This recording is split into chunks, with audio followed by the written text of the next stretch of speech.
Hey listeners, how are you all? Thank you so much for being our awesome members. There's a lot to come more. Sit tight, be comfy, put your headphones. Now let's begin. What if Naruto had dead demon Reaper seal FUINJUTSU? The Kyuubi no Kitsune, with all of its power, wailed in and howled in pain. Its primal instinct is telling it of its downfall. The hand of the death god reached for its soul, grabbing it in a very harsh manner and began tugging the ethereal life force of the beast. It stared in hate at the one who had made a deal with the death god. It looked at the man's spiky wild blonde hair, his battered tan face and his spiky blue eyes and that awfully determined look. The beast's fiery red eyes then gazed at the young innocent that the man carried as its soul was pulled into it. But before it could do anything, it lashed out one of its tails at the child, causing 3 wounds that appeared on the blonde's cheeks. The monster inwardly RKED as the last of its soul was finally sucked from its body. Hatake Kakashi sprinted towards the area where the Yondaime stood, faced and had done the impossible. He, a non-Uchiha, a non-Senju, had defeated the Kyuubi no Kitsune, but it came with a terrible price. As he jumped on the head of the toad boss, he kept his emotions under control even though it was difficult as the last person in his circle of friends was now succumbing to the inescapable hands of death. No, there should be none of that in the battlefield, thought Kakashi finally, on the top of the toad boss's head. The scarecrow Junin knelt down, as the man that stood on the top of the boss of toads was now sitting down and slowly laid down, holding his own son protectively, wearing a melancholic smile on his face. Sensei, said Kakashi, and the man turned his gaze at his silver-haired student. Kakashi, just look at little Naruto. Isn't he so strong to have lived the attack of the Kyuubi? He even has the scars to prove it, asked the blonde leader as he never felt prouder of his own son, who was silently sleeping. But then, with that pride, he began to shed his tears. The strongest of the village was weeping for his child as he held it close to his face. He was about to leave the world, he was about to leave his son, his wife, his village. I'm sorry, son, I'm so sorry. If the Kyuubi didn't attack, none of it would have happened. You'd still have your dear old dad, said the man. Minato-sensei, was all Kakashi could say. Don't hate me for this, Naruto. I wanted to do what was best, and I wanted you to survive even without me, said Minato as the baby began to cry as well. Shish, Naruto, don't cry, I'll always be there. Don't worry, Oto-san will watch over you, said Minato as he began to fade. Kakashi, you are my witness. And by my last decree as Hokage, I want the village to treat my son, a hero. He is the jailer of the Kyuubi no Kitsune and the sole survivor of its attack on this day. He will inherit everything I have when he is in the right age. His name shall be Uzumaki Naruto until he is of same age as well. I want him, to grow up in the warmth of the village's love. I want him to experience love, Kakashi. If not the love of his father, then at least the love of his mother and the village that he put under the protection of the Anbu, as he will likely be targeted by my enemies both in and out of the village, said Minato, smiling at the child, and the baby, on instinct, gave out a toothless smile and moved his little hands with mittens. Minato began to shed another tear.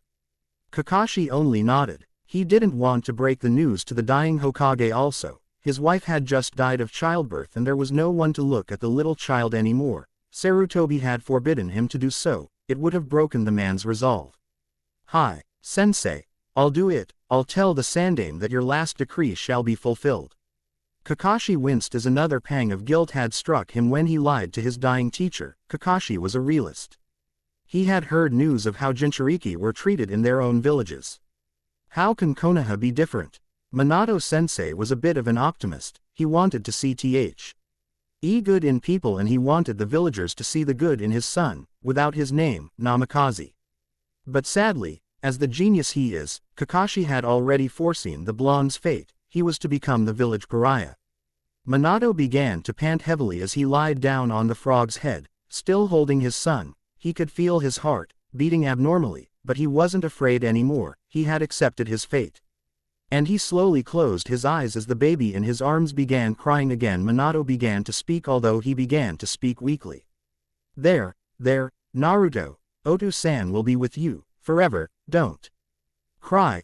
Big boys don't have to cry. Minato smiled. Kakashi, Tell Sensei when he arrives here, that the scroll at my side is for him. It is intended for Naruto to inherit, once he is ready, and both of you, be his mentor, okay? Minato smiled and closed his eyes in front of Kakashi as the Junin squeezed his knuckles and bowed silently. The Yondaime Hokage, Namikaze Minato, has honorably passed away and he left behind his greatest and most proud legacy, his own son, Konoha. The Sandaime, upon hearing the actions of the fourth Hokage, bowed and solemnly took his place once again as the village Hokage. When he saw the active Hokage mounted the giant frog, he couldn't help but feel that it was his responsibility, not Minato's, as Minato had already a baby and his wife was resting, against his own occupation.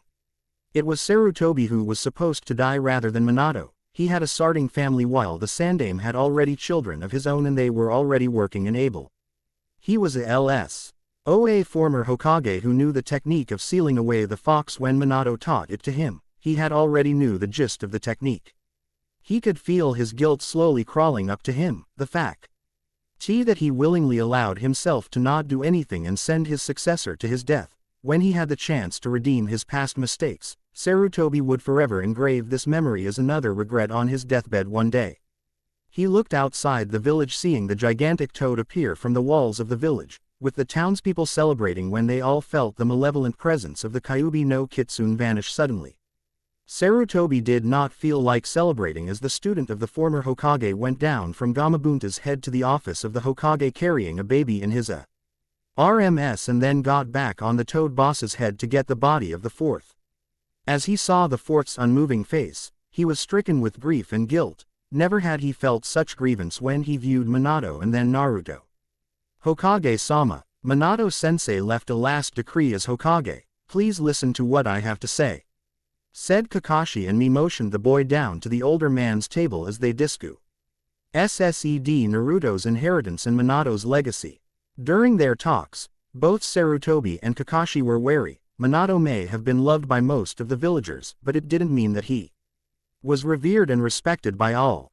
On the contrary, many of the council had opposed his decisions, ranging from tax finances to territorial expansion. Minato had done what the council would have totally frowned upon, primarily the Sandaime's rival of his seat, Danzo. The man was bitter and downright mean.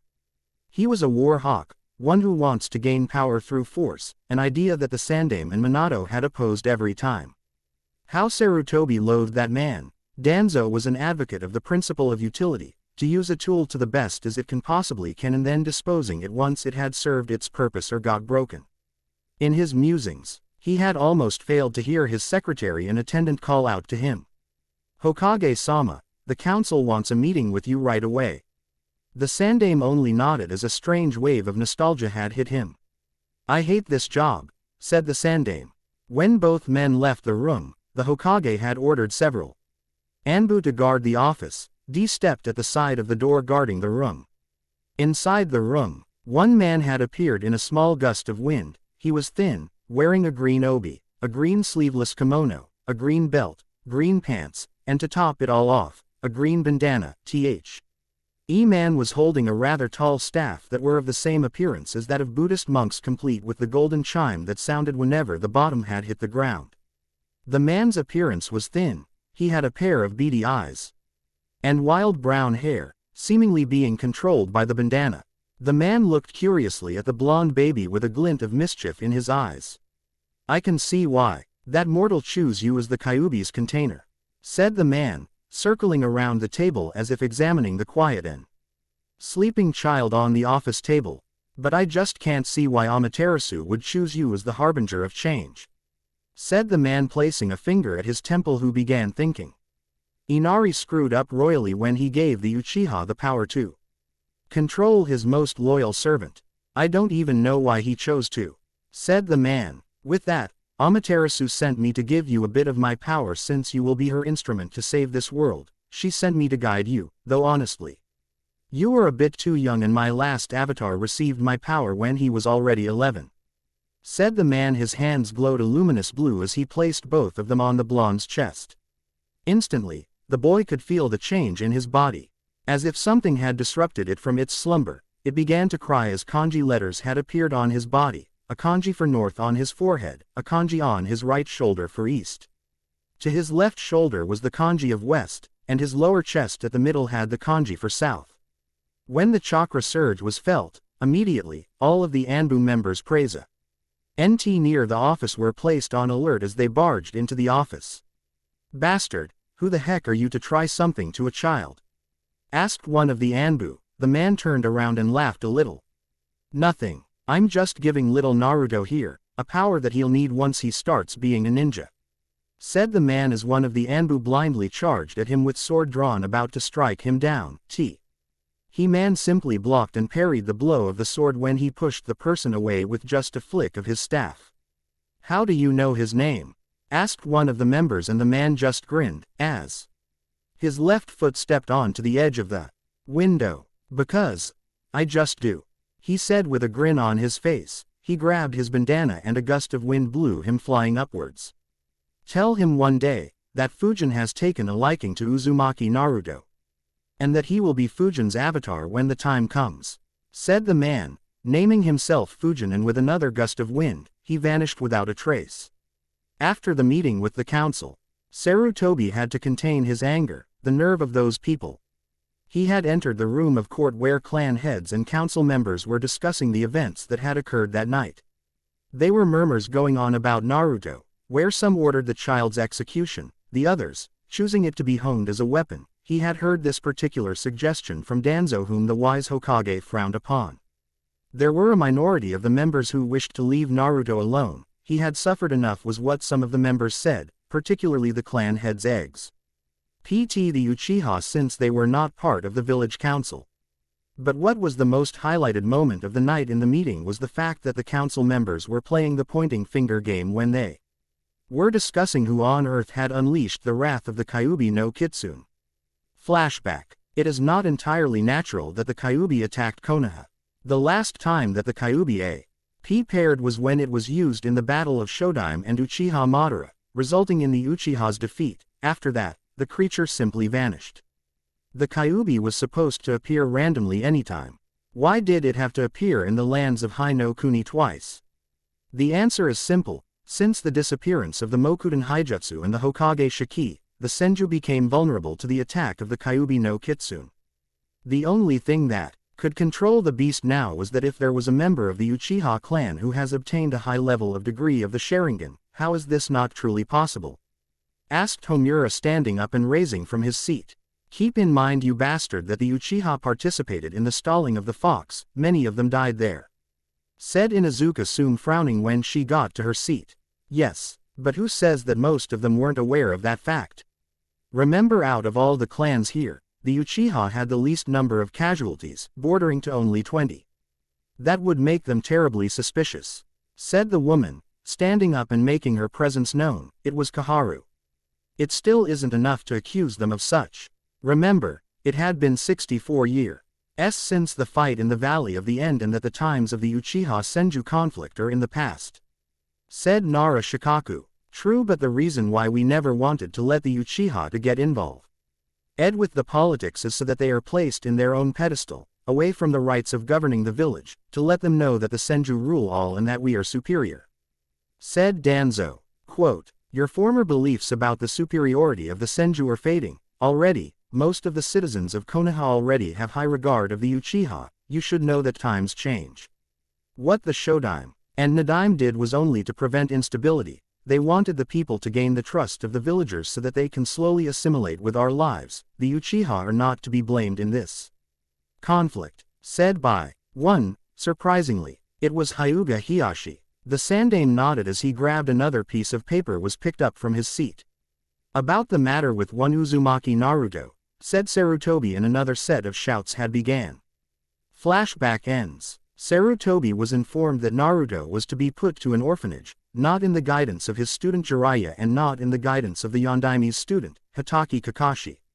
They had deemed the boy too dangerous and that he would be isolated from the ninja world as hopefully as they can, completely blowing off Minato's last wish for the blonde. When he entered his office, the Anbu had reported what had happened and Sarutobi barged into the room, seeing the boy sleeping, but what Sarutobi saw on the blonde's forehead was the character of North Fujin. thought Sarutobi, seeing the mark on the boy's forehead faded into the calm and foreboding night. 4 years later, one Uzumaki Naruto was running from the villagers. Today was October 10th. The day when the Kyuubi no Kitsune was defeated in the hands of the Yondaime Hokage, but to him, ever since he could remember, this was the day he had cursed most of all, the fact that the villagers would go in a night of folly, and late into the night, the caretaker of the orphanage would kick him out of the establishment, and the crowd would immediately initiate the beat the junk out of Naruto till he's near death so that we could do it again next year, part of the festival as a way to vent their anger, frustrations and grief to the blonde. Naruto winced, holding his shoulder, who he felt it was limp. He couldn't exactly explain why he could feel the red energy whenever he felt pain, but when he let it go it felt perfectly fine again. As he flexed his arm, he could feel the tips of his fingers again opening and closing it again. He wondered in curiosity just how could anyone do it other than him. As he rounded up into a corner, he was met with a dead end with no way out. He glanced around, feeling dread and fear. Slowly overcoming his young and innocent mind, he began to let tears fall as he saw one of the mobs dragged him by his feet and unceremoniously dragged his body on the ground and then tossing him in the middle of the crowd. He then felt it, the mind-shattering punch to the face followed to the gut. Another tossing member of the mob this time tossed a torch at him, effectively burning his left arm. The child howled in pain as the torture commenced. He felt all of it as he fell to the ground, but then, he couldn't cry, he couldn't move, he couldn't shout. As he was about to be hit with a rake on his head, an arm had caught the farming tool by its handle. It was an Anbu member who had a dog mask on. "What is the meaning of this?" asked the Anbu member as he FLIPPED the man that sent him stumbling on the ground, chest first. "Tradition," said the man without a sense of tact and slur in his words. "Drunk to the point of a blackout, huh?" said the masked nin as he chopped the man's nape, effectively knocking him out. "Anybody else who would like to take a shot?" asked the man, and the mob began to take a step back and eventually run. "Thought so," said the Anbu member as he then crouched down at the unconscious boy and held him in his arms. He disappeared into the night and went towards the hospital. Konoha Hospital. Everyone suddenly began the rush hours of the night in the emergency room. They were receiving patient after patient that had either a drinking incident or some that had undergone a complete blackout. But what rally made them on their toes at night was the arrival of the infamous blonde child that they had every year, along with several attendants of the Hokage, along of course, the Hokage himself, who was absolutely irate as the same thing as last year, yelling off orders to the attendants that he wanted the ones responsible to be reported to the Konoha interrogation department. "Every single one," replied the Hokage as he clenched his teeth as the doctors and the nurses continued to place several tubes into the blonde, and a few ointments to relieve the blonde of his burns. What surprised Kakashi though, was the fact that Naruto was sent to the operating room to have a chest thoracostomy. That damage Naruto suffered with his ribs caused him to have emphysema. Said the wise Hokage. "Kakashi, where did I go wrong with my decisions?" asked Sarutobi, and Kakashi only replied, "It wasn't your fault, Hokage-sama. If at all, it was the villagers' fault. Almost every decree that Minato-sensei gave in his dying hour was not respected by anyone other than the shinobi population. I can only pray that karma would not strike this village once Naruto breaks down from this," said the wise old Hokage. "Me too, Hokage-sama, me too." A few days later, Naruto was still unconscious. As the blood and fragments emptied from Naruto's chest and into a bottle at the bottom, the tube connected to his chest was still sucking it all out. As he continued his slumber, inside Naruto's mind, there was something going on. Naruto's mindscape. The blonde child stood up from the murky waters of the tunnel. As he sat up, he wondered in curiosity why and walked against the flow of the current. His childish mind, aroused in wonder, he turned to the corner that he saw as the source of the current, and stood before the huge gate that had a paper with the word, "Seal," written on it. The blonde kid tilted his head, approaching the gate closer. Within an arm's reach, he was about to touch the gate until a massive wave of pure red energy had forced its way out of the cage, sending little Naruto flying back and hitting the wall opposite of the cage. The blonde stood up as he saw that the red energy began to form, a huge claw, and inside the cage, red monstrous slit eyes gazed at him.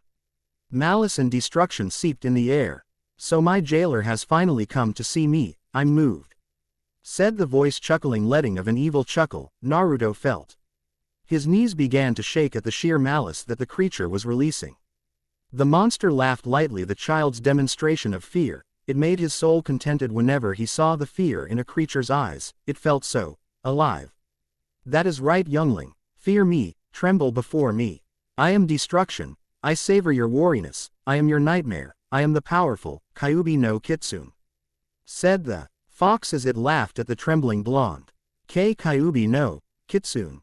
The blonde questioned. Yes, child. I am that creature. The creature that sends people to endless nightmares. The plague that killed thousands. The natural disaster. Boasted the demon. But why are you present here? Indeed, I would question that myself, had it not been for that blonde-headed simian. Exclaimed the Kyuubi. Who are you talking about? Asked Naruto. Your sneaky bearer, the Yondaime. Said the Kyuubi, and Naruto frowned. Yondaime. He sealed you into me. Yes, he sealed you into me. That man used something that has even more power than mine. He used the Shinigami and sacrificed himself so that he could seal me into his pathetic offspring. Who are you calling a pathetic offspring? You oversized plush doll. How dare you insult me? If it not for this damnable seal, I would have eaten you whole. Ha, you're ugly and your breath stinks. Insinuated Naruto as he gave the best insult a 4-year-old could ever hope to accomplish. That's it, brat. You are going down. Said the fox as he let his red chakra hand reach out and grab hold of Naruto. That is until the seal reacted, forcing a spark that made the demon take the claw back and writhed in pain. Stupid freaking seal, said the 9-tailed demon Kitsune with Naruto rolling on the wet floor, laughing. You said freak. Naruto said immoral. Why? And the Kyuubi didn't react, instead remained silent. In a way, the Kitsune felt disgusted by the kid's immaturity, but at the same time, felt something akin to guilt. Here he was being sealed in a LD, and it's not the Kyuubi that is sealed inside the child that fear the people around him. It was the fear that they had for the child because they thought Naruto was the Kyuubi. The Kyuubi felt guilty, all right. He was guilty because he let a child, of all creatures, be revered as him. It was bad enough that he got sealed into a child, but to take his name inadvertently by the said child, it was the biggest shame in his life. The 9-tailed Kitsune figured that if they feared the child so much, then he would make Naruto someone that they should fear. He would hone the child's skill, become the most terrifying shinobi in existence. And he would start now. The child's mind was ripe for the taking. Tell me, child, what is your desire? Asked the fox, giving the child a toothy grin that made the child shudder. My desire. Naruto had to admit, that was a pretty deep word. He didn't know what he wanted yet. Just as he began shaking his head, he remembered the old man that was always sitting at the huge circular building in the middle of the village. He always had a kind attitude, but he also saw how he commanded people that were standing around him, that and the fact that he was wearing that wicked cool hat. That had him wanting that position. Now what was it? Hoka. That's it, said the blonde, giving of a grin and scratching the back of his head. I want to be Hokage. Excla. I am the blonde that earned a grin from the fox himself. Excellent, said the Kyuubi, chuckling darkly. The child wanted to be the best of the best as he squinted his eyes a little by the statement. The Kyuubi seemed somewhat piqued with interest to the blonde's ambition. Very well, he wants power, does he? Then he shall gladly give it. You say that you want to be the village leader, then I shall gladly give it to you. I will make you strong. Before you ask why, I shall tell you the purpose now. I am a malevolent being. Even though I serve Inari, I do whatever I desire.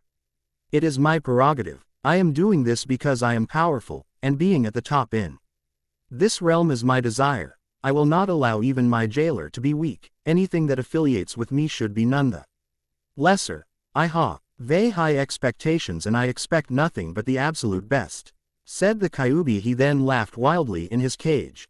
Tomorrow, once you wake up, leave the hospital and leave no traces. We will train in the wilderness, where your life would be in constant. It will be there where you will learn how to fight and survive. You will learn all there is to know about chakra. But before that, Naruto had listened intently at the demon, as it laid out its plans. If that was what it took to get that cool hat, then, heck, why not? Hokage's office. Sarupi squeezed the stress ball firmly in his right hand as he smoked his pipe.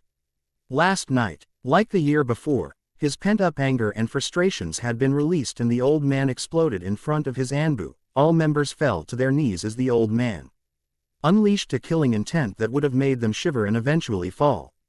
But they stood fast and obeyed his orders when he ordered every single one of the participants of last night's mob be held accounted for and be taken to Morino Ibiki. The Anbu winced when they heard the man's name. It looked like it would be another fun week for the sadistic ninja as he dealt with all that had befallen harm on Naruto. It was obvious that the Hokage was not being merciful yesterday, and today, he would rather spend his time at home than in the office. He got up from his seat and then left his stress ball to his desk. He glanced around if there was anything missing and after finally being reassured, heads out the door and closes the office. When Sarutobi had left the office, there was an inkling feeling of dread that washed over him. There was something that felt wrong today. He didn't mind it in the end as he dismissed it as nothing more than stress. But what Sarutobi didn't know was the fact that a small blonde-haired, whisker-marked boy was heading to his office right now and was about to walk away with something precious the Sandaime considers, his crystal ball. Naruto had been informed by the Kyuubi that if he wishes to gain strength, then he would have to break the ties that hold him back, his own village. If he were to train, he would train in a secluded area, only coming back to the village from time to time to avoid suspicion. The blonde only did as he was told because he knew that Kyuubi was the one that would give him strength and chooses to believe the kitsune since it had been the only thing that he could talk to. Sneaking up the stairs, the blonde noted that there was no one in the premises. He slowly reached for the door of the Hokage's office, finding it locked. Frustrated, the blonde looked for another entrance until he had found one, the air vents. He crawled inside and navigated through the tightly compressed hallways towards the Hokage's office. Seeing the familiar-looking office of the Hokage that he was often led to, he gave a huge grin and smiled. That crystal ball will vanish. Sarutobi felt a sudden gush of fear enter his spine. He could feel at the foreboding feeling he had back at the office coming back to him. Giving off a muffled curse, he stood up and made a beeline towards his office. Training Area 44. Naruto tried to read the sign on the board that said, Faux Forest O of Health, said Naruto, squinting his eyes and reading out loud. Forest of Death, fool, said the kitsune in his head. He supposed he was going to teach Naruto their type of writing style. The kitsune sighed. OT would be a long way to teach his container to how to fight, but at least the boy showed promise. Well, here's the rewrite of Heavy Metal, still has the same plot however. I removed the Buso Renkin issue and gave this a new title, Kuroi K's. The prologue is a bit of a jam when I made it, but since I'm doing OJTs irregularly I hate it. I hope I finish this course sooner and actually take something I want. I only have 8 months left and I will try to endure this as much as I can. A reason why the doctors and nurses didn't do a refusal for Naruto's medical treatment. Realistically, all medical staff have sworn on the Hippocratic Oath to give care where care is due, and that we do not simply deny a patient's need of treatment. It is regardless of social status and upbringing. Now, I know some of the dramatic fics I've read here put a bad reputation on the medical aspect of the Naruto universe, but to me, the medical staff still Vase is one of the most unbiased careers in any form of media, but hey, that's just my 2 cents. So to me, saying that medical personnel denying cure to a needy patient like Naruto's highly unprofessional and illogical, well, that's for me anyway. Oh well, RNR. No preview section for today. Chapter 2. Chosen disclaimer. I don't own Naruto. The extent of one's reward depends on one's hard labor and desire to accomplish it. A concept that has made man persevere from the very beginning. Talents are not born, but they are honed. To say that one is talented is a common misconception that their skills of excellence in some field have come ever since birth. A misconception that has also been the downfall of many clans that have claimed their supreme dominance over the others. Enter the Kyuubi no Kitsune. The fox, having spawned from the depths of nothing, appeared in its full glory with already 9 long tails sprouting from its back. But the creature did not believe on the common notion of talent, opting to say that, to be strong, means more blood to spill. In a sick, twisted but almost understandable sort of way, the Kyuubi told itself that being able to strive for your goal with hard work gives meaning to any person or creature. One's existence can be certain to clarify themselves, proving one's worth for their fruits of labor. It was a well-known fact that the Kyuubi was an aggressive monster. It had a temper that of molten lava and had the power to back it up, so what's a testosterone-induced monster bent on destruction to do? Why, beat the crud out of everyone, of course, then gloating on top of a mountain full of corpses. And so, the highest of the Biju had made himself a work ethic, and right now, he was instructing Naruto to do the same, only if he could ever get this child to do it right. Currently, Naruto was sneaking around his prey, which happened to be a deer. It was Naruto's second week, and it was already heck for him. First, the Kyuubi forced him to go to the forest of death with as little equipment, as say, nothing more than him, and a few spare clothes, no other equipment for survival, no kunai, no pouch, no weapons, nada. So why, you may ask, would the Kyuubi would want to send the blonde-haired child spiraling to his own doom? The Kyuubi believed that true strength is achieved through grueling experiences, through the experience of near death. And then experiencing life on the edge, where every day, your life was on the line, if not from starvation, then from the fact that almost every hour that there would be creatures, as big as a building, would eat him whole. The Kyuubi wanted Naruto to start early, learn in the woods, and be raised by his own, in nature. Something that humans seem to forget. After all, it was in nature that humans came from. Why not spend it there even for a few minutes? Because humans had the ability to manifest what they thought, they had a rather high amount of analytical intelligence, but with it came a price. Their instincts gradually dwindled, especially the most essential of their instincts for survival, their sense of danger. Because of technology, the humans had their sense of predicting danger dulled. Even ninjas had almost had a hard time predicting it. It took years to obtain, years of experience when their minds were already mature. Such a loss was so great it would have saved a whole lot of their younglings during missions that involved fighting others. Not just that, they could have sensed the danger of impending natural disasters. The people would go to higher ground when a storm comes. Go far away when an earthquake hits, everything that gave them an almost precognitive ability, except the Sharingan. That dirt cheap eye was only good in predicting movements in 5 to 10 seconds ahead. Perfectly useless once it involves massive and collateral damage to the environment. Try evading a tornado with a Sharingan. Only a brain-dead monkey would do that. But then, it had been that stupid him and summoned him into this rat hole. Madara was an eyesore to the Kyuubi. Once he saw him again, the nine-tailed kitsune only gave an aggravated sigh and asked him the obvious question. Who or what would you like for me to crush, pulverize and or utterly destroy now? Madara had specifically ordered him to kill everyone in Konoha, and look at where that has gotten him now. Said Kitsune got locked up by the Shinigami into a prison that people spawn, a child. Whoop-de-frickin'-do. Since then the Kyuubi had sworn that if he ever saw Madara again, never try to have a deal with him, ever. Right now, the Kyuubi was teaching Naruto how to mask one's presence and eliminate his target. For a ninja, it is an essential skill. Ninjas were assassins, not toothless brawlers. They were professional elites, not mindless fighting machines, to which some ninjas remorsefully forget. Watch your target carefully, look at the way it acts. Be alert and don't make a startling move. Naruto did as he was told. He was crouching on a nearby bush, approximately 10 meters away from the deer. He was close, but he needed to get closer. The deer was grazing, and with each second that its head was down, Naruto began crawling closer. This time, the gap lessened only to 7 meters. Perfect. Good. Now, feel the very movement of your target, calm your heart down, and hold your breath. Be motionless, be one with the shadows. Naruto did as he was told. In a few seconds, his heart began to beat slower, a move that Kyuubi taught him on the very first day and took Naruto 3 days to master. Kyuubi may have been impressed with his progress, but he wasn't going to let that come out of his mouth. Like heck he will, he'll just keep saying that good enough is not enough. With his slower heartbeat, the vibrations in his body moved slowly. He could feel his breath suddenly stopping as he made no movements. The deer was alarmed that it thought it was being watched and held its head up first until the presence of the creature mysteriously vanished. The deer let his guard down and proved to be its most fatal mistake. Strike your opponent like lightning, and leave nothing in your wake, not even a small trace.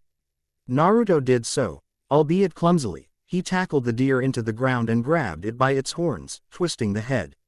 The deer that almost put up a fight, landed on the cold ground with its head bent. Naruto was panting. Who knew that masking one's presence was so hard? The blonde, in Kyuubi's opinion, was rather a genius, though in a sense that he learns adeptly at what he experiences.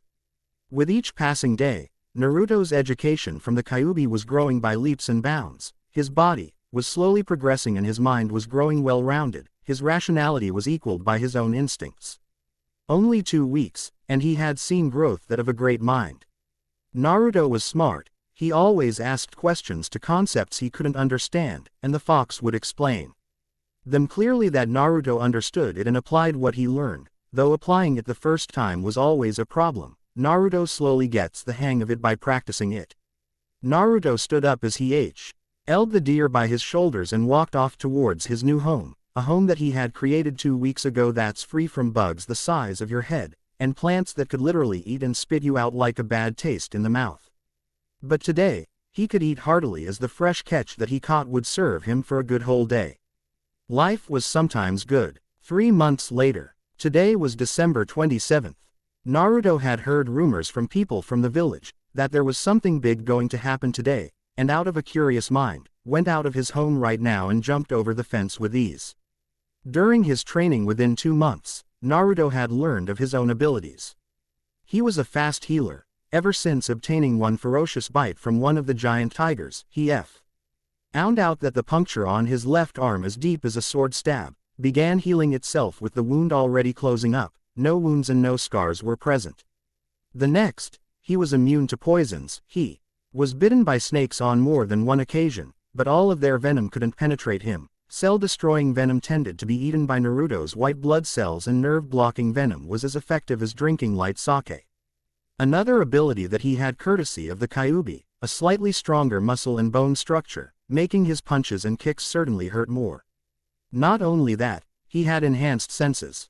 If running on a tightrope when he was in Konoha during his visits to not arouse suspicion of his disappearance from time to time has got anything to do with that. When Naruto reached Konoha's western gate, there were people gathering there in a carriage, carrying Kumo Nin were standing as they headed towards the Hokage's office. Naruto tilted his head and wondered, just how was it that this thing is to be considered special? He would ask the Hokage to find out. Masking his presence, none of the people had felt the visit of the demon prior to the parade for the Kumo-Konoha alliance. Arriving at the tower, Naruto had startled the old man by suddenly tapping his shoulders. Sarutobi jumped up seeing the blonde and inwardly cursed as he felt no presence from behind him, as if there was no really there. Scratching his head, he scolded Naruto for sneaking up on an important person, and Naruto sheepishly scratched his head and gave a grin and said sorry. Very well, since it was just a harmless joke. So what did you want to talk to me about, Naruto-kun? Asked Sarutobi, and Naruto sighed. It's about those Kumo Nin that are here. Is something the matter? Asked Sarutobi, and Naruto said plainly. No, just curious, said Naruto, who then scratched his chin and then gave off a smirk again. It's about an alliance with Kumo, Naruto, said Sarutobi, and Naruto replied. What's an alliance? Asked Naruto. An alliance is in which someone gains friends from other countries. They tend to talk about what is going on around their village and what help we can give, to a certain extent, said Sarutobi, and Naruto nodded, understanding the explanation. Now Naruto, I don't want you interfering with work for now, so how about you go to Ichiraku for the rest of the day, and you can even place it on the Hokage's tab. I'll check up on you later tonight, said the third, and Naruto nodded rather enthusiastically as he heard the word of his favorite restaurant. With that, the boy vanished with a blur. Later that night, tonight was getting cold. He should get back to his home in the forest of death and sleep. He was tired today, and ever since he had finished his 12th bowl of ramen, his forehead, chest and shoulders began to slightly itch. He didn't know why, but there was obviously no bite marks, though there were occasional erythema appearing on the itchy sites. The red streaks were too angular to be natural, but the blonde ignored that symptom as he turned around and saw that one of the Kumo ninja had began to sneak into the house. Naruto had scratched his head as the man entered, thinking what was really going on. Well, no time to ponder it for now. But as he was about past the gate, the Kumo nin jumped up from the window, and crashed from below holding a limp child in his arms. Now although Naruto was still young, his mind could already register that the man was kidnapping a child no less than 10 years old.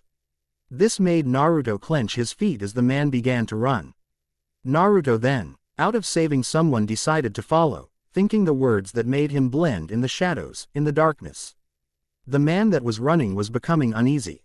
Someone was following him. There was a sense that kicked in the moment, but he gazed upon the walls but then couldn't find anything. No traces were present, however, like an itch in the back of his head that just won't stop bothering him. He instinctively felt something was chasing him, but he just couldn't pinpoint who or what. It irked him to no end. Naruto would continue to pursue and throwing a kunai at a random direction which happened to be in Naruto's path. Naruto viewed the kunai with curiosity as he tilted his head for a moment and grinned. Grabbing the kunai, the blonde sped off silently, almost catching up to his target. The man began to sweat nervously. Someone was playing with him, but who was it? This presence, it was very different, as if there was a small ripple of water that fell on the murky water of a well. It was a silent but resonant sound, small enough to not be noticed, yet big enough to cause a very disturbing vibration. Naruto had made it farther than the man, as the man began to stumble. It wasn't as if the man was afraid, he was just anxious. Watch your target carefully, look at the way it acts. Be alert and don't make a startling move, thought Naruto slowly raising the kunai at shoulder level. His back rested on the wall perpendicular to the road the man was walking. Feel the very movement of your target, calm your heart down, and hold your breath, be motionless, be one with the shadows. Naruto fell silent, his breathing slowed again, his heart calmed down, slowly vanishing and finally being as still as a statue, his eyes focused on the target, the man that was turning his head side to side.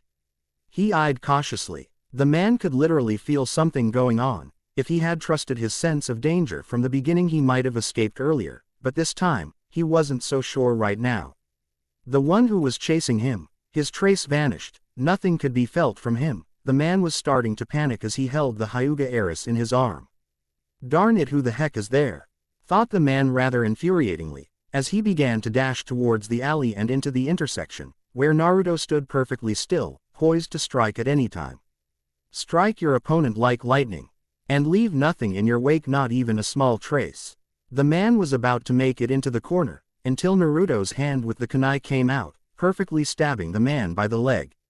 The man screamed in pain as he let go of the child, and made Naruto jump out and catch the fellow kid in his arms, and was sent skidding to the ground. Blood seemed to pour out of the man as he was stabbed in the leg.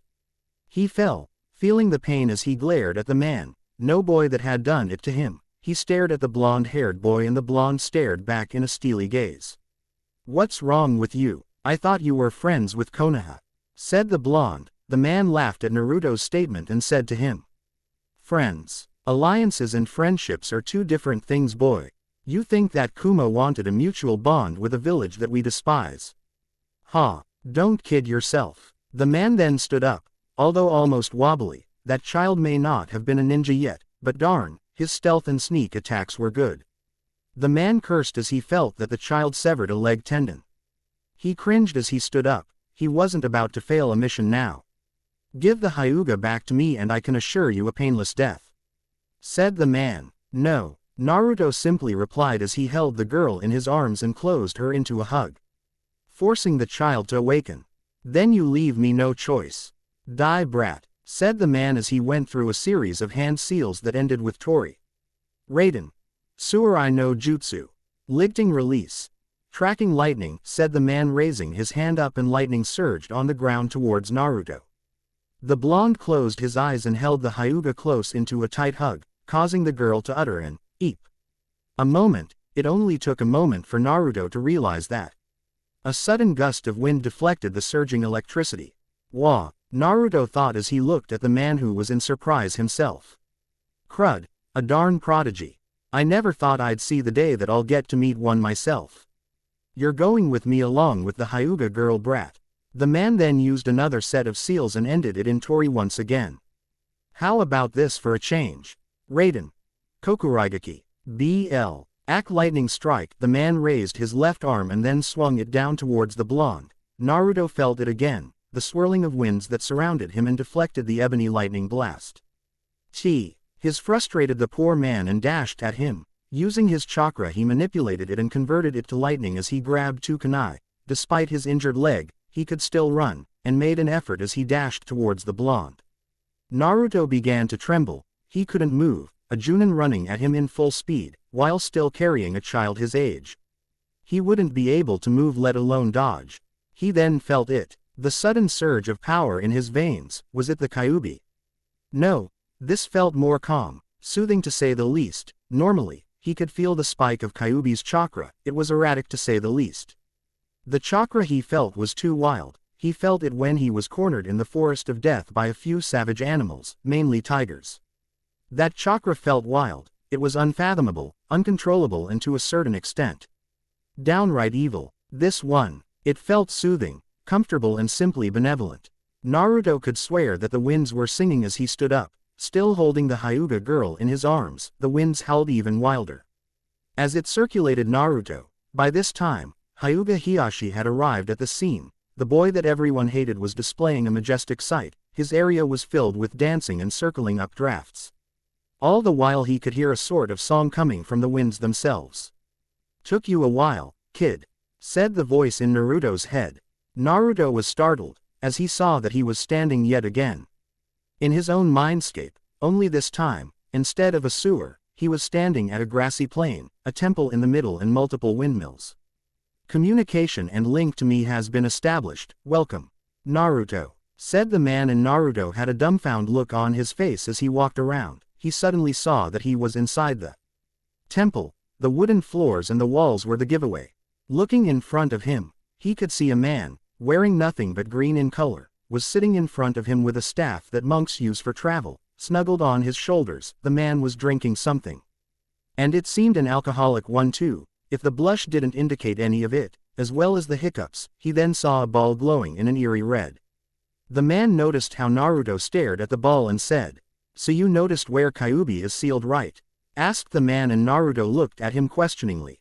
"Kyuubi is in there?" asked the blonde. "'Fraid so, kid. Now that you're here, you might be asking, who is this awesome person that is standing here before me?"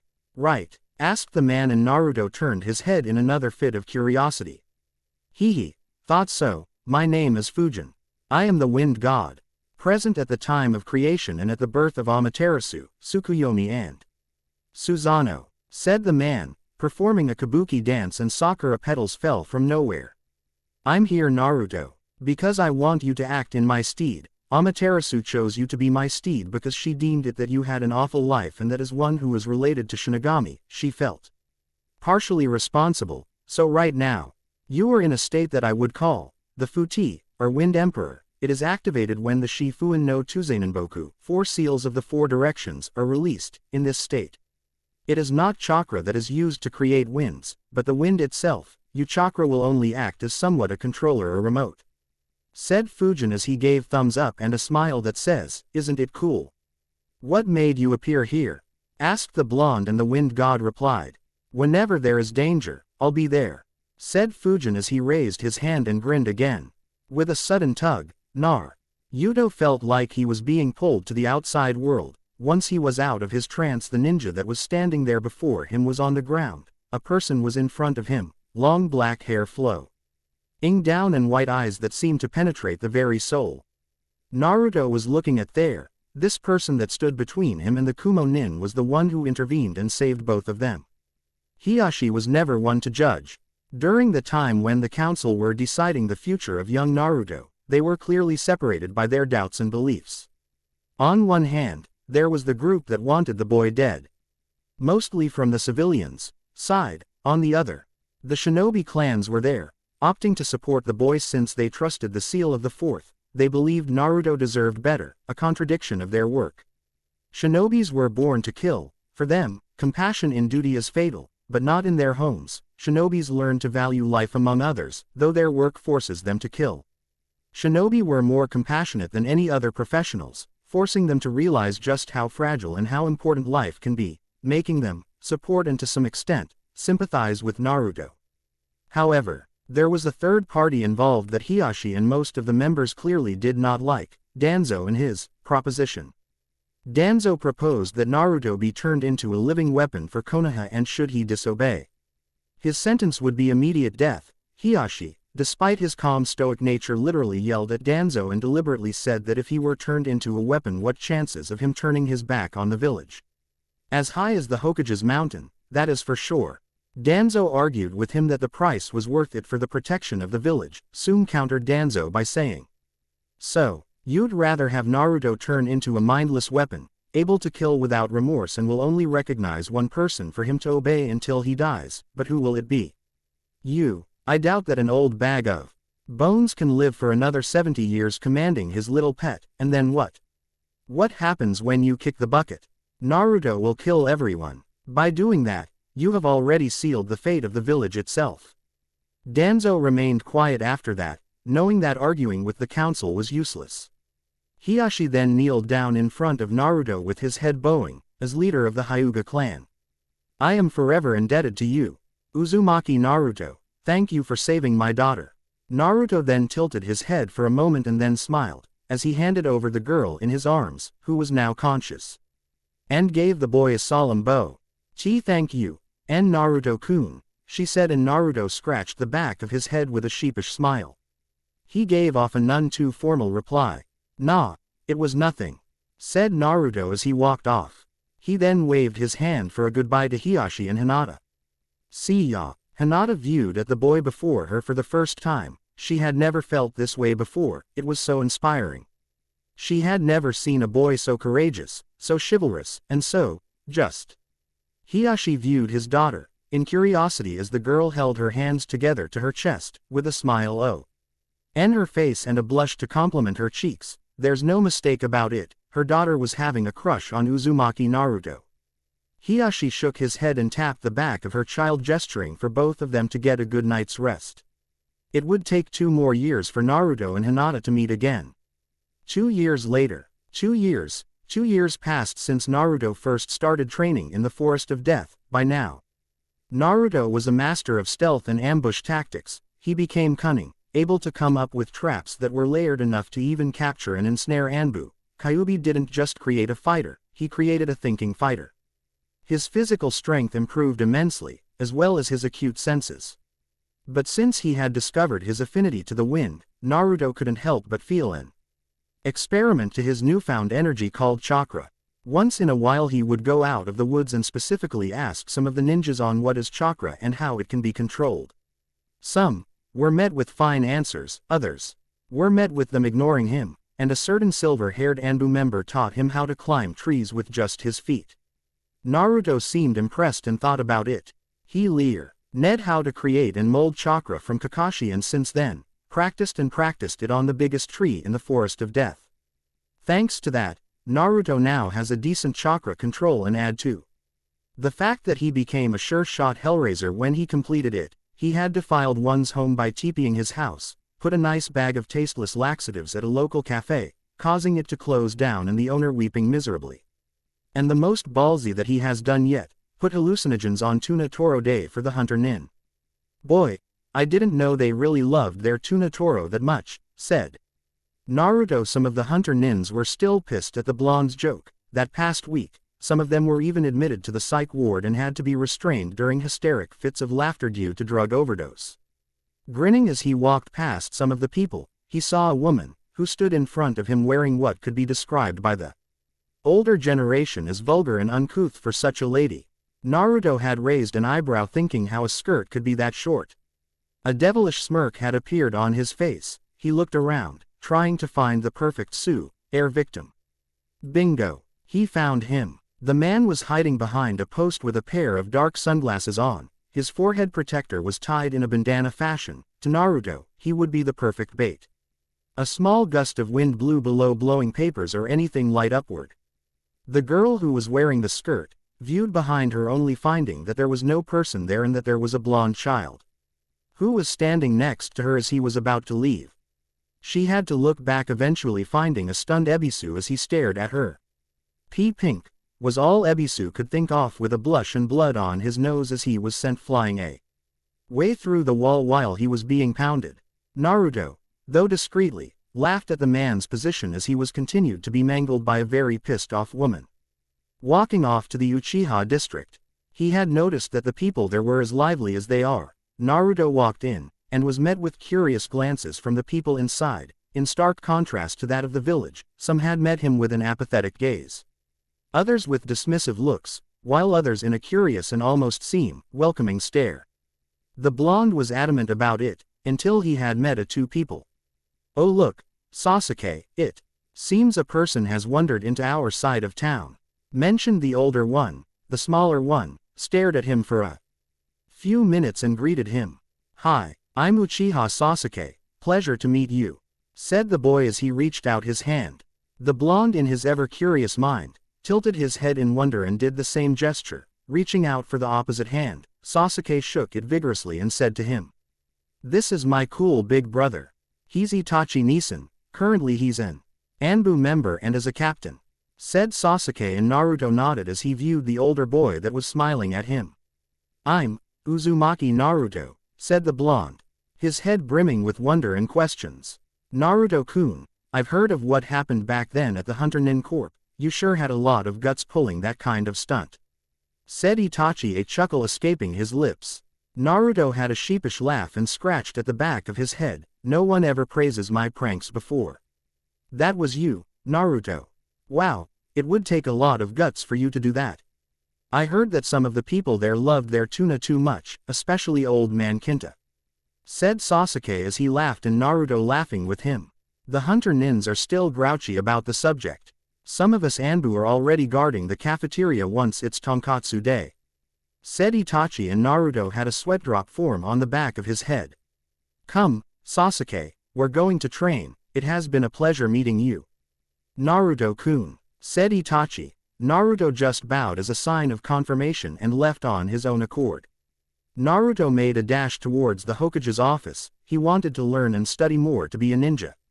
He was hoping request Sarutobi's office. The blonde knocked on the older man's door, and the person inside gestured for him to come in. Naruto, feeling quite bored of his life already without training, had wanted someone to teach him how to control and manipulate chakra, remembering one of the lessons that the Kyuubi taught him about it when he was climbing trees with his feet.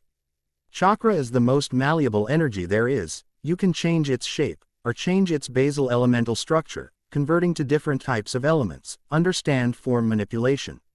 And you could open up countless ways to use it, to heal, to attack, even cause a temporary heater. Chakra is so malleable, it's practically the most useful type of energy there is.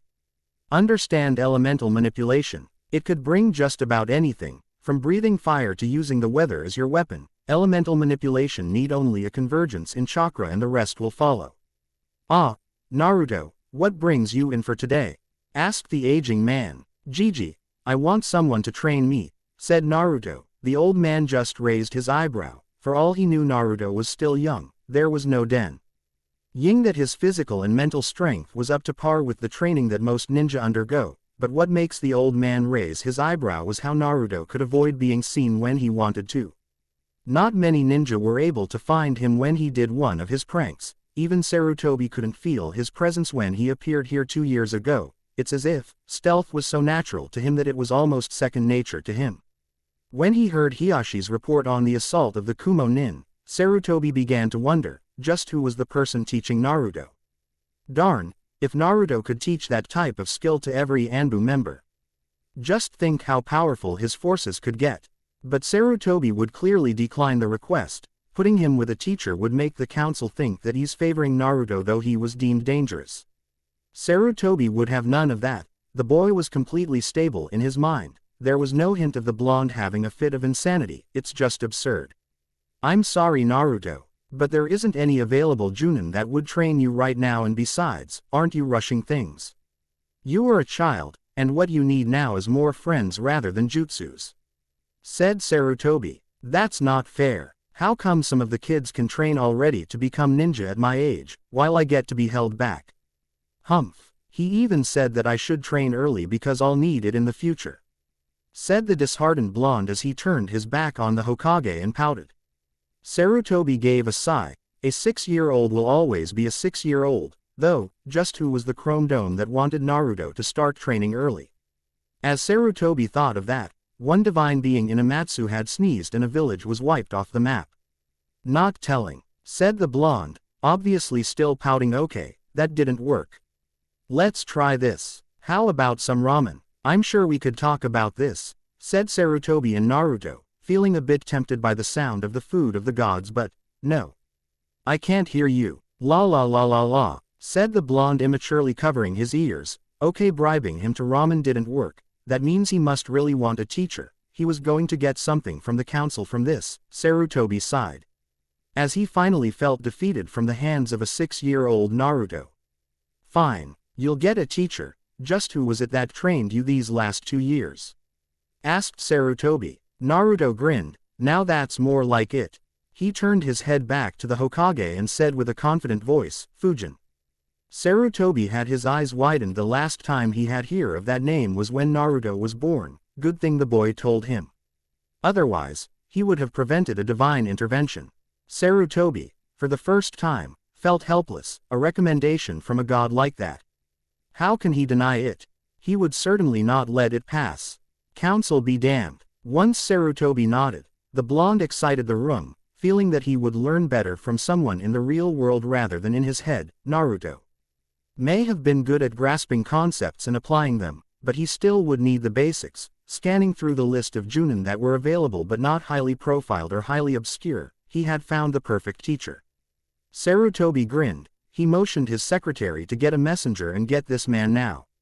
As Sarutobi thought of this, relief soon settled in his mind. If only for a moment. The Uchiha are acting up. He had already heard of it from Itachi, the planned coup d'état. Tonight, Itachi would be murdering his best friend and one of the brains behind the attempt, Uchiha Shisui. Sarutobi wanted to prevent this. He didn't want the Uchiha to be extinct, probably because he wanted peace between the two clans of the Senju and Uchiha, but now, the order of the council plus the coup d'état would forever seal their fates. He just wished that Itachi, the council and the Uchiha would reconsider. The man that he ordered to come to the tower had slowly opened the door with a courteous greeting. "You summoned me, Hokage-sama?" asked the man, and Sarutobi nodded. "Ah, just the person I wanted to see, Hayate." The next day, Naruto stood up and went out of the Forest of Death. Once outside, he had heard news of an Uchiha being killed last night. It was an ominous sign, but who could have done such a thing? He had overheard that the police force had already someone in their wanted list. Yuto swallowed his saliva as he had heard that familiar name. He knew it was Sasuke's brother, but for the life of him, he couldn't understand why would Itachi do that. But then again, he hadn't really got to know the person really well. Maybe there was a motive behind it. Naruto had to laugh. Idiot, every murder has a motive, be it personal or just plain psycho. A motive is still a motive. As he went past the Uchiha district, he could see Itachi making a mad dash outside the village walls. Being curious, the blonde followed him outside until he had reached the clearing that Itachi had disappeared to. He then heard voices coming from the grove. Naruto sat intently, blending with the shadows. His sense of danger was rising. His heart was beginning to go at a fast rate and he began to breathe heavily. But he tried to calm down and fell silent, as motionless as a statue. "You promise that you will not harm Konoha and have me spare 1 or 2 Uchiha members in the process?" asked the voice that Naruto recognized as Itachi. "Yes, and in turn, I want the members of the Uchiha clan dead. They wanted a coup d'état too late. Your father is getting to be a nuisance. Dispose of them, and I promise I won't harm either 1 or 2 Uchiha and I'll leave the Leaf Village alone," said the other voice. It wasn't recognizable, but the Kyuubi did, although he had kept silent about it. Naruto was startled by the news. Itachi and this person was going to kill the entire Uchiha clan. He had better tell this to the Hokage immediately, but stopped suddenly when he had heard one of the men felt tea. He was staring at the blonde's position. "Junk, the excess movement almost blew my cover," thought the blonde as he kept silent and tried to keep his heartbeat down, eventually calming down and high. breathing slowed eventually to a stop as he felt one with the shadows. The man with the mask, as he saw, turned away to another direction while Itachi headed back. As he walked past the last tree, Kai stood to a complete stop with a smile on his face. He said, "I know you are there, Naruto, don't hide anymore," said Itachi, and Naruto stood up. "Tell me, Itachi-san, why would you kill the Uchiha clan?" asked the blonde. The ebony-haired teen replied without looking at the child. "Because there is no turning back," said the Uchiha. "But why, Itachi-san? Aren't Sasuke and the others your family? Why would you do this?" asked Naruto, obviously clenching his fist. "Like I said, there is no turning back," said the Uchiha. "We can't go back the way we were. The council had gotten word of the coup there but carry out the orders. Madara is going to help me. Naruto, please keep quiet about this," said Itachi, and Naruto yelled at him. "There has to be some other way. There has to be. I'll find it, Itachi-san, and I'll stop that massacre even if it kills me," said the blonde as he dashed off with determination in his eyes. Itachi looked at the child with somewhat hopeful eyes. However, it was too late, and like Itachi had said before, the damage has already been done. Itachi closed his eyes for a moment and let a single tear fall from his face. How he wished it was all that easy, like what Naruto just said. 2 days from now, he will do it. He'll kill all the Uchiha alongside Madara. And that's it for now. Been pretty tough writing this one. I still have a lot of catching up to do though. Chapter Preview. The world is such a cruel place. In the night of the full moon, the crow sits above the nest, viewing his victims, and the young hawk weeps to his fallen clan. The little fox that sought change, however, was still finding any more survivors amidst the sea of dead bodies, screaming at the top of his lungs if there were people still alive that day. The crow leaves, taking flight, knowing that his little brother was now in the safe hands. Chapter 3. Amidst the bloody moon. Sorry, not a yaoi, shonen I writer people, if this is a foreshadowing to some of you, then I'm quickly shooting it down. To not get any false hope up, Naruto began running as fast as his legs could take him. He had to go to the Hokage, to let him know what he had heard, and surely he can stop the madness of Itachi. He ran, turning on his left. He had almost stumbled on a girl with light blonde hair, and apologizing along the way. He made a beeline towards the tower, running up the stairs as he started to pant. He pounded on the doors of the familiar office he once knew. Sarutobi opened the door. To his surprise, he had seen the spiky blonde-haired boy panting and looked as if, and a bully was mocking his ramen. The child looked up to the man and said to him, "Itachi, plan, killing, clan, report." "Gigi," said the boy between pants as he bent down and held his knees from the run he had. Sarutobi was wide-eyed. Where did the blonde get this information? It was supposed to be only for him, Homura, Kohaku and Danzo too. No one else. How did Naruto get this information? "I'm sorry, Naruto. I couldn't quite get you just said. I said, Itachi is planning to kill his own clan. I needed for you to know this. He says there was no other choice," said the blonde. So it was Itachi, thought the wise Hokage, but the question was, why? What was Itachi planning? Itachi had already pleaded to him that he should protect Sasuke, and Sarutobi agreed, albeit disheartened by what was happening now. But why would he tell Naruto? As a witness, in case Sasuke knew the truth. Sarutobi mused over the possibilities but gave into one final answer that Naruto would turn into a failsafe plan if Sasuke wanted to know the truth. And Naruto would be the one urging Sasuke not to try anything stupid within the walls of Konoha. "Listen, Naruto, what will leave my lips, must not leave these walls, is that clear?" said the old man, as he went down and gripped the child's shoulders. Naruto only looked seriously at the old man and then nodded. A few hours later, Sarutobi sighed. He should have expected the reaction from the blonde that quickly. Flashback. "Why, it doesn't have to be this way, Gigi. You know there should be another way," said Naruto. Sadly, Sarutobi looked away from his gaze. The blonde's fists were shaking. "Sadly, there is no other way. I have let things spiral out of control, even though there is still mistrust between the Uchiha and the Senju, most notably from Danzo and Fugaku. I have done everything I can. But it seemed to be of no avail. I should have eliminated Danzo when I had the chance. Said the old man. But you're the Hokage. You can do anything. You can make them stop fighting. Said Naruto, yelling at the top of his lungs. Sarutobi only looked at the child and gave a sigh. Such idealistic and pure mind should never be exposed this early to the horrors of the world. Naruto. There are things that even the Hokage cannot do. Even I can't stop this anymore. Said the wise old man, giving a firm gaze. Oh. The blonde, who became angrier and angrier by the moment, Naruto low. Read his head. His eyes did not become visible from the old man. Then I'll be one. Muttered the blonde. What is it, Naruto? Asked the old man. I'll be one. Said the blonde. I'll be the Hokage that will prevent another tragedy. I'll be their guide, their protector, and I promise this to myself. The day I become Hokage is the day that people will forget their past between the Uchiha and the Senju. Said the blonde, letting go of the Hokage's grip and then dashing outside of his office, not looking back at the old man. Flashback ends. Sarutobi lit his pipe and inhaled the smoke. Things have taken a turn for the worse in his mind. And the old man stood absent-mindedly from his chair and gazed at his window, looking at the stone faces of 3 previous Hokages. If you were in my position, what would you have done? Minato. Naruto. Naruto started to run. Not looking back at the office, he felt like running, just to anywhere really. Naruto felt useless against the one that was going to transpire. He hated feeling useless. It was one thing that he felt when he was beaten up when he was a child, thus, his sworn oath to become strong and be Hokage, to be of use in the world, to acknowledge his existence.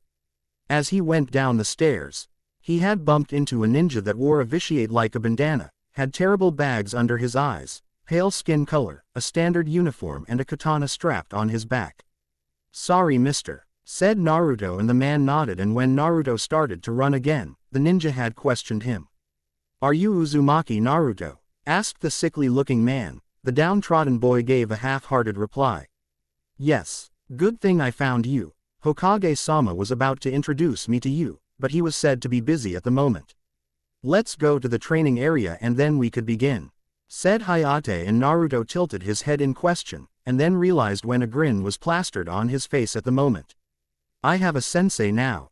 Thought the enthusiastic child. All thoughts about his helplessness vanished as the blonde seemed to have bounced back to his usual cheery side. Good, now we go to training area 15 and start from there. Said Hayate, and both master and student walked towards the training grounds.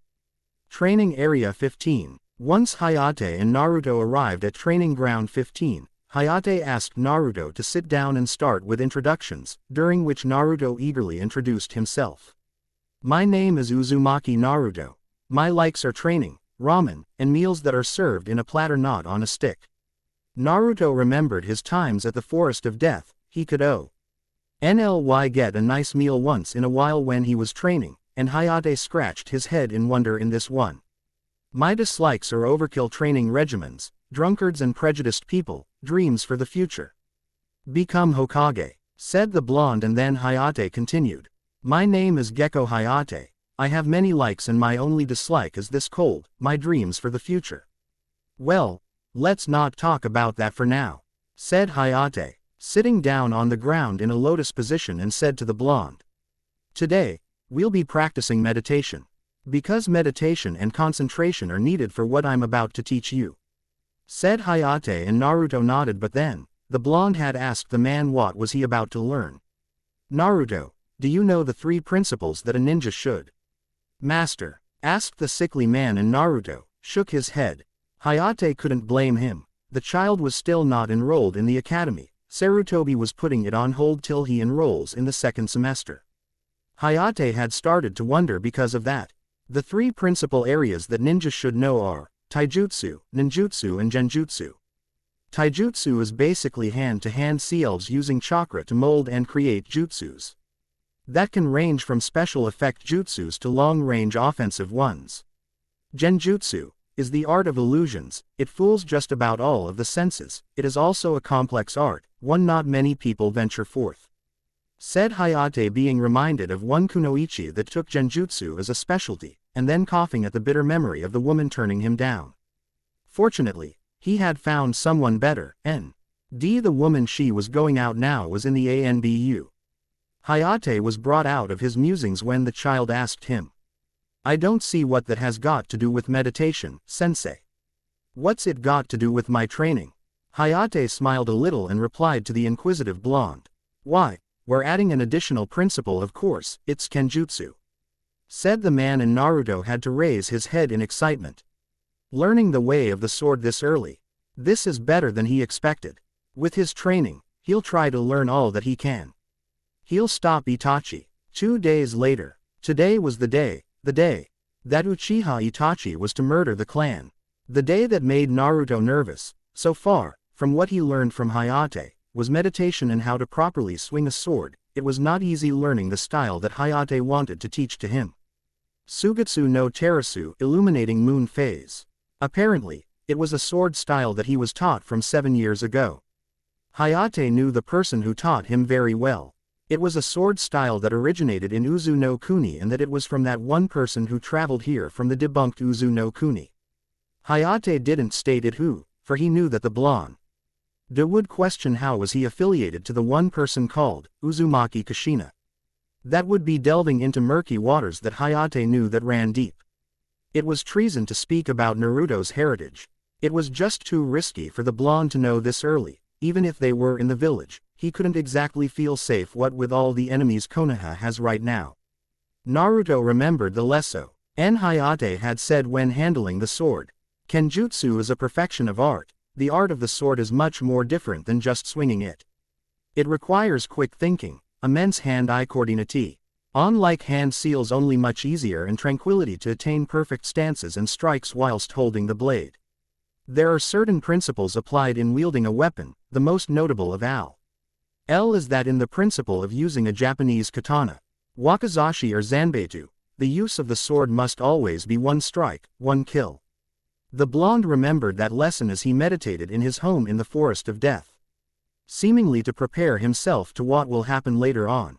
The rumors were already spreading, Itachi acting strange, becoming quieter than he already was, ignoring Sasuke's training, always vanishing through the night, and a whole lot more events conspiring on to this day. He was also preparing Itachi, that is, although all Naruto had right now was a wooden sword, to him, this would suffice for the moment.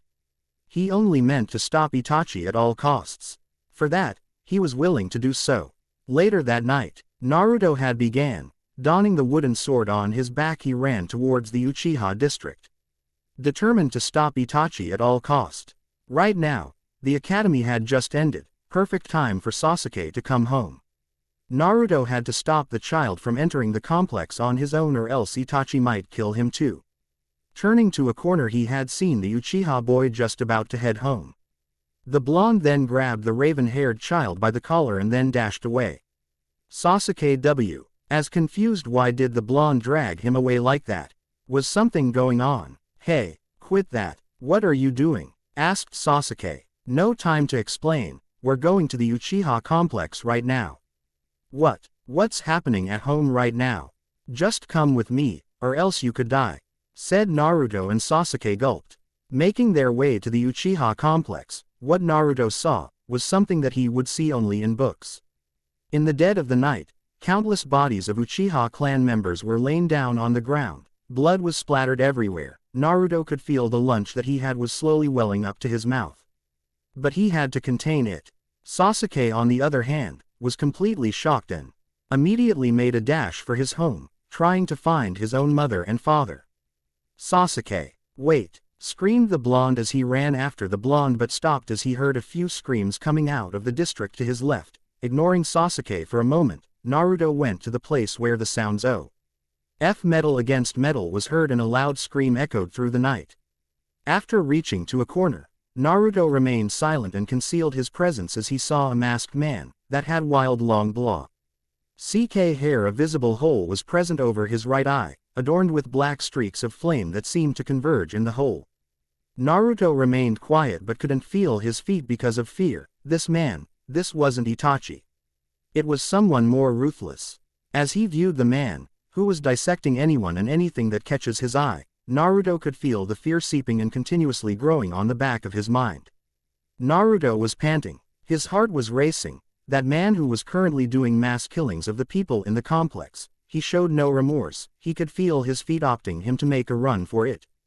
Get Sasuke and get away from this madman as soon as possible. However, he couldn't do so. Tied with his fear, he suddenly saw the man who turned his head and viewed in his direction. Crud, thought the blonde as the man appeared suddenly in front of him with the blonde jumping back to increase their distance. Madara raised an eyebrow. Who was this child and what was he doing here? An unusual feeling of curiosity piqued the aged madman viewing the tiny child's features and was suddenly brought from his musings when he saw the wild spiky blonde hair and the cool blue eyes.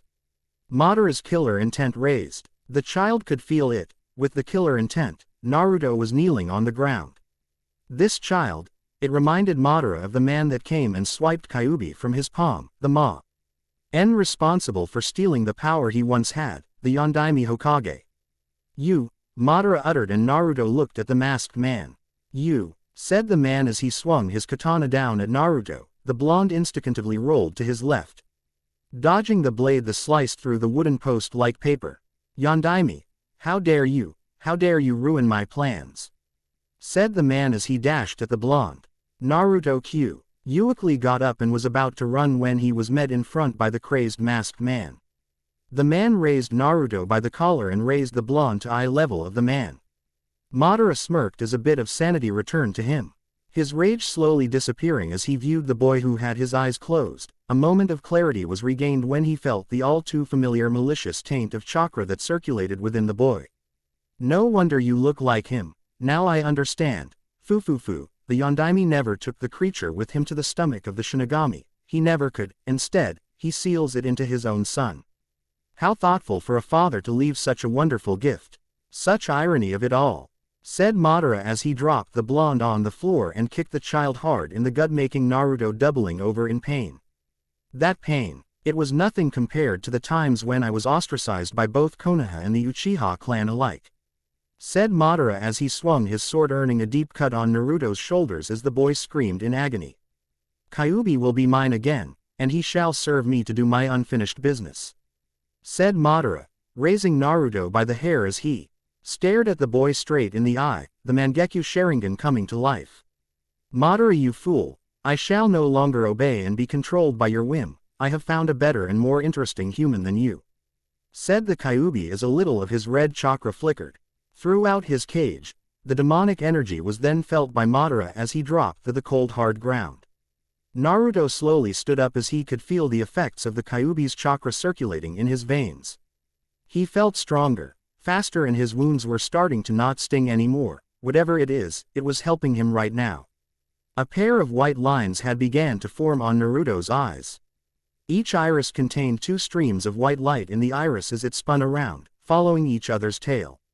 As he stood there, no emotion was shown. Naruto grabbed the handle of his wooden sword and unsheathed it on his back, holding it with his right hand and placing the blade face down on his lower right. Oh, little child wants to play with swords, does he? Said Madara amusedly as he drew his sword at the blonde with a smile hidden beneath his mask. He told the child, then let's play. With that, Naruto reacted immediately. He ran fast enough that he was almost a blur, immediately appearing at the side of Madara with his wooden sword about to hit him on his left side. Madara reacted quickly, a bit surprised of the blonde's speed. He jumped up, but was followed up by the blonde with an overhead swing. Madara twisted his body to his right and gave a kick at Naruto's jaw. The blonde reacted by mimicking Madara and spun his sword with the edge and tip of the sword at the opposite end. He swung the wooden blade and placed it at Madara's back. Madara was about to give a punch to the boy when the boy retracted his hand. Immediately sensing that the wooden sword was about to hit his back, he concentrated his chakra at his lower torso and let the blade phase through his body. A look of surprise was evident on Naruto's face as both fighters landed and fell on the ground on their feet. The way you hold and swing the sword, that stance, I have never thought that I would encounter Uzu no Akaishin's, the Red Death of Whirlpool sword style ever again. Illuminating moon phase. Said Madara as Naruto then blurred out of Madara's vision and reappeared at his back, with his sword already halfway swung horizontally at his back. Madara jumped and somersaulted in midair, as He hurled 3 kunai that the blonde deflected with his wooden sword, but the last one managed to cut his sword in half. You may have a good kenjutsu art, child, but a novice like you can never learn the katas that the Akaishin was famous for. And you can never match up to someone who has the experience of a ninja for the last 70 years. Sweden. Teppo Dama, water release, gun bullet. Madara N condensed chakra out of his hand and water seemed to form. He threw the water-based ninjutsu at Naruto that grew in size as Naruto was slammed by the water, violently pushing him back by the force. Naruto hit his back on the wall, all the while seeing the man cast his jutsu on the house at his back. Black flames had erupted out of nowhere, and engulfed the people inside. That was what Naruto saw last before darkness consumed him. Thinking that the child was permanently incapacitated, since the technique he used had enough pressure to shatter every bone in the body, Madara patiently waited for his new student, Uchiha Itachi. Itachi arrived, with a sliver of tears on his right eye. Madara assured him that what he did was for the best. Itachi had frowned at that statement a little, but he dared not show it against this man. Madara began to leave. Itachi, before he could do the same, used a middle index cross and left behind a cage buncheon. 3 hours later, Naruto woke up with his bones and body still intact, silently thanking the fox and his regenerative and strengthening capabilities. Thankfully, his worst injury right now was a stubbed toe when he tripped on a rock on his way towards where Sasuke had gone. As he walked towards his destination, he glanced around and yelled at the top of his voice, trying to find any more survivors, only to find his echoing voice his only answer. He swore at the top of his lungs, "Darn it all. A failed attempt. He failed to save everybody. He couldn't save everybody. He was useless, insignificant. Weak." Naruto then clenched his fists. Why couldn't he do it?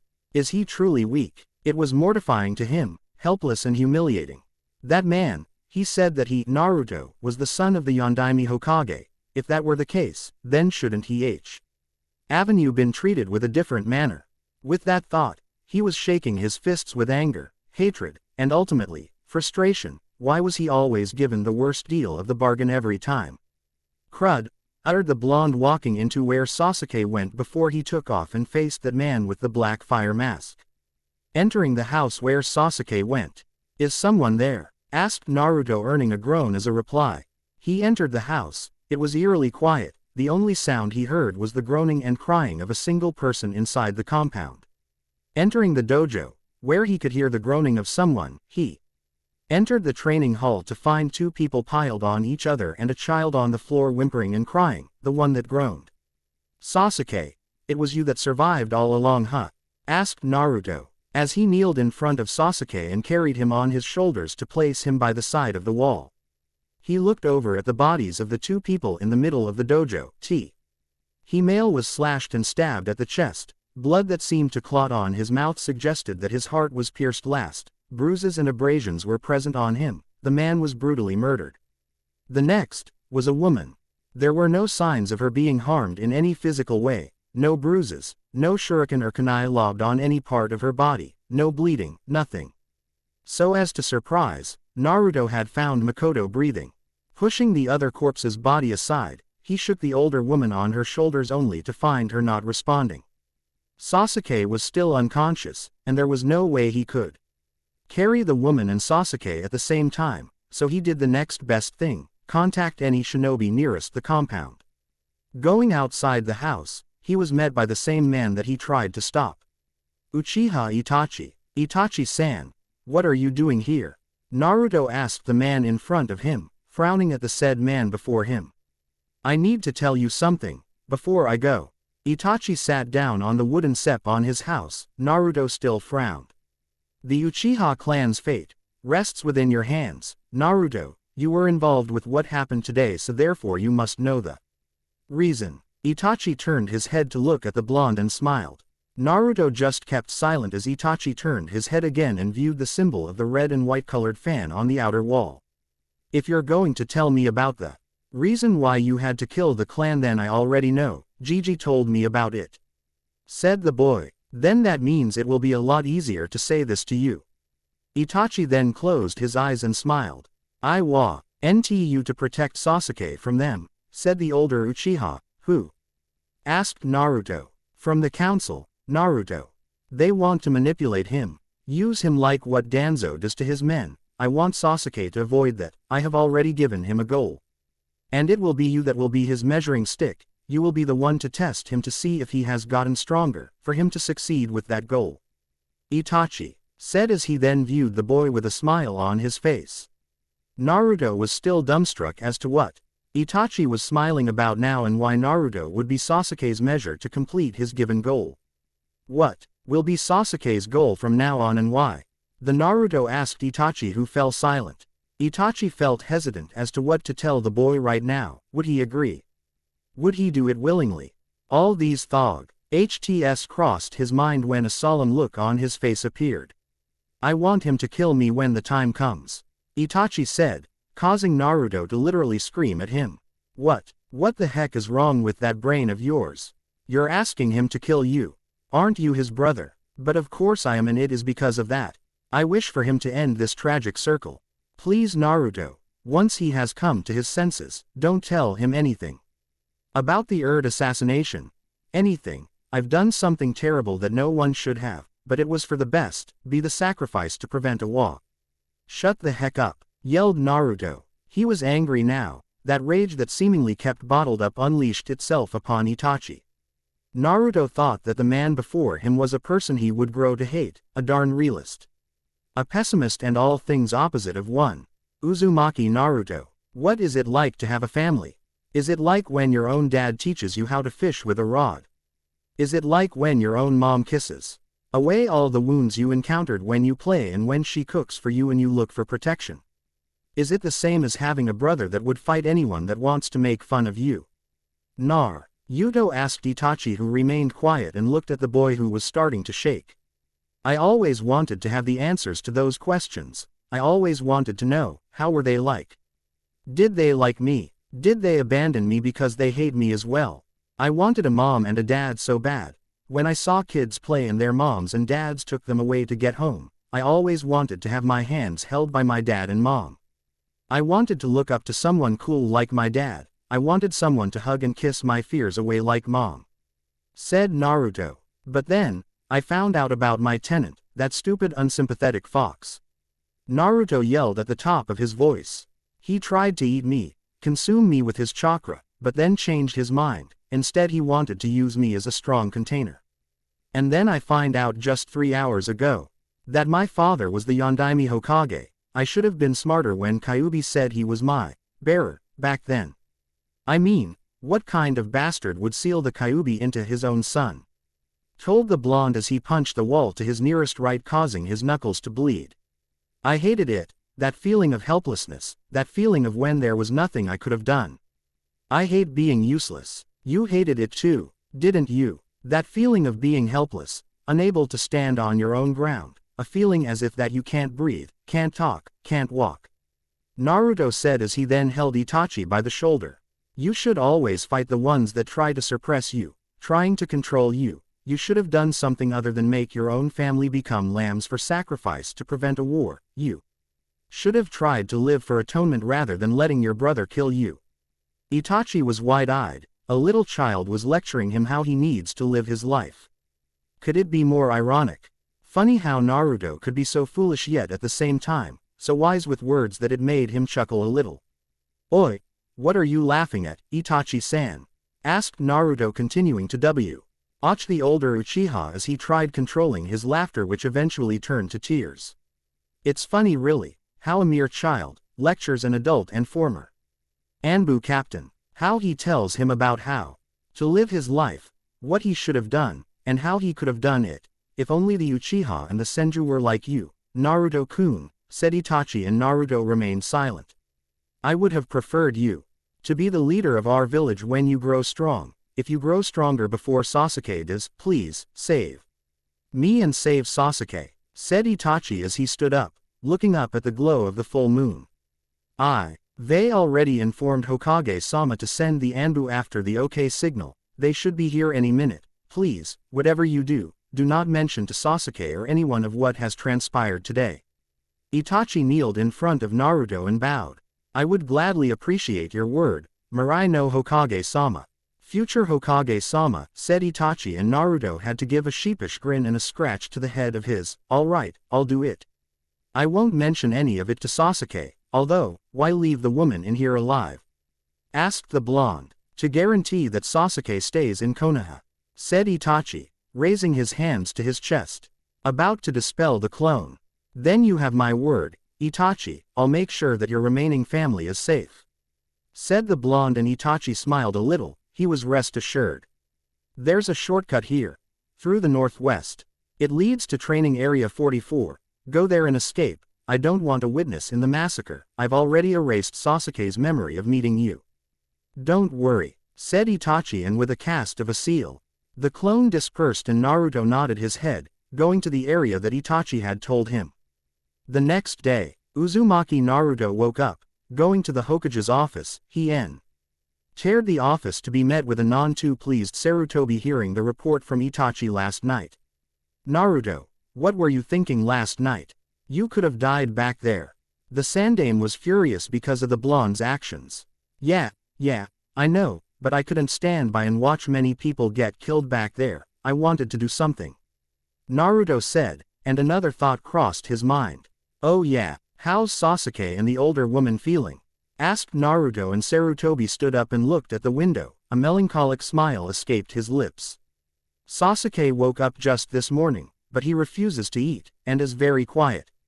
Apparently he is still in shock in what had happened. Sarutobi lit up his pipe and began to smoke. Uchiha Makoto, however, is in a coma. Apparently, she's trapped in a genjutsu.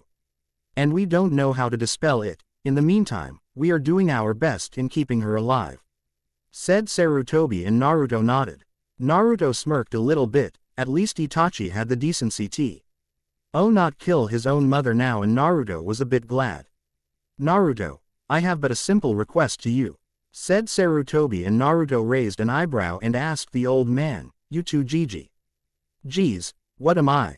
Some messenger of a god or something? The Sandaime tried to stifle a laughter from the blonde. Oh, Naruto, if you only knew. In order for you to be cleansed off from this disaster, I want you to not mention any of the events that you have seen, not even to me, and don't mention any of your exploits to Sasuke. He may have a relapse and accuse you of being Itachi's cohort. Sarutobi sat down reading the papers on his desk. I know that part. Itachi told me about it as well. However, I don't know what will happen to the woman that I found that was still alive.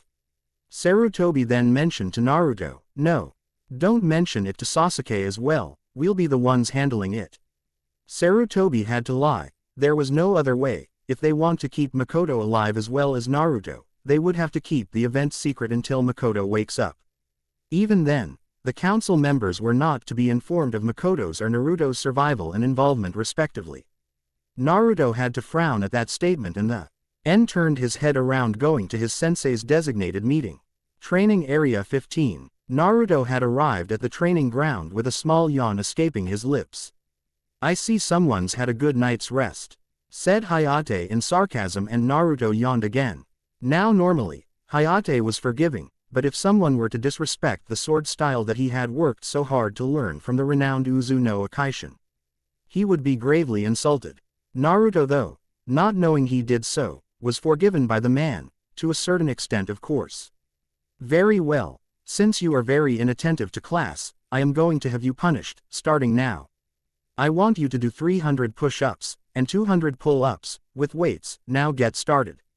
Yelled the teacher, and the student out of his drowsiness, Santo OD up as a pole and gave a hard-pressed salute, doing his exercises as punishment while watching his sensei lecturing him on the principles of the badass Sugetsu no Terusu.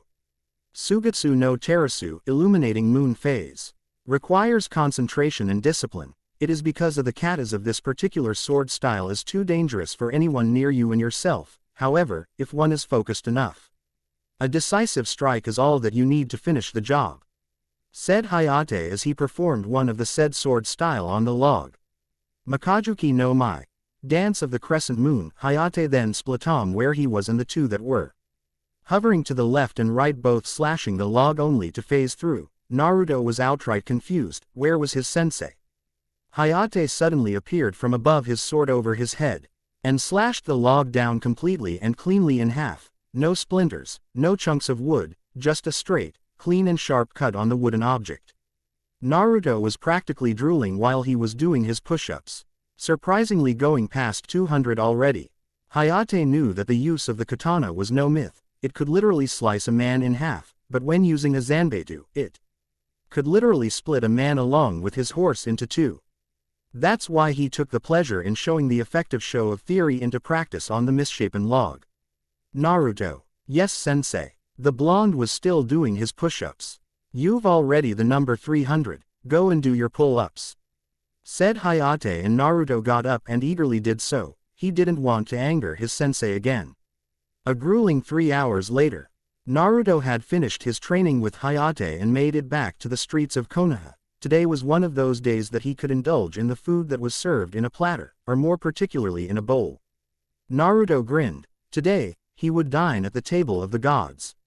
Ichiraku Ramen. Making his way to the aforementioned eatery, he had bumped into an Anbu member, donning the dog mask and silvery hair standing straight up. He looked at the man with curiosity striking him again and then apologized. Kakashi shrugged at the blonde's attitude, as Naruto made his way towards the ramen stand. All the while, the scarecrow Junin, remembering something that his sensei had given him, he guessed it was time for Naruto to get what is rightfully his, making his way back to the ramen stand. He had seen the boy indulging in the bowl of noodles with haste. Kakashi had to admit, like father, like son. Gorging on his 7th bowl of ramen, Naruto didn't notice that there was and on his back until the old cook in front, Chuki, called for him. What's the matter, Kakashi? Forgot something? Asked the older man with a grin, and Kakashi nodded. Yeah, something like that, said Akashi sitting down as he the child on his right kept inhaling the noodles on the bowl. Kakashi gave a small cough and Naruto immediately stopped. Who was the person to disturb his most blissful moment of the week? Naruto looked at his right side and saw the Anbu that was wearing the same dog mask and the same silver hair. Naruto thought nervously that he may had done something to piss Inu-san off. Naruto was sweating buckets when the Anbu went to his kunai pouch and out came.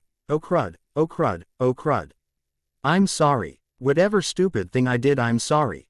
Naruto wailed and dropped on the ground. Kneeling and bowing his head multiple times. Hey, no need to be nervous, Naruto-san. I'm just here to give you something, said the man, and finally reaching for the item. Naruto turned up right at ND saw the man's hand with a 3-pronged kunai. What the freak is that? No tact whatsoever, very much like Minato-sensei, thought Kakashi, deadpanning his answer. A 3-pronged kunai. Kakashi rolled his eyes at being the obvious. Gee, aren't we stating the obvious? Naruto rolled his eyes himself, stating it sarcastically. Anyway, this 3-pronged kunai belongs to you. Why? Asked the blonde. His curiosity was manifesting itself. Kakashi noticed the interest and glint from the blonde and answered him. Because it's your heirloom. This is a chakra-amplifying weapon. It's used to, as you may probably know by now, amplify weapons to a degree where the weapon itself can serve as a dual purpose. It was used by the Yondaime Hokage for his unstoppable jutsu, the Hiraishin. I'm sure Chi should serve you well for whatever purpose you have, that or it simply be an ornament on your own. Good luck with it. With that, Kakashi exited the ramen stand with Naruto looking at him questioningly. How the heck am I supposed to do this? Thought the blonde. His thoughts were running on about the kunai in his hand, completely forgetting the half-finished ramen on the table. The kunai that the Yondaime had, his past, his relic, and ultimately, it will be his future. He will figure out a way on how to use it, for he is Uzumaki Naruto, just recently found out son of the Yondaime Hokage of Konohagakure no Sato. End. Chapter preview. Hear the song of the wind. Bask in its presence, the whimsical, the wild and the free. The wind beckons, time moves, slowly, the gears of destiny are spinning, be steadfast, Fujin's chosen. For you are hope incarnate. The wind blows with you, always. Reminders. I will not be updating for the next week, I guess depends on the work I'll be doing, I've got exams and case studies to worry about, I hope you understand, anyway RNR please. Chapter 4. Sword of Wind, Heen. A kunai on his right hand, shaped like that of an antennae to absorb lightning and send it to the ground, a lightning rod. The weapon was weird, but it seemed as if it felt so right holding it. It felt as if a part of himself has been sent back to him. Uzumaki Naruto began twirling the kunai by his fingers. A feeling of wonder, as he gazed at it from his bed, his arm left outstretched on the kunai. Deciding to let his mind wander some more time, he turned in for the night and let his dreams do the thinking for him. Dreamscape. The wind rustled the very plane Naruto was on. The place was rather turbulent. Everywhere Naruto swings his hand with the tri-pronged kunai, the wind followed obediently and swayed there. As he walked, he could see several humanoid figures from the distance. Each were as dark as the night, and the blood-red color in their attire glowed an ominous The dark figures then extended their shadows towards Naruto, trapping him by the long strips of the dark visages, ensnaring him in the middle. Naruto looked around in panic. He could see one man Sing his hand, and out came 6 other figures from him. His eyes made Naruto quiver. The look of those concentric eyes that were focused on him, it looked like those eyes that could pierce through the soul and suck it all out. The 6 men that had the same weird eyes approached Naruto, their hands outstretched to the blonde. Naruto could feel the fear in him, as the man walked with only his right leg taking initiative as he walked. As the man touched Naruto's forehead, immediately, Naruto ducked and screamed at the top of his voice. "Don't touch me!" The tri-pronged kunai that he had held in his right hand immediately glowed in blue light, with Naruto swinging the blade sideways, hitting the 6 shadows, making them lose their sustenance. Stumbling back, the 6 shadows froze as Naruto looked at them with a shocked expression, and then to the kunai in his hand. "This weapon is my existence." Naruto then proceeded to jump at his attackers, kicking the first in the face, the first one stone. Aggered back as Naruto landed on the ground while crouching, he slashed the man horizontally at the waist, going through him and vanishing into the shadows. The sound of the birds chirping in the morning woke the blonde from his slumber. Walking outside of his makeshift home, he stared upwards and viewed the canopy above, noticing several rays of sunlight had been piercing from the leaves. Ally noted that today was another training session with Hayate. It had been 5 months since his training with the said Junin. So far, he has only mastered one of the Sugetsu no Terasu's Ugi, the Makajuki no Mai, Dance of the Crescent Moon. The progress, in Hayate's own words, torrential when it needs to, but calm like a mountain stream.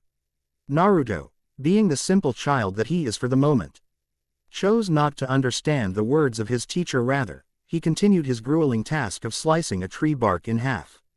Now, since his progress with Makajuki no Mai, he was training with Hayate at the usual training ground, severing a waterfall in half by using one of Sugetsu no Terasu's most fearsome techniques, Hantsuki no Noboru.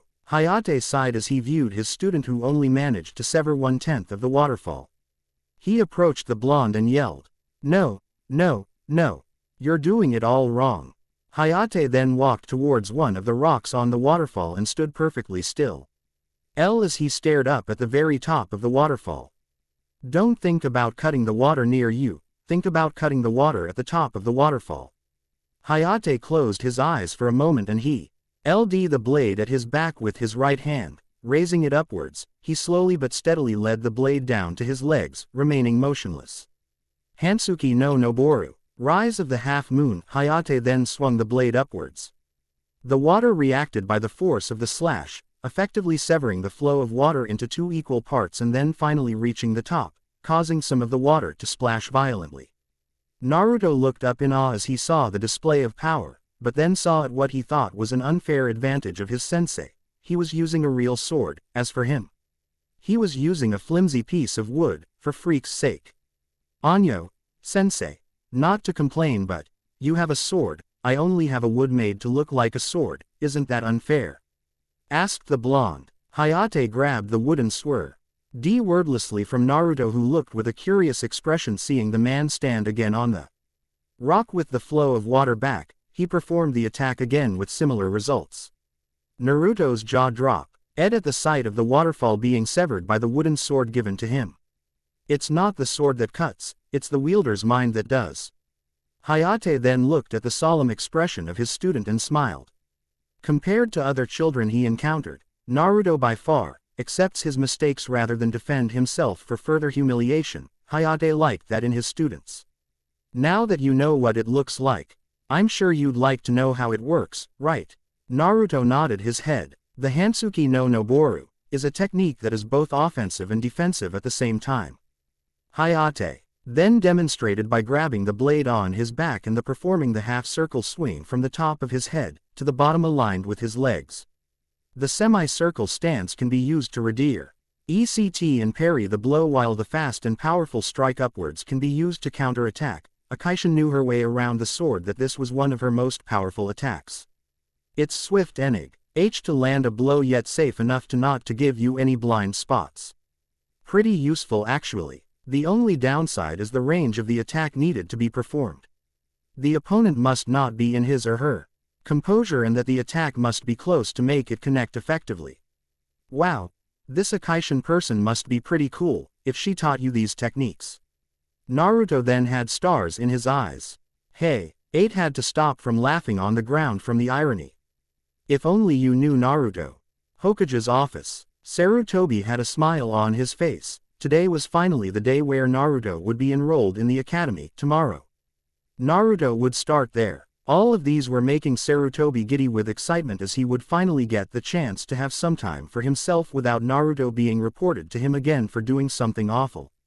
A barge in the Hokage's door made the man pull out of his musings. One of his attendants had ran to him. His head was wet with sweat and his panting suggested he came very far, or ran very fast. Hokage-sama. Naruto had just put a stink bomb at Morioki's dango shop. This is what he meant when Naruto would get into trouble occasionally. Now the fools from up north would be laughing their asses off once they see what greeted them. Streets of Konoha. A small blur jumped from rooftop to rooftop, avoiding his pursuer from his latest prank. Unfortunately, the one he chose to target was a favorite shop for one of the most sadistic and temperamental junins that ever graced Konoha's grounds. She was also the most haughty and scantily clad kunoichi of her group, wearing only nothing but a fishnet, a leather waist strap and a trench coat that covered her privates. Now to some, this amused the onlookers. Others palmed their heads in shame and disgust of the unabashed child that did this thing. Another group took the prank seriously and had blushes crossing their faces, particularly the male population when they saw the female kunoichi chasing the little blonde. "Come back here, you little mongrel!" Anko yelled and was fuming from Naruto's prank when the stink bomb managed to hit the place. Another thing she was pissed was the fact that she was there when it happened.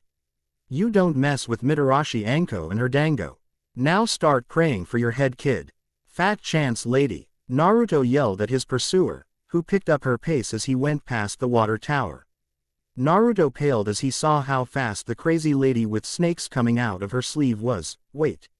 Snakes. Holy crud. The blonde cursed, leaping on the next roof. He was ensnared by the said reptiles, and then, pandemonium. Dango shop, ground zero. Sarutobi was holding the bridge of his nose as he saw the scene of the crime, complete with medics wearing chemical suits and a gas mask. It's as if biological warfare took place here. He watched as he saw one of his best junins being whisked away in a stretcher, struggling for breath, holding his breath and screaming. The springtime of youth has bloomed on little Naruto. But I think it just bloomed a little too much. A light tap on his shoulder was what sent him to sleep. "We're sorry, but we needed to shut him up somehow," said one of the medics while one was scanning the area with a weird contraption as it sent out beeps. "Oi, quit fooling around. There's no radiation on a stink bomb." "What? I was making sure. You never know, Jew. Saint, what concoction Naruto put in that thing. Remember the hallucinogens in the Hunter Nin Corps?" asked the one scanning the area. "Don't remind me. I still find handling those guys more toxic than handling a pediatric patient." "How'd he get access to those things anyway?" said the one who was holding the later end of the stretcher. The Hokage was waiting patiently for the perpetrator, which was about to appear in 3, 2, 1. In a plume of smoke, there appeared one grinning Mitarashi Anko holding a very traumatized Naruto by the ankles, who was audibly twitching. "Anko, you didn't have to hold him like a dead animal. Put him down." "And what happened to him?" asked the wise Hokage. "Oh, a little lesson," Anko hummed. The Hokage raised one eyebrow at Anko and then looked at Naruto as he continued to twitch on the ground. Sarutobi pinched his nose again and counted backwards from 10. So where would you like to place him? Asked one of the medics. Psyche ward and hopefully in solitary confinement. This little guy is just crazy, said the other one, hauling away the last of the little blonde's victims. How much time do you think he has on his hands? Asked one of the medics. Looking at his handiwork, probably a lot. Yeah, pretty much. So, I heard that Kurenai-san is still single, want to see her by the hot springs later tonight. If you know what I mean. The medic pervert nudged his friend by the stomach and the man said, stop thinking with your dick for once, and you're supposed to be married, replied the other. Ah, come on, it's just a peek between pals, and besides, you need to get some. Unless you're gay, that is, which is perfectly fine for me, just stay the heck away from my crotch, alright? I'm married, you. No, said the first medic laughing, causing the receiving end of the statement twitching and started counting from 10 to 1. Of all the medic teams, why was he assigned to this one? The one with the most idiotic person in the medical field, sure, the whole job description said that you need to have an acute knowledge based on human anatomy and physiology and chakra flow. But it also required another criteria, logic, and since the man beside him was being illogical by seeing a Kurenai in a birthday suit, Lord knows tutoring medical and surgical management. You're sick, you know that, said the second medic. Really, I feel quite dandy right now if you ask me, said the man and raised his hand to prove his point, almost hitting the medic behind him, who growled and then glared at him. You're impossible, said his coworker. The Hokage couldn't resist doing a facepalm and mumbled something about being surrounded by idiots, all the while viewing the boy that was sprawled on the ground still twitching. I need to smoke, mumbled the old leader, as he turned his back and faced another stack of paperwork. Konoha Ninja Academy. Yumino Iruka had just finished his classes and was already finishing up on his desk, stacking the papers in a neat and orderly fashion. The scar-faced Chunin happily exited the room, with a smile still on his face. Compared to the other Chunin, Iruka loved his work being a teacher. Just being able to pass on the knowledge he had acquired throughout life made him quite proud that he was doing something worthwhile for his deceased parents to be proud of him and his noble deed. As he entered the teacher's lounge, he couldn't help but overhear one of his associates about a certain discussion. Hey, you happen to hear what that Uzumaki kid did this time? You mean the one in the dango shop? I heard that the kid even slipped by Anko and Guy's guard. That's pretty downright scary, don't you think? The other one whispered. Yeah, if that brat ever becomes a ninja, he'd be more than just a monster. That kid and his hobbies. I'm beginning to think that Hayate doesn't spend too much time on his manners. You know that sick Junin, he's calculative, just like his cold-hearted girlfriend. That guy only teaches how to fight and know manners in front of dignitaries, or professionalism with fellow shinobi. I know you can't apply it in combat, but still, a job is a job and you have to know the ins and the outs, especially when handling foreign dignitaries. Isn't that what the academy's about? Interrupted Iruka, sitting up from his chair and hands on his hips. Nah, here in the academy, you learn basics, having a mentor is different one-on-one than it is on a public scale. Most would get it, others won't, and ethics, etiquette and grooming aren't part of the curriculum. Oh, I see. Nah, it's Alri. GHT Yumino-san, you're still new here and you haven't been exposed by much, but I'm sure you can grasp the whole thing by 2 or 3 more months. Yeah, well, Yumino-san, me and Hideki-san here are going out for ramen at Ichiraku's. You goin'? Asked one of the teachers, and Iruka shook his head. No, I still have to check on the papers from the quiz I gave to the students, said Iruka, and the 2 seniors laughed. Okay, just don't take it too seriously, you'd grow old quicker. Iruka sighed and sat down in his desk, scratching his head as the pile of papers from the academy students were checked, all 41 papers. About halfway through the pile, Iruka had heard a knock on his door. The scar-faced Chunin stood up and opened the door, only to find an old friend of his during his academy and genin days, Mitarashi Anko. It was a known fact back then that Anko was apprenticed to Orochimaru. Iruka somewhat envied her, but then, he himself was the son of one of the most trusted nobis during the reign of the 4th Hokage. So in the end, he had hoped Anko for the best.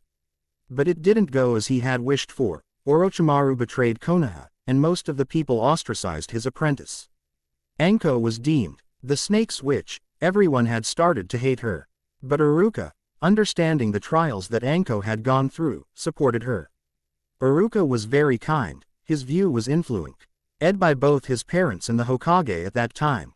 You are not the person defined by your history and affiliation. Those were the words that Iruka stood by. People aren't defined by their past or how they were involved. That was what made Iruka turned into a close friend of Anko, and in turn made Anko a lot closer to Iruka. "Ah, Anko, what are you doing here?" asked the scar-faced Chunin and S. Miled naively at the woman in front of him. Anko blushed and turned to look away at the man that had stood by him when they were younger. "Why yeah, you see Iruka, Hokage-sama told me to give this letter to you," Anko said, handing the letter to the Chunin. "A letter to me from Hokage-sama." Iruka wondered what the Hokage would write to him. "It's about Uzumaki Naruto, you know, lovable blonde kid that everybody hates and the one that pulls those incredible pranks. You do happen to know about what happened later today, didn't you?" asked Anko, and Iruka remembered what he heard from the two teachers. Come to think of it.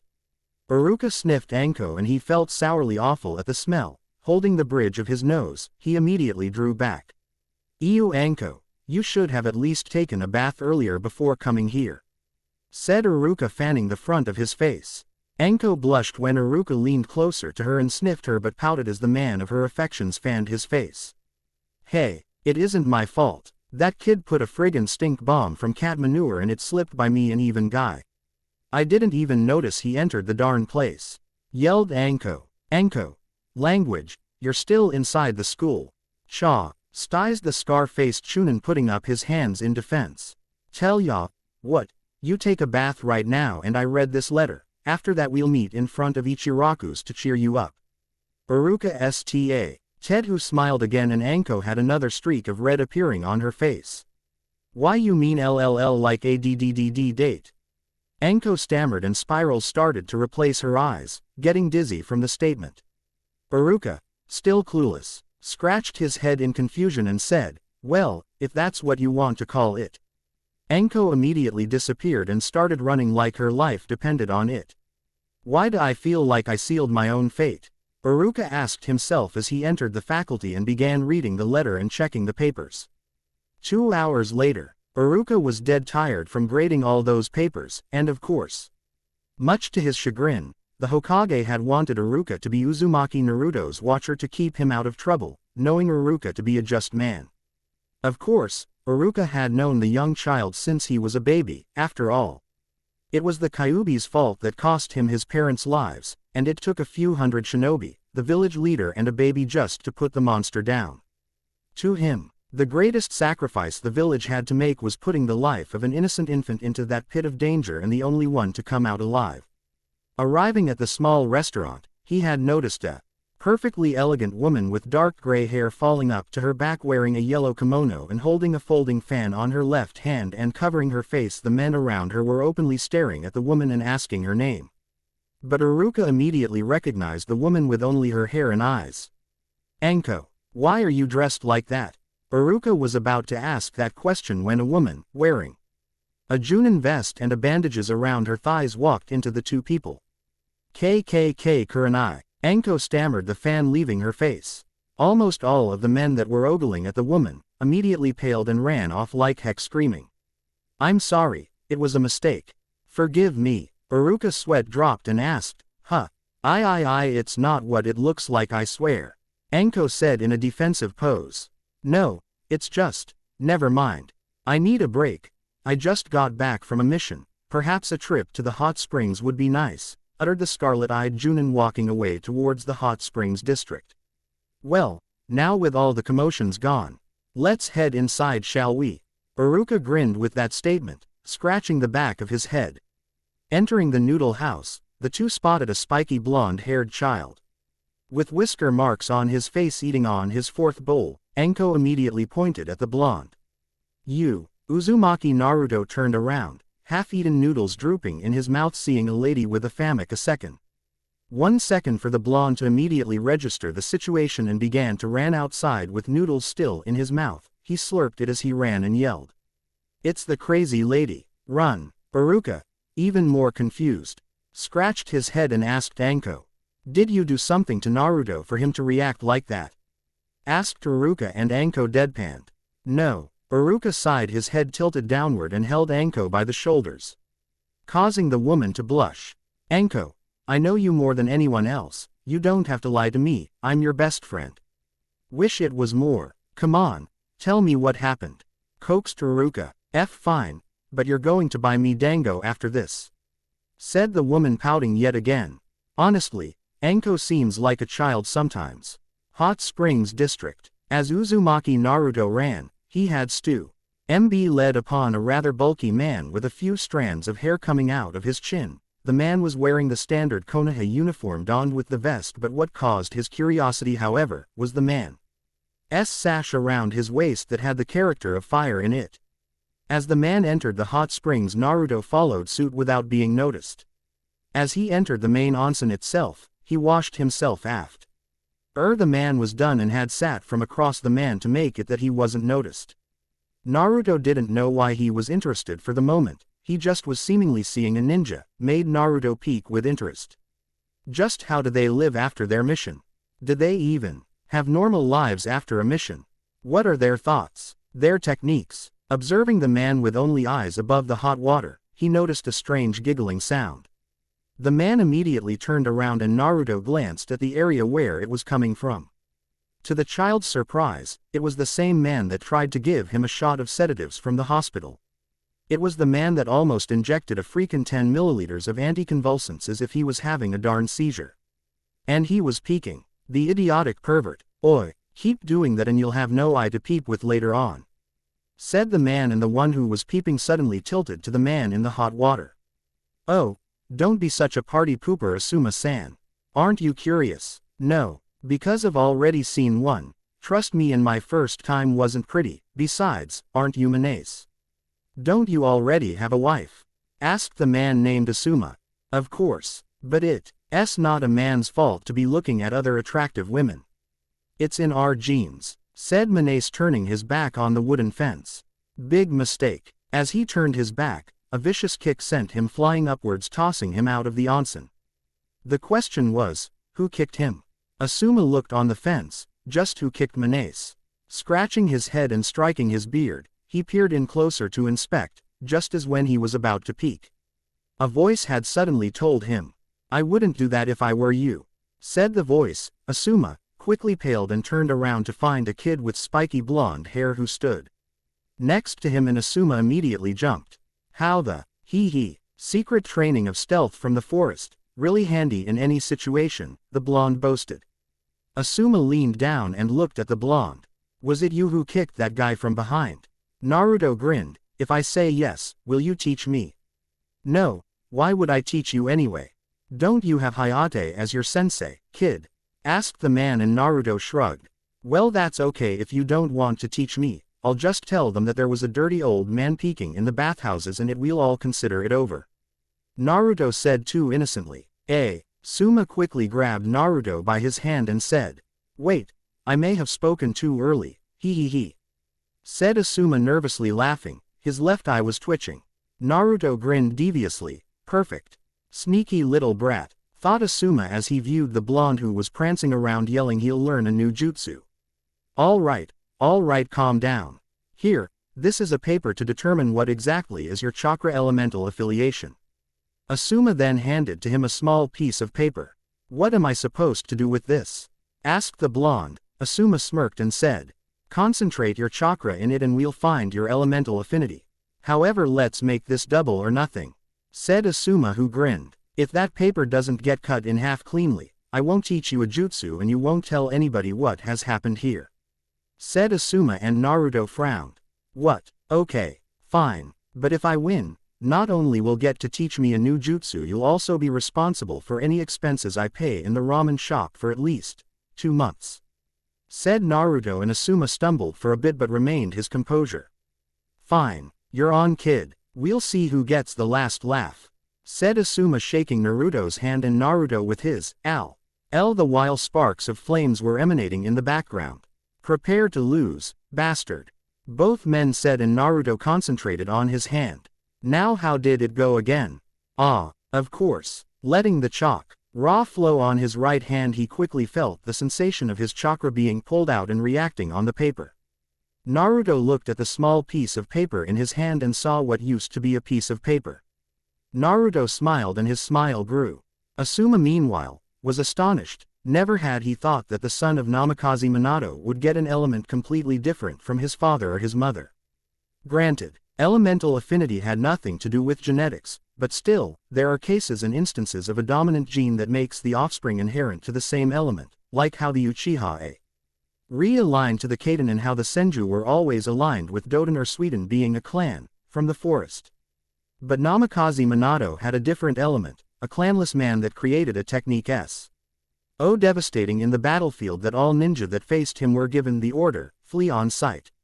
What was absolutely frightening about this man was that he had an acute understanding of FUINJUTSU, and had a great affinity to lightning chakra, making him probably the one to be called the dominant gene. His mother, however, was a completely different story. Uzumaki Kushina, having earned her name Uzu no Akaishin, was another dominant personality. She was headstrong and was impulsive. Compared to Minato's cunning and shrewdness in battle, these two were like tag partners. One hits high, the other hits low.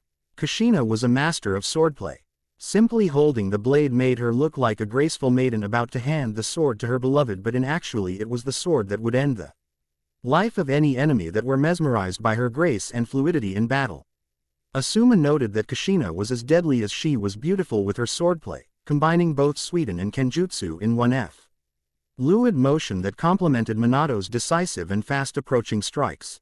Looking at their offspring, Asuma had to wonder, did Naruto's chakra, being a dominant type itself, searched for an element more suited to its needs?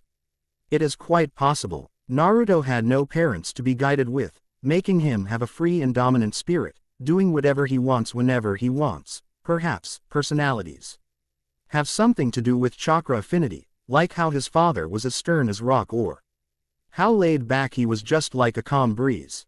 His thoughts were disrupted when the young blonde's paper had suddenly began to cut into smaller pieces until all of it was scattered and flew into the wind. Now that's one heck of an elemental affinity. Asuma stared at the scattered paper in the air and gawked at the kid in front of him. Now, I suppose you were the one who was giggling like a little girl here.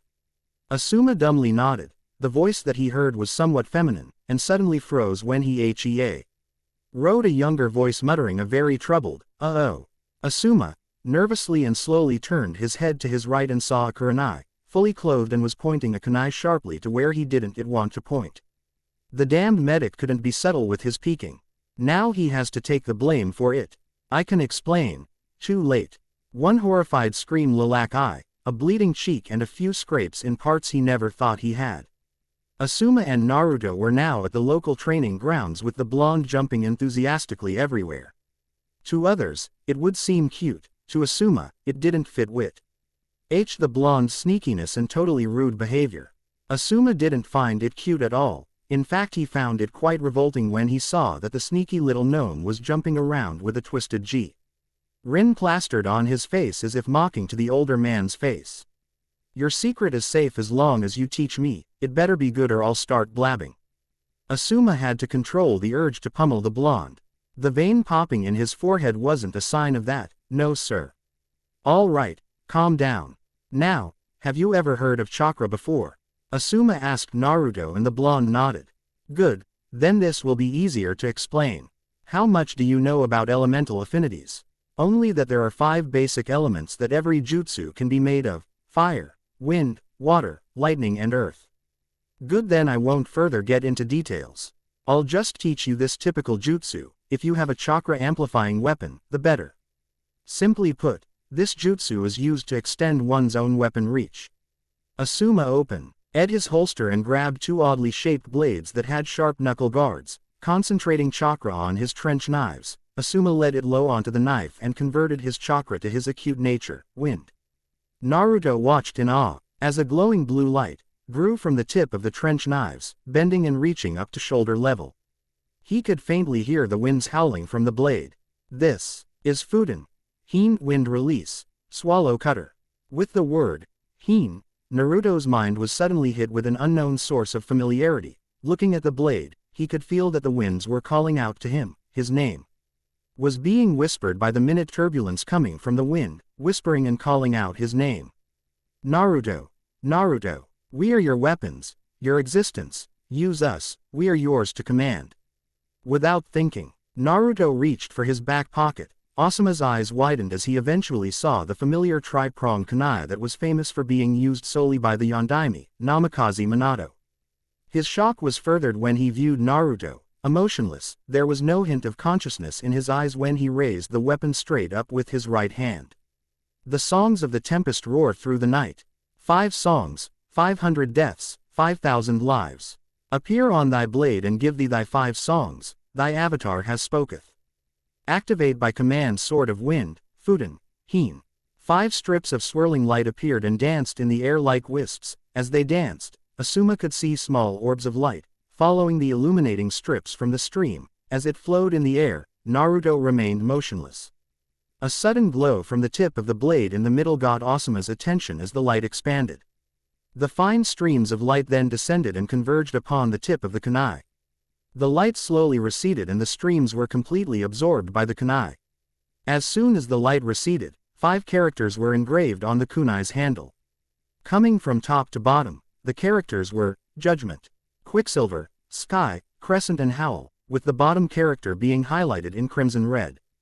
Coming out of his trance, the blonde's consciousness returned back to him as he saw the tri-pronged kunai from above, forming a transparent blue energy sword from the middle blade of the unusual weapon. Asuma had to drop the cigarette from his mouth, a first Tim. User of Heen and he already has a certain knack to it. Either Naruto was a complete prodigy or was just as lucky as the richest bastard there is. Asuma didn't know in fact, to this extent of Naruto's talent. He was more curious at the blonde. Something was just off about him, and he knew just the person who could help him unlock the mystery of the young blonde. Back at the Hokage office, an old man sneezed as he was reading another volume of his favorite series. No, and it was just getting to the part where Ayame was using her skills to satisfy Shio. The said man wept for hours on end. To be continued. No Jutsu Library this week. Sad face chapter preview. As the years pass, young children are seen, potential is everywhere, but amongst a sea of promising talents, there lies multiple charcoals in the sand. Slowly being honed and pressured, to become one of the most valuable items in the world, a diamond. Next chapter. Rippling Gale. Haha. Finally updated. Stupid preoccupation. It's freaking horrible in here. First comes the completion then a freaking play. God have mercy or I am going to go Rambo on my classmates a swipey behavior, I swear. Chapter 5. Rippling Gale. When Asuma had taught young Naruto a simple jutsu, he never thought the young blonde could learn it so quickly. As he smoked another piece of cancer stick, he breathed out the nicotine-induced smoke into the air. Remembering the scene that happened a few minutes ago, today he would need answers, and the man that knew most about Naruto was someone very close to him, his own father. As he approached the Hokage's office, Asuma grabbed one of his handy portable ashtrays and extinguished his cigarette. Entering inside, he was met with a teary-eyed, pale Hokage as the old man stared at his blunder on one of his favorite books. Asuma cleared his throat to make his presence known and immediately, the Sandaime was brought out of his stupor. Turning around, the wise Hokage looked at the person in front of the door. Asuma, what are you doing here? You're on leave, right? You don't start missions till the day after tomorrow. The Hokage inquired. Looking over to his son, he could see multiple scrapes here. There a black eye and an almost healing cut on his cheek. What happened to you? You looked like someone who had a run-in with Kyuubi. Worse, I ran in with Kurenai and Naruto. Asuma said, cringing. When he tried to tap to his swollen eye, Sarutobi shuddered at the thought. So what is it that made my son visit his old man? I'm sure you didn't come here for mere pleasantries. Sarutobi then turned to his son. A curious thought came into mind. Well, it's mostly about Naruto and his uncanny abilities. Asuma replied, a bit laughing and scratching the back of his head. You mean his stealth abilities that could even fool the elite shinobi of Konoha? Well, that and another ability that I found. Asuma then sat down recalling the events that had happened earlier in the afternoon. What is it? Sarutobi was intrigued by this sudden discovery. Could it be related to the same night when Hiyashi had told him about that mysterious wind-based jutsu? I don't know about you, but I recently verified that Naruto has an innate ability for Fudan-based jutsu. I saw it with my own eyes when I taught him hime. It was like watching a composer during an orchestra. It was majestic, if you could call it that. Asuma then lighted another cancer stick. The way he made that jutsu, he quickly analyzed it when he heard the name, hime. And just like that, one try was all that he needed. It's quite a sight, if I must say. Asuma then started to puff another large dose of carcinogenic smoke into his lungs. Sarutobi looked surprised. It indeed was related to that night. The night of the kidnapping of the young Hyuga Hinata and the night of the visit of that strange man. Tell Uzumaki Naruto, once he grows up, Fujin has taken a liking into him. Sarutobi remembered those words, the words of a divine being, a god. Tell me, Asuma, how much do you know about the ancient myths that revolve around Fire Country? You mean the legends that were mostly passed within the Senju and Uchiha about the creation? Asuma asked. Yes, those legends. Sarutobi replied. Well, I do know that Izanami and Izanagi were the primordial gods in which gave birth to the ancient gods, Fujin, Raijin and Kagutsuchi. Though Kagutsuchi and Izanami died, the former being the fire god and killed Td Izanagi, killing Kagutsuchi after he came out. Asuma said, scratching his chin, wondering where the old man was getting it, but decided to finish the legend. After that, Izanagi ventured to Heck to look for his dead wife, only to be horrified by what he saw of his beloved wife. He escaped Heck after that, which, tainted by the stench of death. Izanagi bathed in the ocean, purifying himself, and out came Amaterasu from his left eye, Tsukuyomi on his right, and Susanoo from his nostrils. Very well perceived, Asuma, I say. That you were listening to my stories when you were a child. Asuma blushed at that comment, being embarrassed about his childhood. Doesn't mean I get what you're saying about Naruto though. Saruto. Bai then turned his chair and looked outside the Hokage's office, seeing the faces of the former and current Hokages in the mountain with the stone faces. The night of the attack of Kyuubi, after it was sealed. I left for a meeting and let the Anbu guard young Naruto back then. Sarutobi explained as he then stood up and went into one of his file cabinets. During that hour when I was in the council meeting, there came one man that entered the office and slipped by the ANBU's defenses within a few milliseconds. Scanning on the file of October 10th, Sarutobi then grabbed the folder and placed it down on the table and opened the said parchments. Asuma was intrigued by that news. He had never heard of something like this when Kyuubi attacked. When he approached young Naruto, he placed 4 different seals on his body. One on his forehead, one on his lower chest, and one on each shoulder, signifying the 4 main directions of a map. Finding the right paper, he handed it over to Asuma, who then looked at the folder in amazement, seeing the blonde having the mark that Sarutobi described. By the time that he had given the seal, it was only then that the Anbu felt a surge of chakra coming from the room, and surprisingly enough, it was Naruto who did it.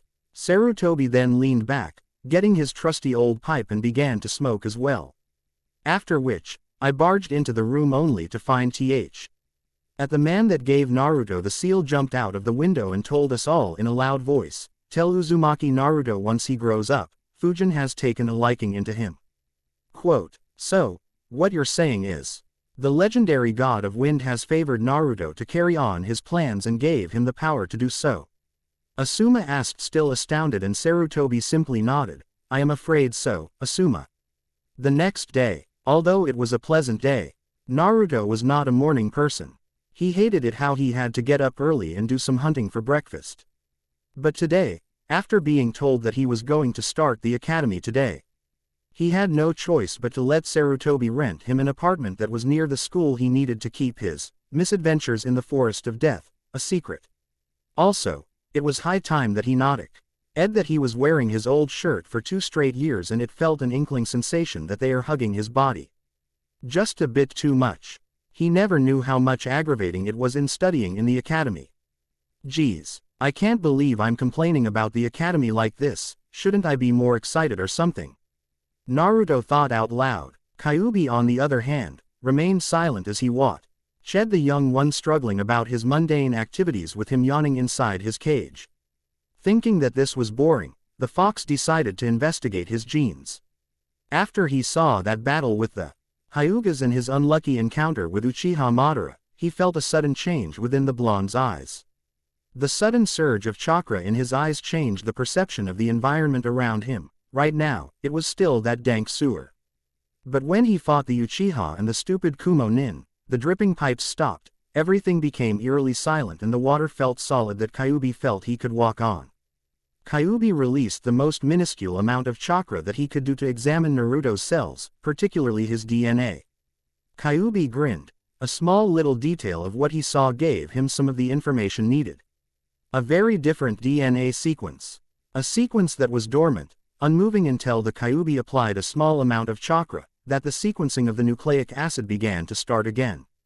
Curiosity was overtaking him. He would need to further study this gene sequence.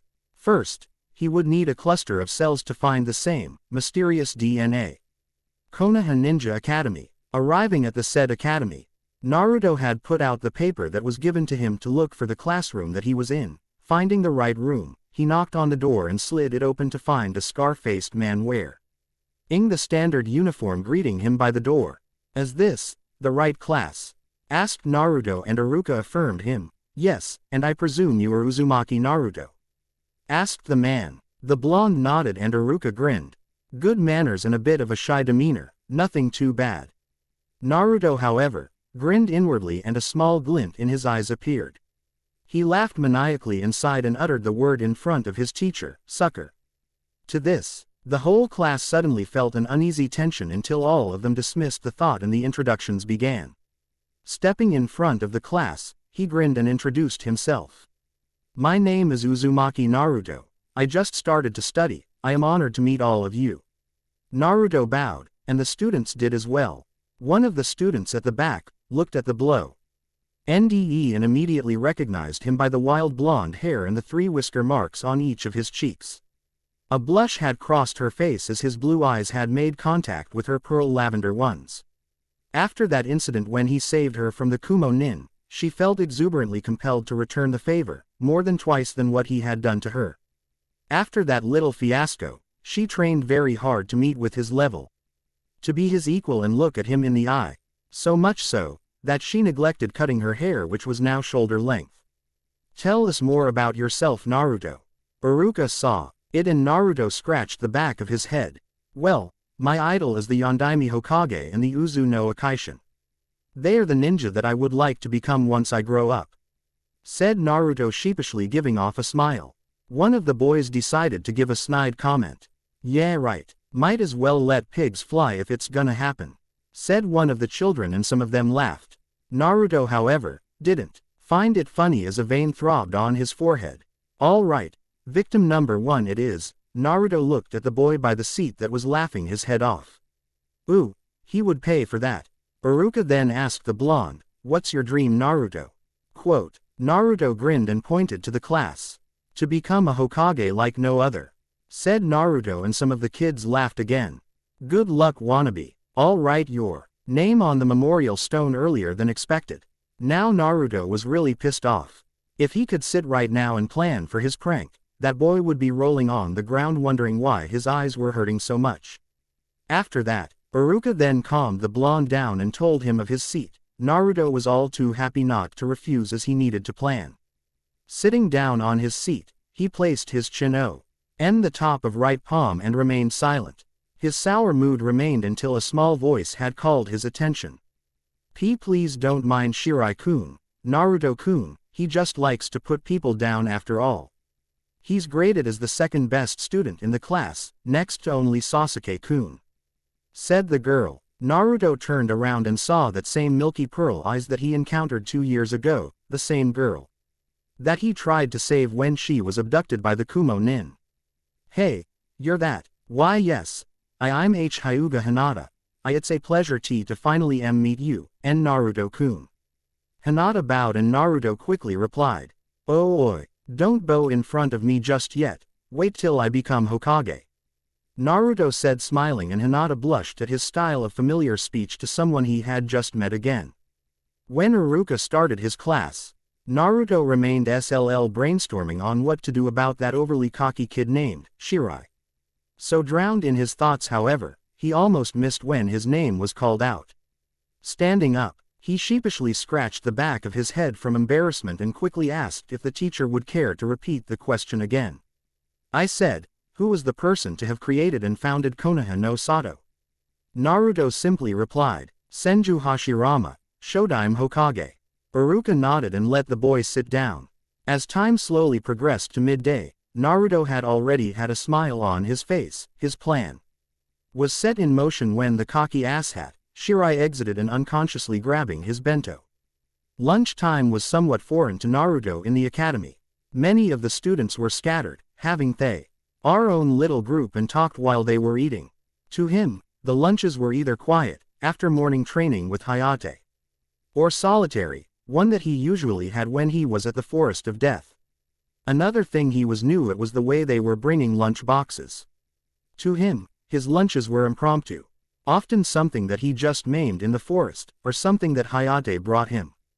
Naruto grew never having obligated to bring a packed lunch. So when his stomach began rumbling, he was aggravated when he wasn't allowed to leave the school premises during lunch. He was about to turn away when the girl that talked to him earlier had called out to him. Naruto looked at the girl with one eyebrow raised in curiosity as she was asking for him to share her lunch. But it was quickly EPTED when Naruto was all too happy to satisfy his stomach a little. When Hinata gave him an onigiri, Naruto quickly took a bite and found it quite good. This is really good, Hinata. They're delicious, said Naruto, chomping down on the onigiri that was given to him. Thank you for the compliment, Naruto-kun. It makes me happy someone appreciates my cooking, Hinata said, blushing while doing so, while Naruto said between chomps, you made these. Wow, you're a really good cook, Hinata-chan. Hinata outright turned into a tomato when she heard her name having the suffix chan. A single scream was then heard around the campus. Naruto simply smiled while Hinata became worried. What was that, Naruto-kun? Asked the lavender-eyed girl. Naruto simply waved off and said, karma, Hinata-chan. Sweet, unadulterated karma, Naruto said, laughing on the ground after saying that little speech. Taijutsu class. Iruka adjusted his voice by coughing and looked on at his class as the match floor as behind him, signaling some of the students that it was that time. Students were given the idea when they were little that after learning how to throw a punch, throw a kick and grapple, they would be doing spars for the rest of their time in the academy. All right class, today in Taijutsu lessons, we'll be doing spars, to see how far you have progressed in the physical department. This would be done weekly now starting from today till the day you graduate. The first lineup would be Tensou Shirai against Uzumaki Naruto. Naruto stood on the stage waiting for his opponent. When he finally got a good view of the said person that was picking on the new guy, he saw red hair standing straight up, wearing a simple dogi and gloves. He was obviously much taller than Naruto was, and was a bit bigger than the fat kid that was eating potato chips earlier. Good. After that embarrassment, I'll need a stress reliever. Good thing you're here, new guy. You're the perfect chew toy, Shirai said, slowly stepping into a stance. Hey, how was the tear gas for lunch? Did you receive it? By the looks of those swollen, watery and red eyes that you have, I guess you did, said the blonde who was laughing. Shirai scowled at the new kid and in rage said, it was you. Duh, who else, Jack for brains? Of course it was me. I didn't give the Anbu trouble for nothing. Naruto then prepared himself for the enraging kid that came at him with fists flying. Shirai aimed a punch to Naruto's face, in which the blonde easily parries with his left hand. Swatting the fist away, Naruto then turned around and smashed the kid's jaw with a shattering forearm to the cheek that sent him flying away from the blonde. What's the matter? Aren't you number 2 in the class? You could at least pose more of a challenge, crybaby, Naruto said as Shirai stood up, cradling his jaw. Shut up, Uzumaki. A newbie like you shouldn't raise your voice to someone like me, Shirai said, but once he finished the sentence, E was already met with a knee strike on his nose, causing blood to spill from his left nostril. Junk. Shirai cursed, tumbling on the ground, holding his nose. That's 2 strikes, 1 more and you're outta here. Naruto mentioned, gesturing his thumb, and pointed to his back, grinning while doing so.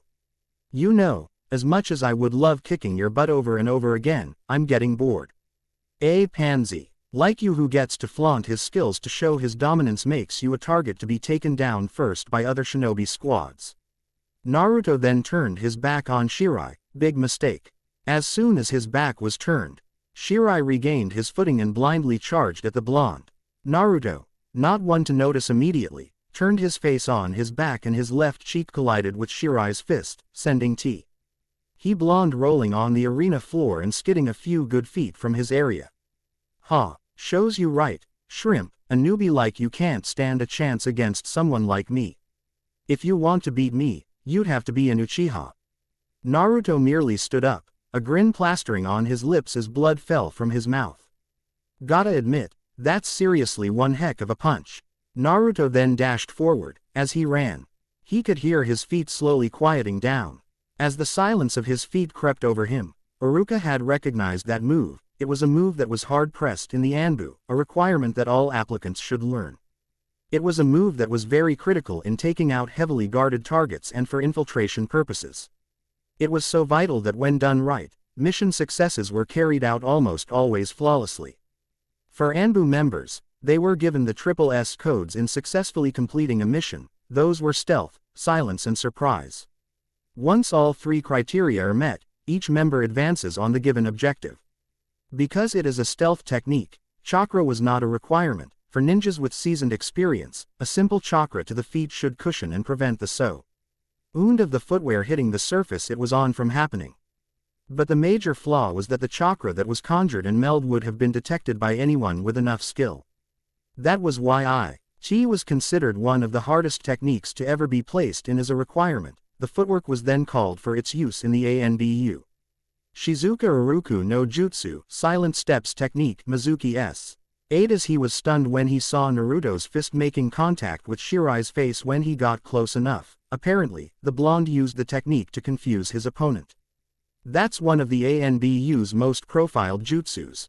For a kid to learn this kind of thing is amazing, Iruka thought out loud. Many of the students were astounded by Naruto's display of an advanced skill.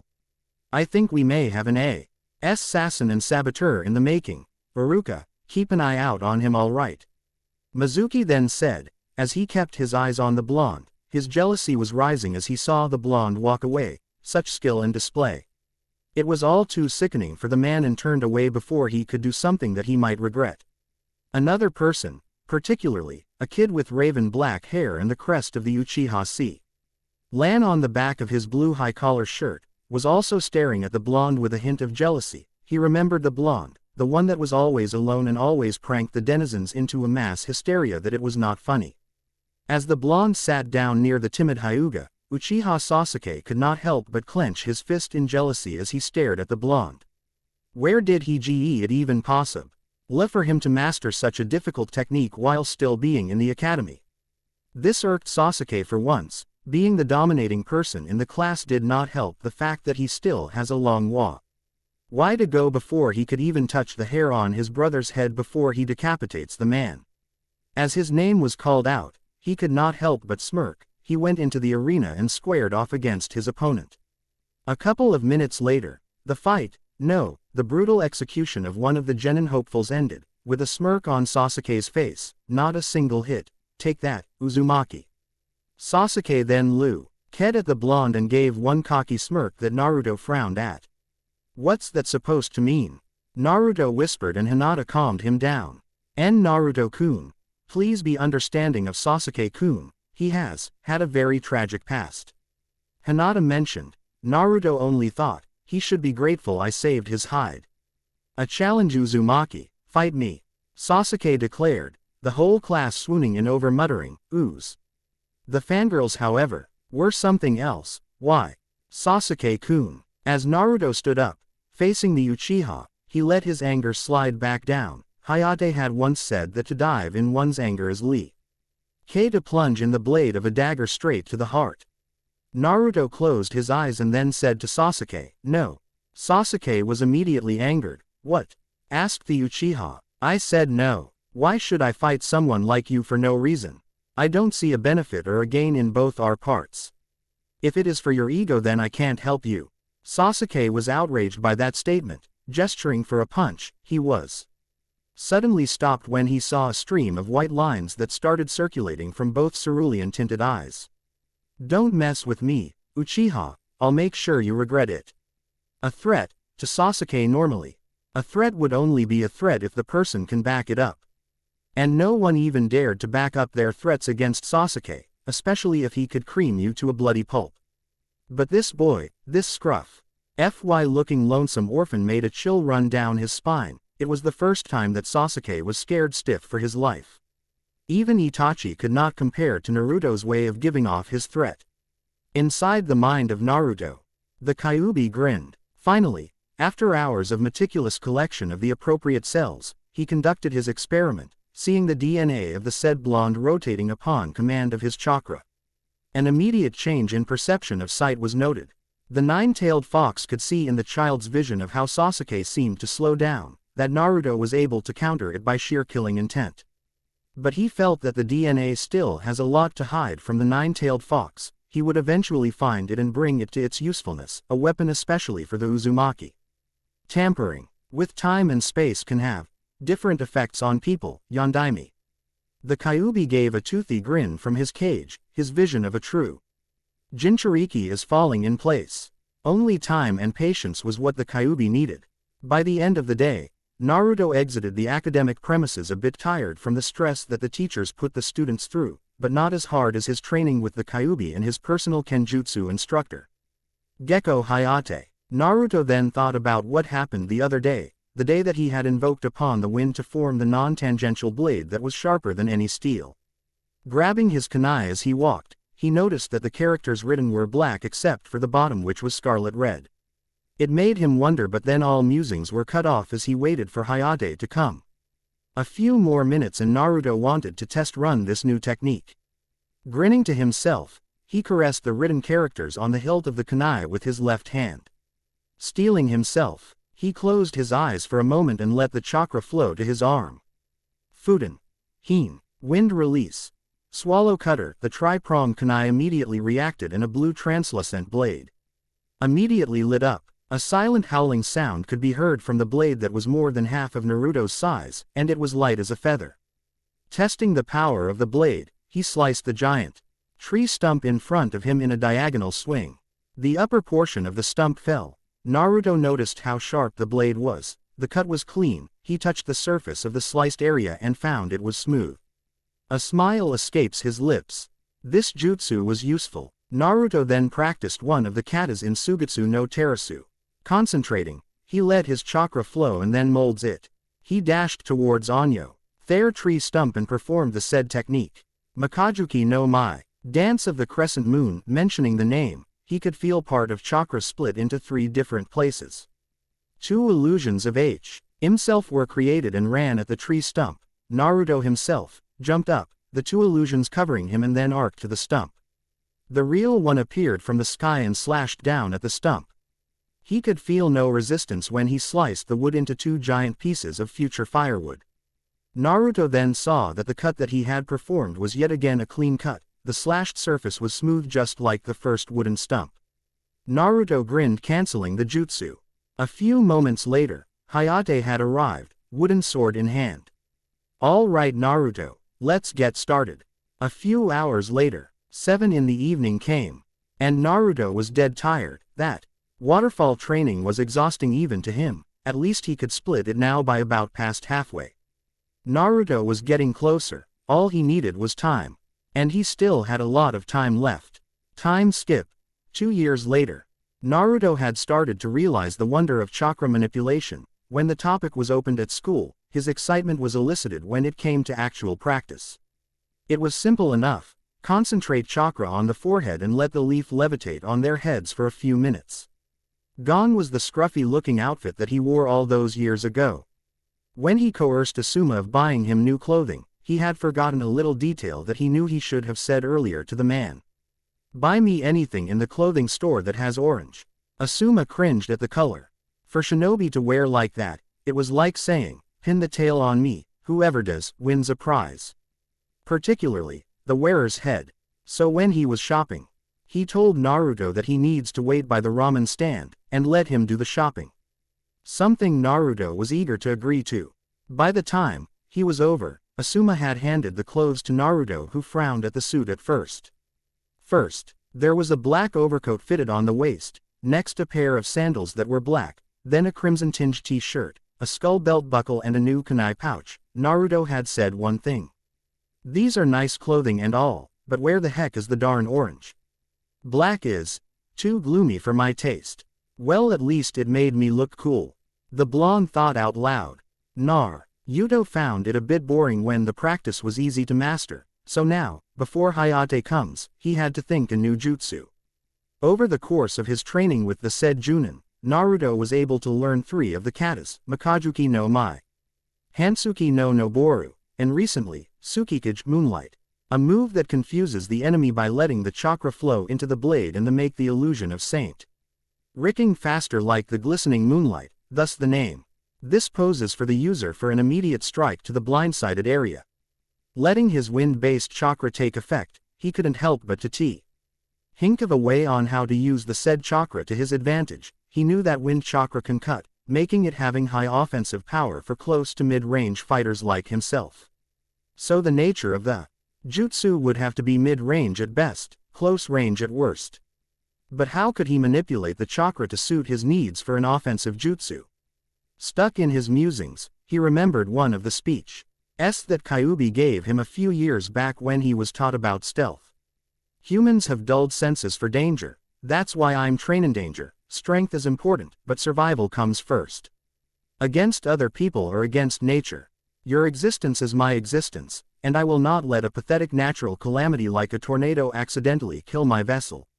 Naruto shrugged that sentence with a sweat drop on his head. At that memory, Fujin scoffed at it. As if a tornado is pathetic, goes to show how overinflated that darn Kitsune's ego is. Naruto chuckled at that, and then brilliance struck him. That's it, yelled the blonde, brainstorming the idea in his head, and then gathered the appropriate amount of wind-based chakra into his surroundings. Wind was a wild element. It was restless when conjured, kinetic motion incarnate. But wind can also move in one unit, a swirling mass of destruction in its wake, barely containable energy, a whirlwind. Concentrating the winds on his forearms, the SWIRLING mass of energy began to circulate, starting to spin rather slowly at first but then began to accelerate. As the circles of wind started accelerating, Naruto could feel that he was losing control. Gritting his teeth, he had forced to slam the wind-induced arms on the tree stumps. The effect was the wooden bark turned to countless splinters scattering up in the atmosphere. Now for the name. Utan. Reppuken. Wind release. Violent gale fist, Naruto said, grinning at his work. Learning something new every day sure has its perks. To be continued. Jutsu section. Shizuka Uruku no Jutsu, Silent Street. Epps technique, a rank technique that is purely stealth-based. It is a difficult technique to master because of it not requiring chakra to cushion the feet and prevent strong vibrations to occur on the ground, giving off sound. It is a move only perfected through practice and experience, commonly a test to initiate aspiring Anbu and Hunter Nin applicants, as it is a must in performing delicate missions such as infiltration, sabotage and high-profile assassinations. Fuden. Reppuken, wind release. Violent gale fist, C rank and offensive, wind-based jutsu that picks up strength the longer it is held. It has the ability to deliver high-pressure cuts from the winds and pushing force that is enough to disorient team strategies of enemies. With that now done, I present to you the preview section. Chapter Preview. The rustling leaves of the trees are sent up in the sky, with the wind letting the leaf ride higher. Deception is but a game, vengeance and hatred are forgers of death. Phew, talk about semester break. Oh yeah, progress is like wine, the more it is struggled or stored, and the sweeter or tastier victory is. One's honing to perfection can be perfectly understandable. It puts one in a better leverage, a better ground and a better way of handling things. When it comes to this, talent doesn't become a factor, merely an incentive when progress is reached. One does not usually need talent to achieve what they want in life. Only the determination and drive to succeed is the goal that they wish to achieve. Excellence means doing what you are good at, something that you honed after countless toiling. That's why, after 2 years of training and learning excessively, Uzumaki Naruto had deemed himself, with Hayate's approval of course, worthy of being a shinobi, genin rank. 6 years in the academy had made him into a fine, young and aspiring soldier of the Leaf. He took his classes not that seriously, thinking that history won't help in living the life of a shinobi who in reality have no time to dawdle in the past and have to live in the present. However which way he put it, he couldn't understand why he had to learn such pile of relics when you don't even have the time to properly take a minute to breathe in the midst of a battle. However, that didn't mean he was stupid, in fact it was the total opposite. He was a fairly smart individual, often he showed his mind at work when doing the most ingenious of pranks such as replacing the school bully's snacks with barnyard fertilizer once, not even being noticed by neither Mizuki nor Uruka in the slightest. Said boy came crying to home one day, but seeing as there was no evidence to prove of Naruto's guilt, he was almost always left unharmed. A sinister grin always escaped his lips when nobody except Shirai was looking at him. One day, said plastered toothy grin made the liquid in his bladder flow to the ground like a waterfall. Naruto turned away from that sight, in both humor and disgust. Honestly, picking a fight with Naruto, that person would be experiencing heck on earth for every insult that the boy dealt to the blonde. Next day, Shirai had to quit due to family problems. Not surprising to say the least. Naruto turned into the terror of his class. Whoever messed with him, Naruto would throw more than what was in Heck's pocket and shove it into any opening he could find on your body, except privy parts of course. Though he was quite the rowdy boy, that didn't mean he didn't have friends. On the contrary, Naruto established a lot of friendships within his class, particularly with Hyuga Hinata, Nara Shikamaru, Akamichi Choji, and Aburame Shino, the odd bunch that many of their classmates would often tell, but Naruto was a good student, often shown in taijutsu and ninjutsu practices. But even he ranked average due to his academics dragging him a bit downward. Nara Shikamaru, the kid with an almost abysmal grade due to his lazy nature, so lazy in fact, he could sleep through tests. A trait that made Naruto wonder how calm Shikamaru was in dealing with pressure. Akamichi Choji was a bit of a smart person, but his physicals were in the below but not by much. He could push Sasuke away with a swat of an arm if he wanted, if only he wasn't so unconfident. Aburame Shino, a very strange boy in Naruto's opinion. He keeps his ideas most to himself, speaks when he thinks it's appropriate, and when he speaks, it's usually a comment on how the people around him do things. Hyuga Hinata, a shy individual but with a fighter's skill. She was the #1 kunoichi in her class, only outclassing Sakura in taijutsu. Naruto thought it was a given. Hinata had a blood of the Hyuga after all, having an exclusive taijutsu style as well, gave her the edge out of most girls in her class. To Naruto, he recognizes Hinata's strength and strength of character. He had heard her once when they were talking about how she wishes to continue to improve herself so that one day, the person she admires would look at her as an equal. Naruto commented her that she will be able to do it, if already, Naruto himself was already impressed. Said words got her blushing like a tomato all day that Naruto swore she was sick. Throughout the class, he hadn't noticed anyone worthy of his attention except his friends of course. Thinking that the rest were a bit too unrealistic, he wagered that out of the 36 of these people, 9 would probably enter into the shinobi life. He had already pinpointed his friends to be one of these people. Inuzuka Kiba would be considered into his small list as well. The boy may be brash and a bit of a jokester himself, but he knew his way around. He always cuts classes and always prefer playing or training with his pet dog, Akamaru. To Naruto, trainin' was already a certain area that the boy had taken seriously, so it made sense that Kiba would become one of these 9 members. Yamanaka Ino, a girl with long blonde hair who was headstrong and bossy. Her supposed lapdogs were Shikamaru and Choji due to their father's history. Growing up with each other, the 3 were already getting along, somewhat, though Naruto knew she was from a ninja clan. He thought that if she could remove her wishy-washy attitude and her crush towards the last Uchiha, she could make it Haruno Sakura, a girl with pink hair and an attitude problem.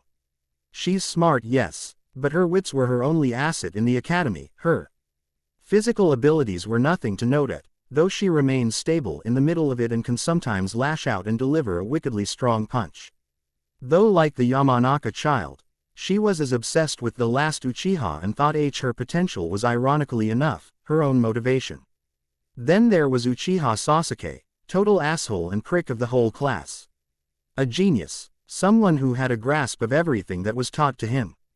His words and demeanor were totally different when he was 6 years old before the Uchiha clan was almost wiped out. Naruto began to wonder just what did happen after both Makoto and Sasuke were hospitalized. He realized it when both of them found each other training in the forest alone. Flashback. Quote, Uzumaki. Fight me, the Uchiha demanded the blonde who outright refused at the much explaining once more, why he wouldn't want to. Are you afraid you'll lose to me? Coward, Sasuke insinuated, smirking while saying so. Your swaggering wouldn't get you anywhere with me, Sasuke, you should have known that by now. Why are you so persistent? Anyway, asked the blonde. Because I need to kill him, I need to know what my level of power is. Defeating you would only be a stepping stone to reach my ultimate goal, killing that person, who betrayed my trust, killed my father, my mother and my clansmen. Sasuke frowned as thoughts of his emotionless brother began to flood his mind. He could remember as Itachi had slain both his father and mother in front of him. There, lying on the floor, the blood of his father was scattered. The man obviously swimming in his own pool of blood. His mother was choked and was subjugated by Itachi's powerful genjutsu, locking her mind processes, Makoto, ending up dead. Sasuke's blood boiled every second of what Itachi had put him through in Tsukuyomi, the horrors that Itachi had executed, the slaughter, the death, the gore. When Naruto had heard of Sasuke's statement, he began to wonder, didn't he know his mother was alive, but in a comatose state? Come to think of it, whatever happened to Makoto? Has she awoken yet, or is she still lost in her coma? Whatever the case, Naruto let the thought be remembered and investigate the hospital and the Hokage's office later on. Unknown to many people, Naruto was a participant of the night of the massacre, Encount. Ring, a man wearing a spiral mask that had the voice of a deep and aging man who absolutely had no compassion left in him or whatsoever. The night where he made a promise to Itachi that if Naruto gets stronger than Sasuke first, then he would save Itachi and let him redeem himself and ask for reconciliation with the younger Uchiha. However, if Sasuke ended the one stronger first, then Naruto would either have say nor part in what would be the brothers' death match. Naruto had to turn his back on the Uchiha and walked away. A solemn look on his face as he punched the nearest tree his fist could hit on, fully destroying it in the process as he unconsciously tapped into his wind chakra. His eyes flickered in anger with one thought on his mind. One day, the council will pay dearly. Their actions within Konoha are hurting people more than they can give a benefit. Naruto gritted his teeth, leaving behind an even more furious Sasuke. Come back here, Uzumaki. Fight me, mentioned the Uchiha. Naruto merely looked at him with his head turned. Someday, Sasuke, we will. For now, let me tell you something. If you only see with anger, then you won't see the whole truth.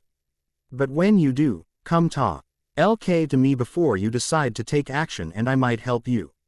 Not everything is what it seems. With that, the blonde turned away, leaving behind the only recorded last Uchiha by the training ground. Alone in the dark night in the middle of the tamed forest.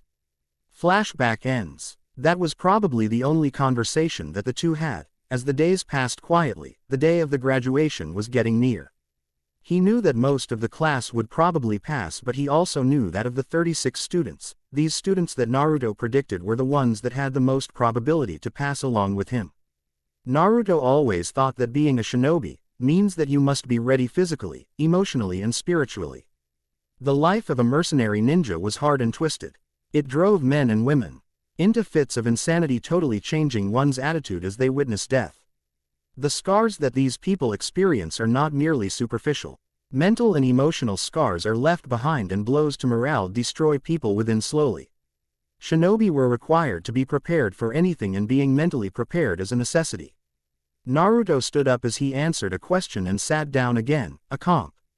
Lucent look took over his face as his boredom increased.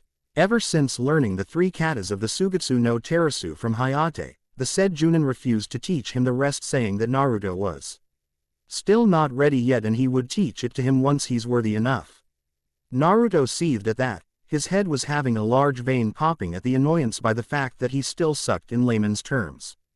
Deciding to leave after school was over, he stood up after class and left, leaving behind some of his classmates and making his way to the training grounds. Another jutsu came to mind when Naruto was at the training grounds. He went to a series of 4-hand seals. Reppuken came to life with his right arm and ran it through the tree-forming hole towards the other side, his fist still on WH. It used to be a surface of pure hard wood. He had thought the process of how the Reppuken was a constant surge of spinning wind and energy. How about contained and instantly released wind? Like how an explosion occurs. With that thought he wondered just where would he gather the energy and release the in a flash. Did you know that the most accurate pointer of the human hand is the index finger? It's such a versatile thing that the thumb could be used like a crosshair. Leave it to a god to have the answers to everything. Naruto's eyes rolled. Gathering the necessary amount of chakra to his index finger, he focused his concentration in gathering the wind-natured chakra to the tip of his index finger in his right hand. Soon he could feel the pressure on his pointing finger. And soon enough, the contained wind became an uncontrollable force, his left hand supporting his wrist to maintain his control. Naruto gritted his teeth, a bead of sweat falling from his forehead. His control was slowly waning. He pointed the index finger to the ground and then fired it as he lost control. The result was him being fired into the air, shot diagonally straight like a rocket, crashing on the foliage behind him. The blonde stood up. A feeling of surprise and then joy suddenly escaped him. The area where he stood was now a hole 3 feet deep, with the diameter about 2 feet. The smoldering dust from the crater settled. As Naruto's pride slowly grew. Now for the name. A point. To aim was to point, to direct, to guide. One cannot throw shuriken at first without aiming or pointing. Ichu no K's point of wins.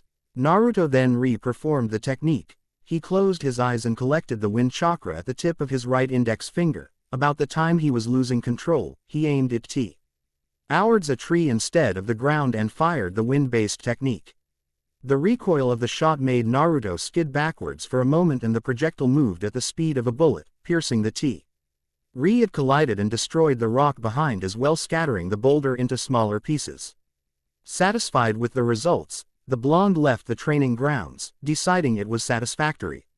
As the days reach closer and closer to the Genin exam, Naruto's progress continues to grow, and during one of those days, Naruto's mind would often venture to talk to Fujin about something or to have a chat with Kyuubi. One of these conversations with the wind god involved the written kanji on the handle of the tri-pronged kunai. Flashback. Hey, Fujin, what are these characters for? Asked Naruto, viewing the prized weapon of the Yondaime.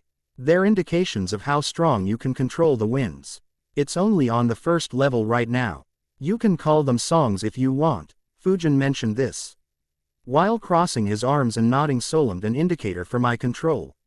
And why songs? Asked Naruto. That's because those 4 seals are what gives you the power to manipulate the wind. It's to note your progress. It's also a limiter. Because once you go Futi, Wind Emperor, you are granted with almost near infinite control of the wind. That also means it can get out of hand, so what a matter.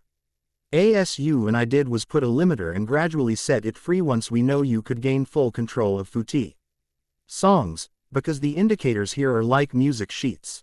If the kanji isn't read, then cha. NCES, or you can't play a score that you don't know. Each song has a different ability. As for the abilities, you have to find out for yourself. All I could say is that you have a long ladder to climb, Naruto.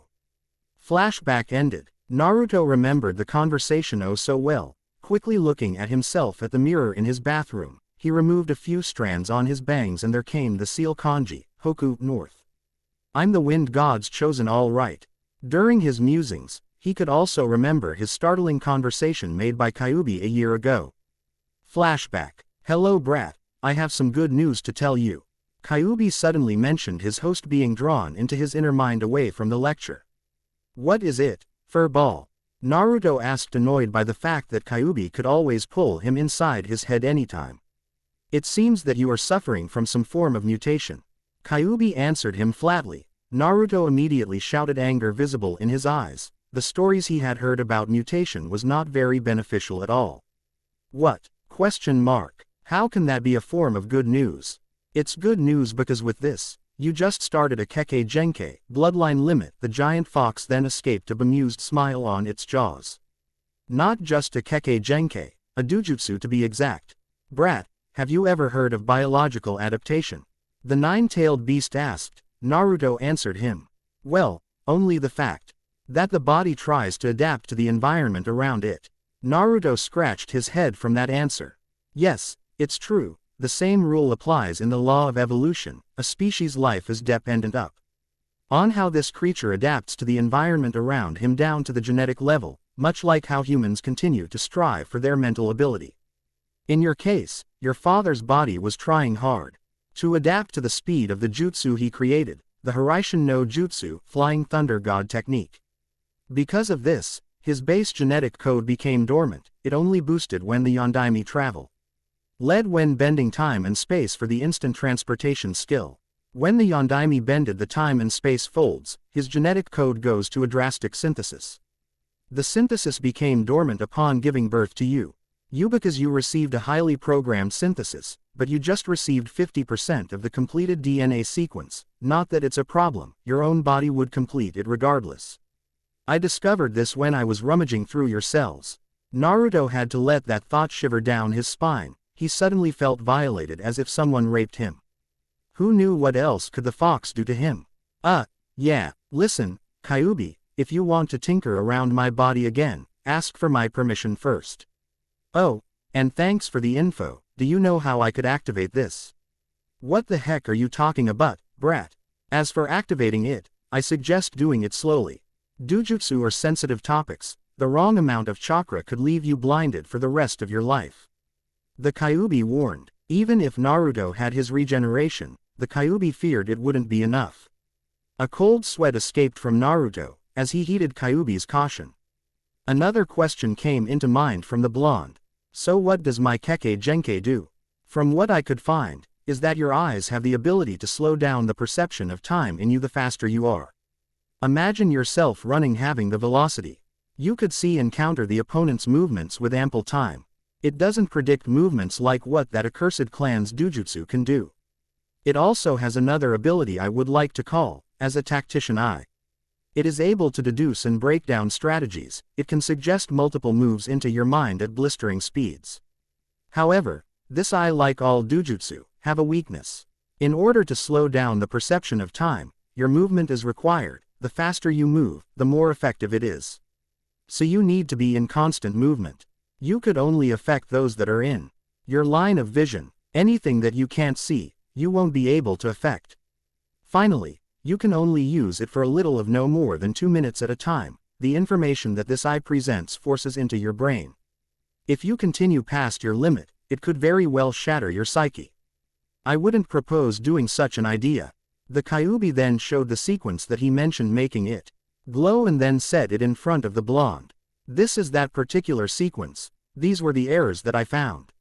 These errors are the weaknesses of that Dujutsu, and although it tempts me to alter it, I could possibly do more harm than good. There's no telling what could happen if I altered even just a single strand. Flashback ended. Naruto thought it was very considerate of the kitsune, but probably the said fox only wanted to maintain his existence and mess with an already golden egg. After all, why mess with something handed over a silver platter? Naruto shrugged at that comment. Soon, he found himself mulling over his own home. With no sensei, he had a lot of free time that did not involve training. Looking at the calendar, the blonde noticed that there is only a little more than a week left before graduation. He wasn't worried though. He shouldn't be after all. He was confident in his abilities and he was darn well sure that he was going to pass the stupid test. Genin exams. The day had finally arrived. The day that would be the starting milestone of Naruto's career as a ninja. Looking at the hopefuls, he immediately saw his friends standing in one corner talking. Naruto happily approached them. and thought about that this would be the last time that they would be seeing each other wholly before they are to be taken away by their career. I was so nervous last night. I don't think I'd be able to pass. I didn't even get to eat my favorite potato chips today, Choji grumbled. That was a shocker to Naruto though. Choji not eating potato chips was a serious offense against Choji's nature. Though Naruto thought that if Choji didn't eat his chips properly, that meant that the pleasantly plump shinobi was serious about the exam and was anxious about it. But Oji would later smile when Shikamaru began to speak. There's no need to worry about this, we'll deal with it like we always do.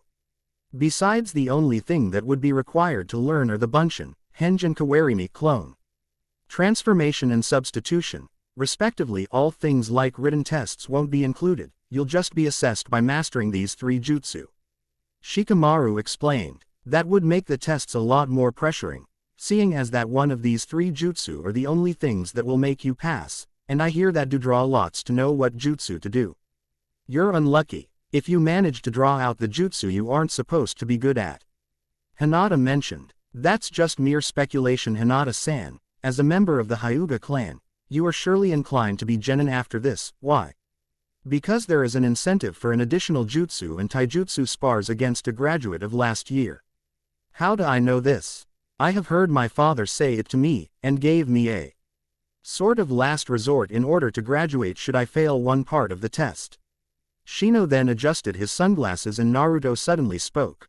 You know, I'm always impressed by your quirks, Shino, no matter how dire a situation is. You always seem to be thorough. Naruto grinned and then turned to Shikamaru.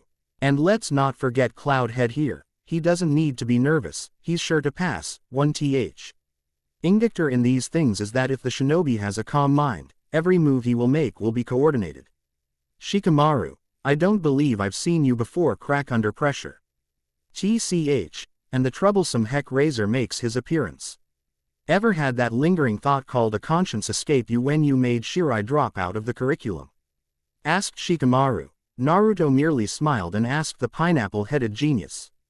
Oh, whatever do you mean, Shikamaru? Everyone merely had a sweat drop on the back of their heads. I must instate that you, Naruto, are merciless when taking down someone. Feigning ignorance cannot escape the stain in your hands, Shino stated. You hurt me, Shino-kun. Why would I, an innocent, sweet and hard-working boy, be accused of bringing down Shirai-kun? You hurt me. Hinata-chan, don't you agree with me? Asked Naruto, giving a deer-in-the-headlights look to the girl. Hinata blushed when the blonde looked at her and Shikamaru replied. Hard-working. Yes, sweet and innocent.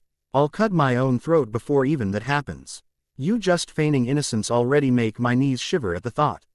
Replied Shikamaru. Wah, Hinata-chan, please defend me. I didn't do anything, replied Naruto. Fake tears were already falling from his eyes as he hid behind Hinata, causing her to blush, and then said to her friends.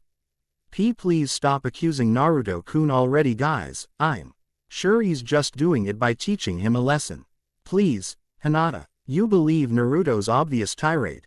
That guy doesn't even show a hint of remorse when he poured paint on Shirai's underwear or when he spat into the poor guy's ear. Even when he busted his pants, he's evil, I tell you. Shikamaru said. You know, I've got to admit that Naruto goes overboard with his pranks sometimes. Just look. Uji said, pointing at the blonde when he was pouring super adhesive glue over the chalk jar, the one Mizuki always used so that he wouldn't be bothered to go back to the faculty. You know Naruto, Mizu. He won't be happy when you've poured sticking material into his private set of chalks. Shikamaru warned him. The blonde merely stared at him blankly and said. Your point. Shikamaru just gave an aspirated sigh and said to their friends. Whatever, it's not like Mizuki would be the one who would blow the lid of the can to us. Naruto's pretty used to it by now, so it'll be no surprise, said Amaru as he led the group to their seats. Naruto, finished with his diabolic skill for making Mizuki pay for the countless exercises that he pushed on the blonde, making him more fatigued during class, decided to head upstairs with a smile on his face and happily humming a little song. During that time, it was then that both Ino and Sakura had made it into the entrance. I was here first, Ino pig, replied the pink-haired girl. I was here first, billboard brow, said the yellow-haired girl. identified as Ino. Naruto looked at them with mild interest. Really, hanging out with them would totally ruin his time. Seeing as the two girls were bickering in front to death, the blonde sitting above just looked disdainfully and then bowed his head on the desk to sleep. When both girls were done bickering, they turned to see that the blonde heck raiser was asleep. Now to most of their classmates, Naruto was the scariest thing that ever came out of a hole. There were rumors suggesting that the blonde was the mischievous devil incarnate. That sadistic, pure, maniacal, evil grin was the trademark of the spiky blonde. Of course, that little rumor was spread by one Haruno Sakura who was a bit miffed. With Naruto since disturbing the peace of the classroom. The blonde was oblivious to the rumor though. Although the blonde-haired boy didn't do anything to her yet, her first impression of Naruto was that he spelled trouble. How right she was. Naruto was often enjoying other students suffer, particularly Shirai who, on Sakura's mind, was more of a half-decent shinobi than Naruto was. Or that was what Sakura often thought. Little did she know about Naruto's mindset. When she was near the sleeping blonde, she merely gave a look of disdain for a few seconds and sat on her seat at the top. Although Naruto would just shrug off the look, she just didn't like him. Naruto would care less, but the one who retaliated the frown was surprisingly Hinata, who looked at the girl with her own frown. Hinata, just leave her alone. She hasn't done anything bad to me per se. She just hates my guts. Chastised the blonde to his friend who then replied to him. But she dislikes you without a reason. I don't see why she does. That, Hinata mentioned, about to mention what the pink-haired girl had done but decided to have pity on the girl. If she let Naruto loose, who knows what he'll do. She wasn't concerned for Sakura, but she did have pity. Lord knows how she will react to Naruto's put-downs. Ma, just forget it Hinata. You can't please everybody. Sakura happens to be that kind of person. She's harmless so why should I bother? Asked the blonde and Hinata merely shook her head and smiled. Naruto-kun, if the others find out about this side of you, I think your reputation would be ruined. She iggled her hand on her mouth to maintain her poise. 2 years of knowing Naruto made her more confident of herself, though her improvements weren't in leaps and bounds, at least she barely stuttered. Only when Naruto often teases her without him even knowing it. What? I can't be nice once in a while. You know me, Hinata. I adore having fun as much as the next guy, but I just don't pick on people without a reason. I'm not Shirai, you know, said the blonde and Hinata had to nod. True, Naruto is a rather harmless boy. He may be dangerous at times and humiliates people, but that is where the similarities between him and Shirai's end. Hinata simply smiled at the blonde boy's nature, her blush emanating from her pale cheeks. A few minutes later, Iruka and Mizuki arrived, with folders in their hands. Everyone became eerily silent, as if something horrendous was about to occur. Of course, everyone was tense. Today was the day that would decide their future. Mizuki unconsciously picked up a piece of chalk from his container. As he grabbed one, he found out he couldn't pull his arm off the said box. Yanking his arm, his hand was still stuck at the said jar. He then wildly smashed the jar to the blackboard but found out the said jar was plastic, so Mizuki found the hard way that plastic was not brittle.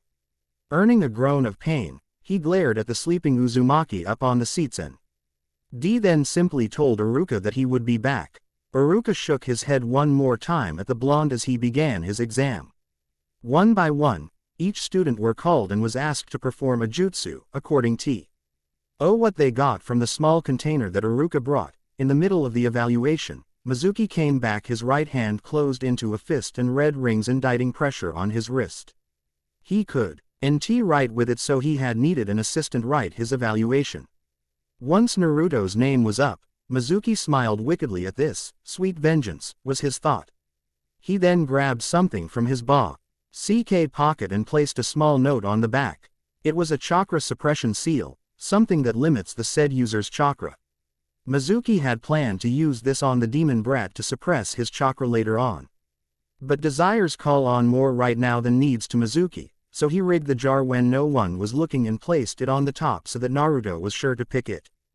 During Naruto's stay in the academy, Mizuki noticed how Naruto would put a little extra effort in producing the Bunshin no Jutsu, clone technique, the scourge of people who have high chakra capacities with very poor control. If Mizuki were to limit some of that chakra, the blonde would unknowingly need to adjust his control, which would be difficult for his type. Naruto unknowingly grabbed the paper. Immediately, he suddenly felt drained. He froze for a few minutes and looked at the paper with wide eyes a bit shaken. What the heck? Was Naruto's train of thought as he felt paper. He could feel his energy being sapped from him. He felt slightly lightheaded when he stood in front and Iruka asked him when Mizuki mumbled into his ear. "All right Naruto, I want you to perform 2 clones using the Bunshin no Jutsu." Iruka mentioned. Naruto merely nodded and performed it. Going through the hand seals, Naruto concentrated his chakra and molded. Everything was going well at first, but suddenly, he felt something that made him completely hesitate. The chakra around somehow didn't feel right. Something was missing. Something made him feel that he was lacking. When the jutsu ended, Naruto produced 2 bunshins, 2 dead ones that were as pale as cotton. Crud. It didn't work. The blonde cursed, eyeing the 2 bunshins. He scowled at the paper and then looked at Mizuki, who was slightly smiling. Naruto narrowed his eyes on the man and scowled. "Oh, wrong move deadbeat. You mess with the bull, you get the horns," Naruto said, firing up his mind for another set of pranks that he would induce on the hapless Chunin. "I'm sorry Naruto. You fail," Iruka mentioned. Naruto, feeling Mizuki's smirk growing larger, decided to play along. "Iruka, aren't you being too harsh? I mean, I know Naruto might have just slipped up." Mizuki chastised Iruka, but the man remained firm. "No Mizuki, if this was a mission, a small mistake could cost every one of Naruto's comrades to die. I'm sorry Naruto, but the school policy states that there could only be one chance in passing the annual exam. I'm sorry." "I understand Iruka-sensei." He mocked his own sadness and tried to look downtrodden. He walked away from the classroom with his head down while some of his classmates laughed at him, the failure. When his back was turned from everyone, a sinister grin escaped his lips and looked back at the aqua-haired Chunin before going out. Academy rooftop. Naruto viewed the children below proudly wearing their headbands. The blonde merely yawned in boredom, as he awaited his target to arrive. And as timing would have it, there arrived on the rooftop was the said Chunin. A faux smile appearing on his face. Naruto assumed the man staged this moment. After all, the exams were over an hour ago. "Mizuki-sensei, what are you doing here?" asked Naruto, looking at the blue-haired man in front of him. Naruto inwardly smiled. Step 1. Act completely innocent. Convince the enemy that you are not on to them. "Oh, right on time. Listen Naruto, I felt sorry to what happened to you back there in the exam. Because of this, I am actually giving you a second chance," Mizuki said, and Naruto inwardly frowned. He did not dare show his true intentions to Mizuki. "You see, Chunin examiners don't normally do this, but I'm exercising my authority to give you a make-up exam." Naruto nodded and said to Mizuki, "Go on. This exam involves everything that you have learned in the academy. It requires you to use your most honed skill as a shinobi. Your stealth," Mizuki said, and Naruto nodded. "Your faux mission is to infiltrate the Hokage's office. Go into his personal archives and steal the forbidden scroll. Also, I'll give you extra points if you could learn 1 jutsu from the scroll." Naruto inwardly grinned. So that's his game. "Don't worry Mizuki, I'll do even better. And beat the crud out of you once I'm done." With that, Naruto extended his arms to handshake to Mizuki. "You got a deal, Mizuki-sensei." Mizuki looked weary, but he shook Naruto's hand with his own, albeit reluctantly, all the while suddenly remembering what his mother always said to him when he was young.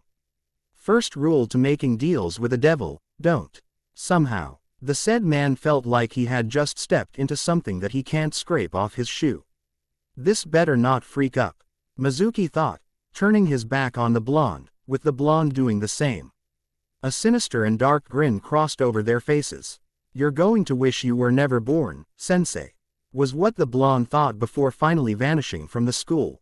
Hokage Tower. Sarutobi Hiruzen, the wisest and possibly the oldest recorded Kage, seamlessly walked into his private archives.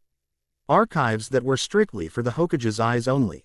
And along in these archives, lay one of the most destructive scrolls that contained numerous kinjutsu, the Scroll of Seals. Speaking of the scroll, Hiruzen decided to take a peek on the scroll. Feeling good to himself, a smile crept upon his face. Today was Peaceful Naruto didn't do anything, as he turned into a corner. Only to find that the scroll of seals was missing. Stricken with panic, Sarutobi immediately ran towards the scene of the crime. His smug was wiped off of his face, as he angrily looked around and found a small note. Picking it up, Sarutobi opened the small piece of paper and read, "Don't look for me. Naruto. Sand." Amy couldn't exactly find the right words to say that day, so he just inhaled deeply and closed his eyes, screaming at the top of his voice. "Uzumaki Naruto. Once I find you, you are so dead." Konoha Forests. Naruto could feel the hairs on the back of his head were standing on end. Somehow, he had managed to piss someone off and that someone was involved with the government right now. A sweat drop appeared at the back of his head as he laughed nervously. Hey, Gigi must be blowing of a lid. Oh, how right he was. During his reading of the Forbidden Scroll, the village went into a panic. As one of the most vital documents was stolen right under the Hokage's nose. When Naruto unfurled the giant paper wrapping, he decidedly read and learned the first jutsu that he saw. Kage Bunshin no Jutsu, Shadow Replication Technique. It was a forbidden jutsu that makes a solid replica of the user. It can be used for blitz tactics and infiltration purposes. Another useful ability from it is its information gaining capabilities. What the clone remembers before being dispelled would immediately transfer back to the individual, gaining all of the memories of the clone. Ideal for information gathering missions. A drawback of the jutsu would be its required chakra as half of the user's chakra capacity. Not to mention, a single hit to the clone would dispel it. Meaning, a user of Kage Bunshi must also be a taijutsu expert for the clone to last much longer in battle. Naruto would have to fix that soon enough, as he practiced the said technique, often having wonderful results with Kage Bu. Enshin being combined with Sugetsu no Terasu, illuminating moon phase. The blonde immediately noticed the setting sun, stopping a moment and then kneeled down closing the scroll of seals. He then carried the scroll on his back, strapping it on firmly. He then heard footsteps. By his estimates, there were 4 people, but both were coming from different directions. Naruto immediately hid himself and masked his presence. Viewing the 2 people that came to where he was earlier, it was already night, and the clothes that he wore were actually helping him blend with the darkness well. He had view. Ed the first to arrive as the instructor that he personally loathed. Mizuki and the other was a bewildered Iruka. "Mizuki, have you seen Naruto? He's not in the usual places that he is when he's in the village." Iruka asked with concern. Naruto remained silent, letting the conversation continue, but expected something from Mizuki to spout out. "I don't know, Iruka, but if we need to find him fast. If the scroll gets into enemy hands, he could jeopardize the whole village," said Mizuki. Iruka, being the observant one, noticed the large shuriken on his back. "Why are you dressed like you're prepared for war, Mizuki? This is only Naruto we're talking about," said Iruka, but Mizuki begged to differ. He knew the brat more than Iruka did, after suffering 4 years from the brat that continuously harassed him with countless pranks that could put the whole academy in shambles. The said Chunin was having tears of joy when the day of the graduation exams. "You never know, Iruka," was Mizuki's only answer. And the said blonde immediately jumped down from the treetops, holding the scroll on his back with his right side, an emotionless face stared at the treacherous Chunin. "Mizuki-sensei, I think this scroll belongs to you. Do you think I could pass now?" was Naruto's question. Then a smirk crossed his lips. Mizuki was taken aback by the blonde's statement, staggering for a moment until he finally gained his composure. Grinning like an idiot. What are you talking about, brat? Iruka, it's obvious he's trying to pull something, maybe an alibi. You know how conniving that child is," Mizuki replied. Iruka's eyebrows were inching closer, showing a slightly suspicious look that he threw at Mizuki. He decided to give Naruto the benefit of the doubt to hear his side of the story. "Oh, what are you talking on about, Mizuki-sensei? Didn't you say that this was a make-up exam? By undergoing a faux mission, stealing an S-class document from an S-class facility and then giving it to you, I could pass. And not just any S-class document either. You stated specifically that you wanted the Forbidden Scroll of Seals." Naruto smirked, cracking his knuckles rather noisily and bending his neck, hearing a cracking noise as well. He then raised his right hand with just his elbow, allowing his chakra to convert to wind and circle it freely with his forearm. Earning a howling sound, he activated Reppuken. Mizuki, is what Naruto said true? Asked Iruka, his left hand inching closer to the kunai holster on his left leg. Not many did know of Iruka before he was an academy instructor.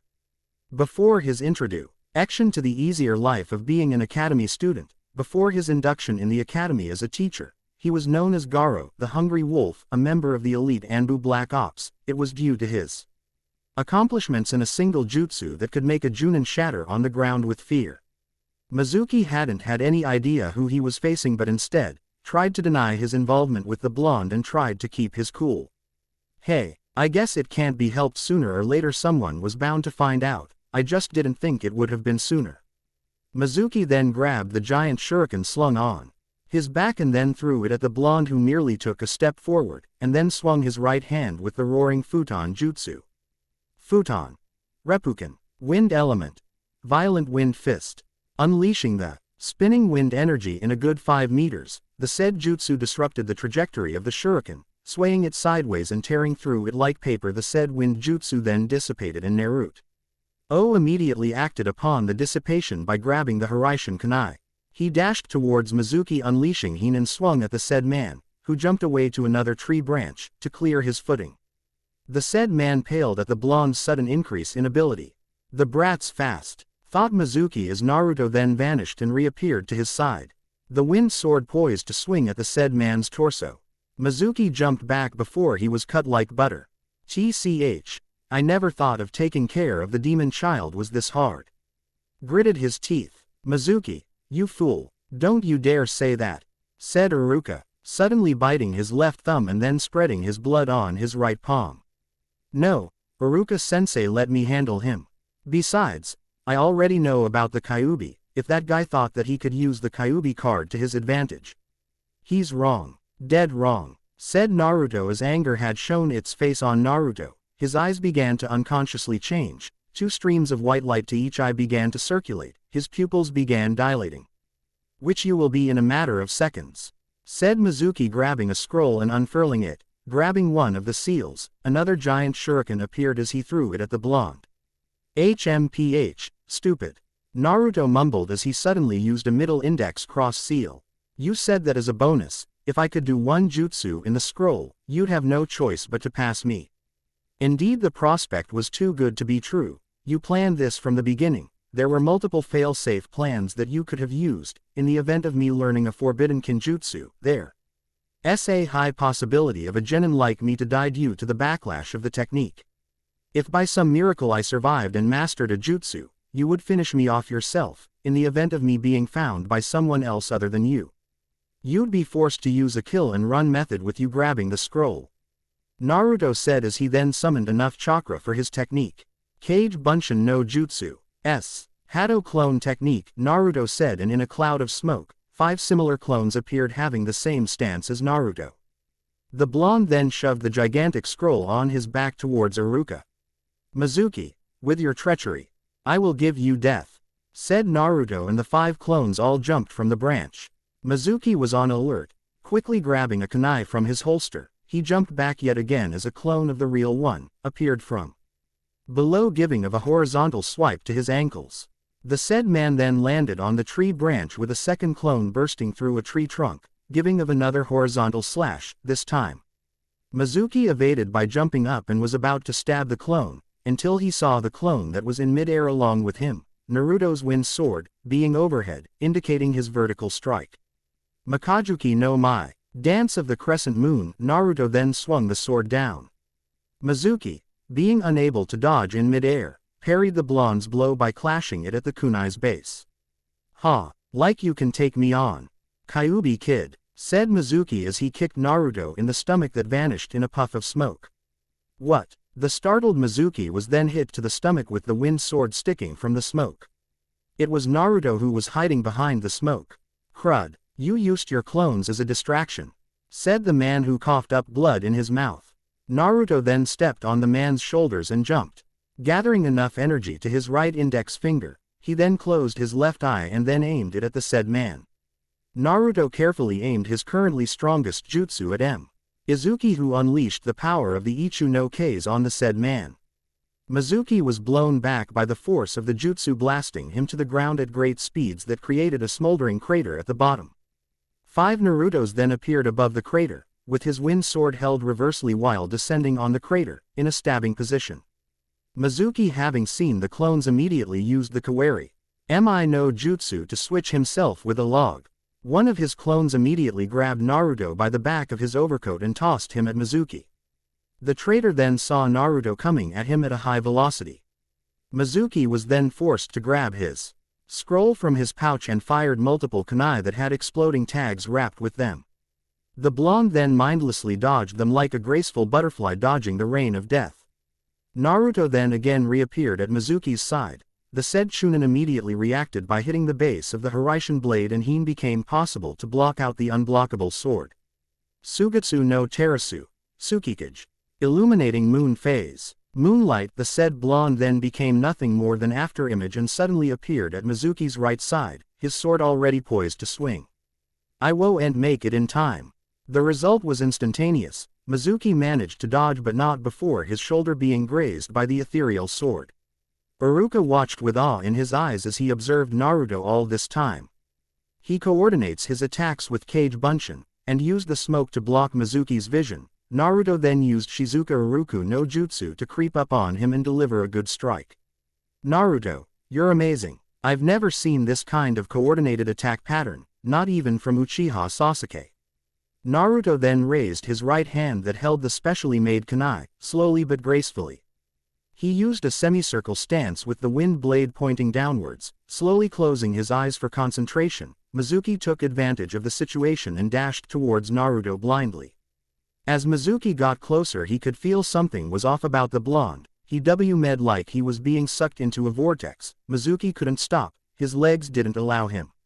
As he was about within arm's reach of the boy, Mizuki rammed the kunai down, only to be split apart by the wind blade. The edge of the knife fell on the ground, it was cut in half. But it didn't end there. Mizuki looked down on He blonde whose eyes were now fully awakened. Sugetsu no Terasu. Hansuki no Noboru. Illuminating moon phase. Rise of the half moon. Naruto then delivered a reverse vertical slash. It managed to ice Mizuki's right shoulder off, turning it into a lifeless stump with the said man staggering back and ultimately falling down on the ground in a heap. Gwa! Mizuki yelled as he fell down, coughing up blood in the process. He refused to lose to a genin of Naruto's caliber. He can't allow it. Mizuki was about to stand until his wounded abdomen was stepped on by Iruka.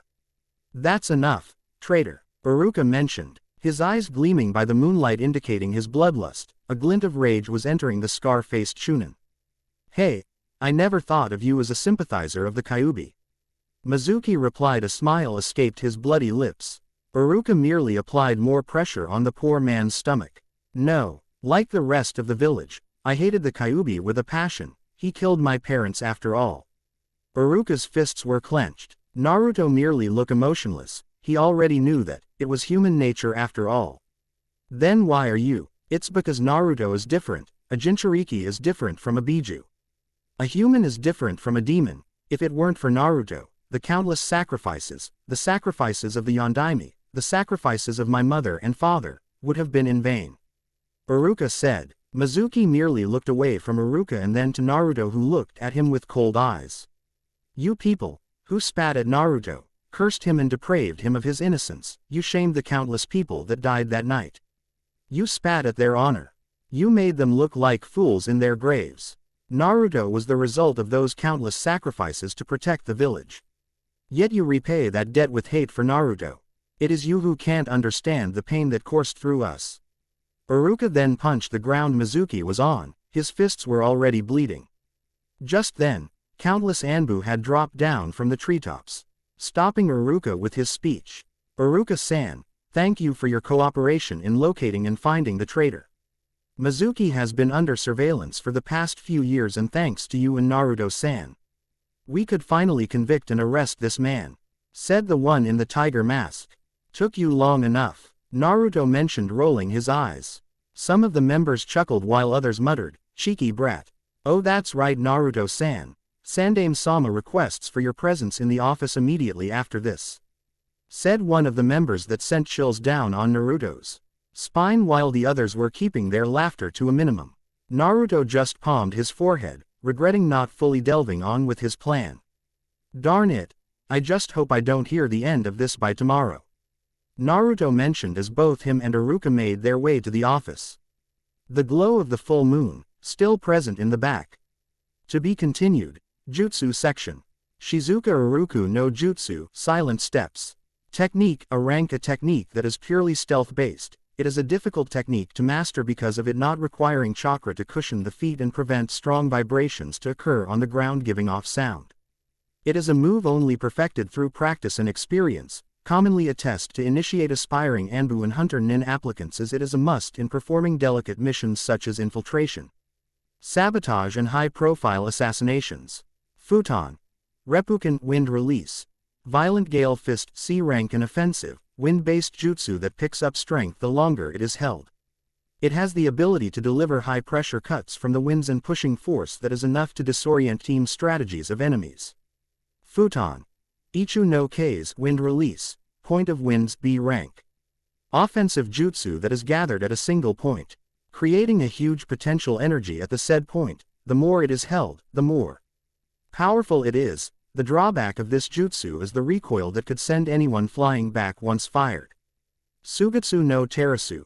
Tsukikage, illuminating moon phase. Moonlight, C rank, a sword technique that could fool an enemy by applying chakra on the blade. The blade would then act as a reflection of the person that can destroy a person's defenses in an instant.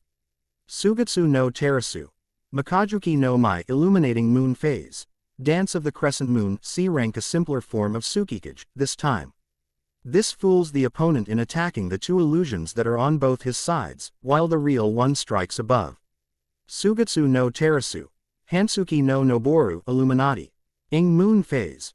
Rise of the half moon, B rank, a jutsu that is brilliant in countering. It leaves no openings for attackers to intervene. With this move, when the user reaches the bottom of the semicircle kata, the counterattack would be a reverse / upwards in an incredible speed and an almost unblockable attack. Kage Bunshin no Jutsu, shadow replication technique, B rank, Junin level technique that replicates the user with solid clones. These clones are known for their information gathering skills, as once they are dispelled, all knowledge and information would immediately travel back to the user. A drawback of the jutsu would be the even split of the chakra when used. Chapter Preview. The life of a shinobi is the life within death. One crosses path with death more oftentimes than not. Bloodshed is inevitable. As Naruto pursues his goals, he learns to obey and disobey. Chapter 7. The right decision. Well, this is Chapter 6. Darn, having writer's block is such a pain in the butt. Not only that, but I never thought that a pre-med graduating student would have so much problem with school work. Anyways, 20 pages. Oh junk, a new record. Chapter 7. The right decision. It took a few minutes for the Sandame to stop pacing from one side of his desk to the other. In front of Naruto, Sarutobi had a frown on his face. What is he supposed to do with this child? He seemed so carefree of the people after his head. If he could just tell Naruto the position he was in, he would take this action seriously. Oi Gigi, you look like one of those men by the hospital near this really big door with a look that screams. Oh crud, said the blonde, making a face that resembled the men that stood outside the delivery room waiting for what the stork brought. Sarutobi sighed, pink, hung the bridge of his nose and shook his head. You are a lucky fool, Naruto. Good thing this whole incident was already monitored by the Anbu. If we didn't, then I'm sure it would have been disastrous for your part. Naruto stood straight and frowned. Where is the professor leading him? It's time you look at the situation carefully, Naruto. If we didn't monitor Mizuki earlier on, the council would have found a way to get through to you. Sarutobi said, sitting down on his chair, his hands clasped together and his elbows were placed on the table. Are those bastards trying to get rid of me?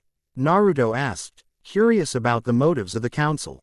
Even worse, they want you detained, controlled for their own schemes, their little weapon. As the predecessor of the Yondaime, I vowed to his grave that you be considered as a human, not a sacrifice. Words cannot explain why I didn't find it surprising once news came out that you were the jailer. Said the wise old man.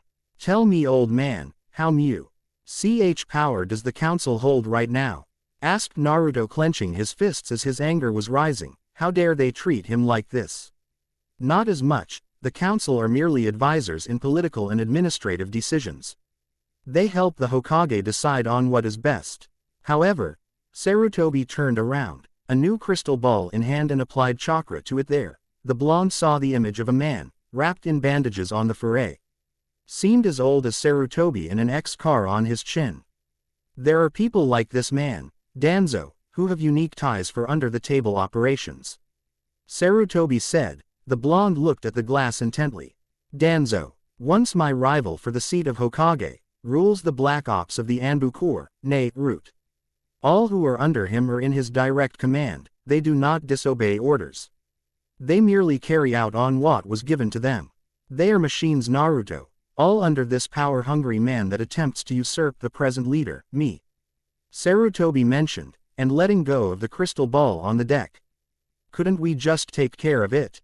Asked the blonde. Naruto, they may be members of NE, but they are still part of Konoha. Majority of the Anbu Black Ops are members of Root, personally handled by Danzo. For years I've tried to abolish this, but it always ended in failure. That, and I just can't see what will happen to the members of the Black Ops if their leader is dead. I fear that every day. As Danzo grows ever older, the members would eventually cause a massive disorganization of the Corps that it will lead to chaos. Said the Sandame. I may have a lot of power within my reach, but I cannot control everything, especially civilian matters. That is left upon the civilian court in the capital. Sarutobi then grabbed his pipe and began to smoke the nicotine.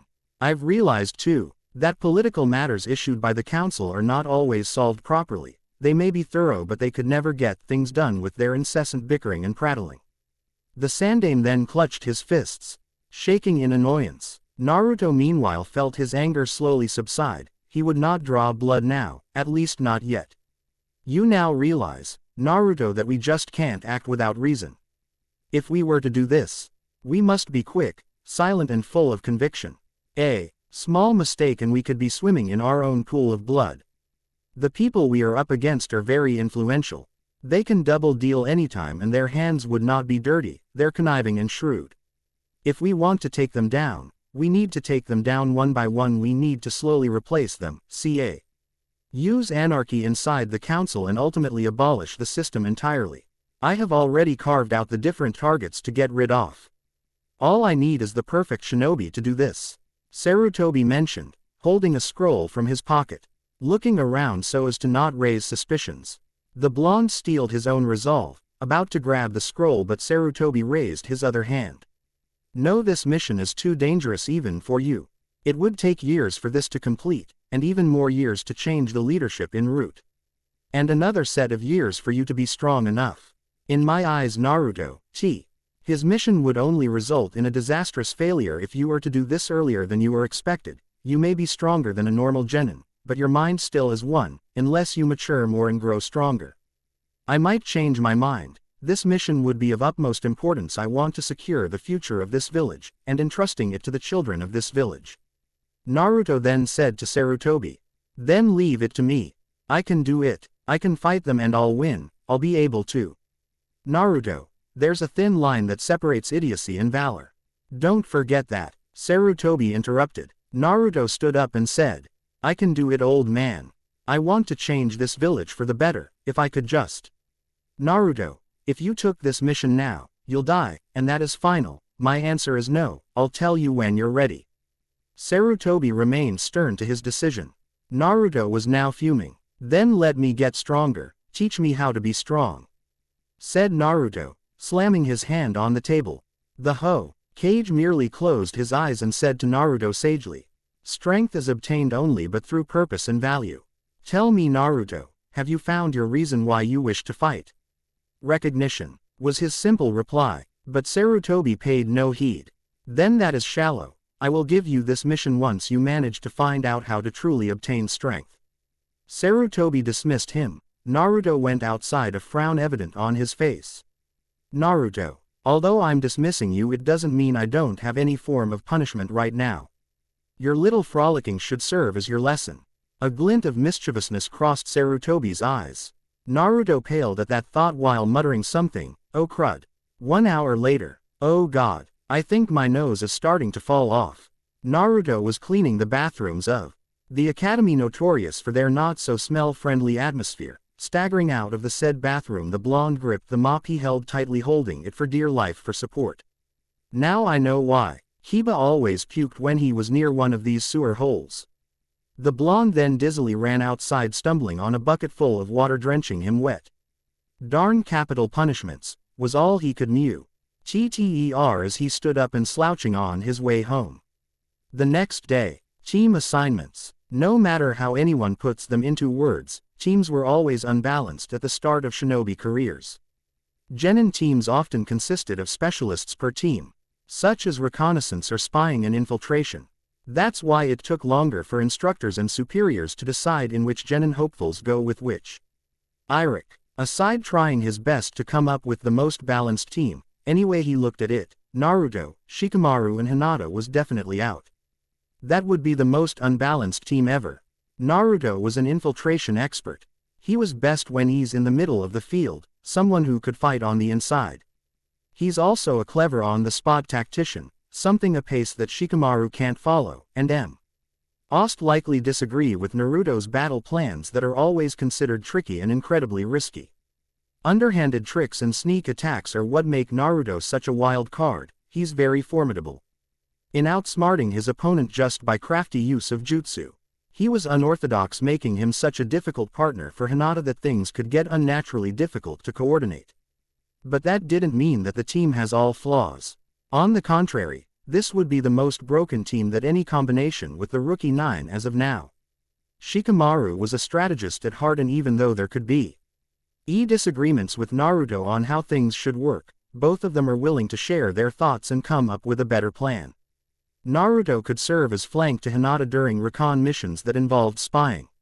Shikamaru's easy-go-lucky behavior would simply have no effect on Hinata, but rather appreciate. He would mildly criticize anything wrong, and Hinata would gladly appreciate and will do it better. Hinata could possibly help Naruto in infiltration. She can scan out the area with her Byakugan while she guides Naruto with a wireless headphone around a heavily guarded complex.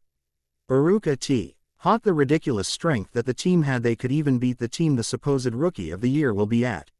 With Naruto in the picture, the shift in teams was so disastrous he needed to ultimately renew the arrangements. Especially after he had witnessed Naruto's skills perfectly. Iruka sighed, holding the pencil on his upper lip and leaning back on his bed thinking hard. Such execution of a battle like that proved Naruto's abilities were far from a fresh graduate. He had tactics that could fool Chunin, trick plays that turned the tide of the battle in a flash, and jutsus that were near to Junin or Junin in level. Maybe he would work better in a controlled environment. No, having Naruto work with Shino would mean both of them would not exert the potential of the two to come out. Shino would be far too strict on Naruto's balls-to-the-wall attitude, and the blonde would most likely rebel. The two would hold each back, as both Naruto and Shino would not be able to do their magic well enough. So that meant crossing Kiba out of Team 8 out of the picture, pitting him with Shino and Hinata. Kiba may be wily, but he's willing to sit down for a moment. More than ever, competitiveness against Naruto, making it hard for the both of them to work together. So that meant that Shikamaru would be put back to the original Ino Shikacho trio. And that left Uzumaki Naruto, Uchiha Sasuke and Haruno Sakura. Iruka frowned at this lineup. The three would never get along. Naruto has an unknown amount of tension with the Uchiha, who continuously requests for a fight against the Uzumaki. Sakura simply disliked Naruto. With these three, there was no team dynamics, period. Sasuke is a complete loner, often doing things by himself. He would think others of his age as below him, something Naruto often scowled at. To Naruto, Sasuke's attitude was attributed by the noble upraising that Sasuke experienced in the night of the massacre. Sakura was someone that would consider Sasuke's well-being first rather than the team's needs. Naruto may be someone who could try and at least tolerate the girl, but even he could break a gasket and assault her just for being an annoying fangirl. But then again, All three worked best in a volatile environment. Sasuke already experienced this. Naruto's was witnessed by Iruka firsthand, and Iruka noted Sakura's were showing signs of working better in pressure. "Iruka, it's me, Anko. I'm here to give you something," said the voice from the door. "Being hospitalized doesn't mean you're safe from danger." The voice sounded cheery even for Anko's voice. Junk. Iruka then covered the bed sheet throughout himself, serving as a makeshift barrier.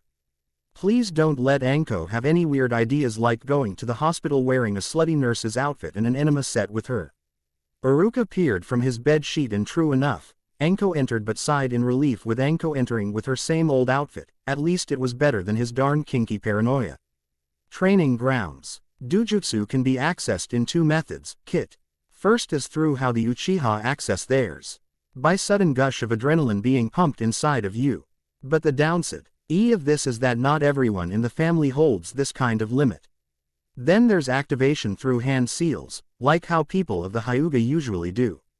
The traits surely pass on to the next genera.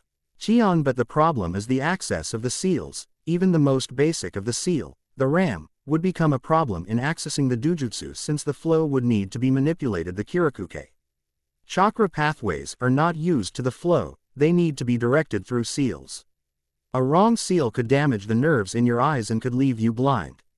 Naruto gulped, his eyes still closed and meditating. But when I fought Mizuki I felt something within my eyes. Does that mean that it's the first type of Dujutsu? Correct. Since the sequence was recently completed, it should awaken anytime you want now. It means I can use it freely now, right? Correct. Yet again, try it out, but let me warn you again of the side effects. 2 minutes, I know. Naruto focused chakra to his eyes, letting the flow move on its own. Slowly opening his eyes, he could still see as he was back then, but then, the sudden itch in his eyes forced him to slightly run around. Slowly, he began to notice the swaying of the trees going at a slower pace. He forced his body yet again, this time going faster, and he could literally see the vision of the whole area, slowing down and almost grinding to a halt. Lieutenant, he could then feel the naturally oncoming suggestions of the Dujutsu. It flowed to every nerve in his body, to his brain and back to his body again. It felt exhilarating at the same time as calming. He grabbed a shuriken from his holster and aimed at a tree stump, at least blocked by 5 trees. Once he fired one, he quickly grabbed another set of shuriken, flinging it faster than the first, hitting it and changing directions. The trajectory of the shuriken changed, as it danced around the forestry and finally hitting the target in sight. It helps me hit the shuriken at the most minuscule detail. Hitting the target. This is impressive, much like the Sharingan. Naruto smiled, and gazing the perfect hit, and then thought of a new name for his new Dujutsu. It might not have the perfect chi clairvoyance of the Sharingan or the 360-degree view of the Byakugan. It allowed him to slow down the perception of time of those around him. So should he call it Toki no Mi, Eyes of Time? No, it held no control over time, rather the perception within his vision. So he began to think of several names. He could accurately predict an attack by the most minuscule calculations. He grinned. Compared to the pinwheel eye, he could come up with a counter faster than flashing a seal. Shin Yogan no Mi, Eyes of Death Prediction. He mentioned, a proper name for a Dujutsu that could accurate why input countless scenarios into his head and choosing the best one to do. To perform a proper counter, though it could not copy jutsu, theoretically, the said eye could counter any jutsu. Hokage Tower. This is Iruka's ideal team arrangements. Asked the Hokage, looking at the folder and its contents all the while. Anko was giving of a grin from ear to ear. You look like you had a good time in the hospital, Anko. Anything you'd like to share? Asked the old man. Anko merely shrugged and answered.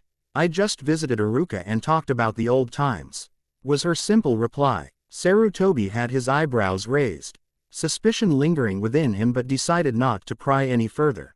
A person's sex life shouldn't be asked, not unless it were men that talked about it.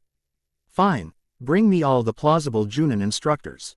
Anko bowed and headed out the doorway and started hauling called all applicable Junin instructors for this year. A few minutes later, all available Junin were comfortably sitting in front of the Hokage. Each were debriefed of this year's graduate. If I may, Hokage-sama, asked Kakashi. Sarutobi nodded, gesturing for Kakashi to speak. With the inclusion of Naruto, everyone here has become baffled. Just how did Naruto pass? Asked Kakashi, eyes still on his beloved porn book. Yeah, though I never thought he'd fail the Genin exam, especially with his personality. Said one Sarutobi Asuma, as he scratched the back of his head with one eyebrow raised. Well, I specifically ordered him. Said the Sandame, now for the cover. You ordered him to fail. May I ask why? Kurenai mentioned, her head tilting on her right side supported by one finger. He knew Mizuki had a different motif when he was in the exams. Naruto reported that Mizuki told him he could pass with a makeup exam.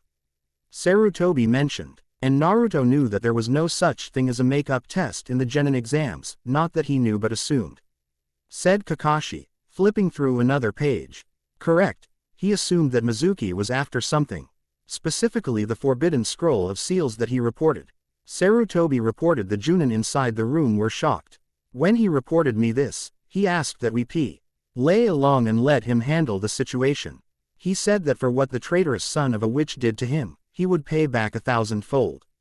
Sarutobi let a small smile creep upon his face as he closed his eyes, a great cover-up. Well, that would explain why Naruto stole the forbidden scroll last night. Said Asuma, quite, but let's not discuss this any further. Let us now conduct the evaluation of the proposed teams and tell me if you need to change any of the arrangements. The Hokage then opened the folder. Let's begin first with the most prolific teams. Let's start with Team 7, the On. Who will lead this team is, Hiruzen let his voice trail off as the one-eyed Junin in the room raised his hand. I believe that would be me, Hokage-sama. Kakashi simply stated, and as he stood up. And under his supervision would be Uzumaki Naruto, Haruno Sakura and Uchiha Sasuke.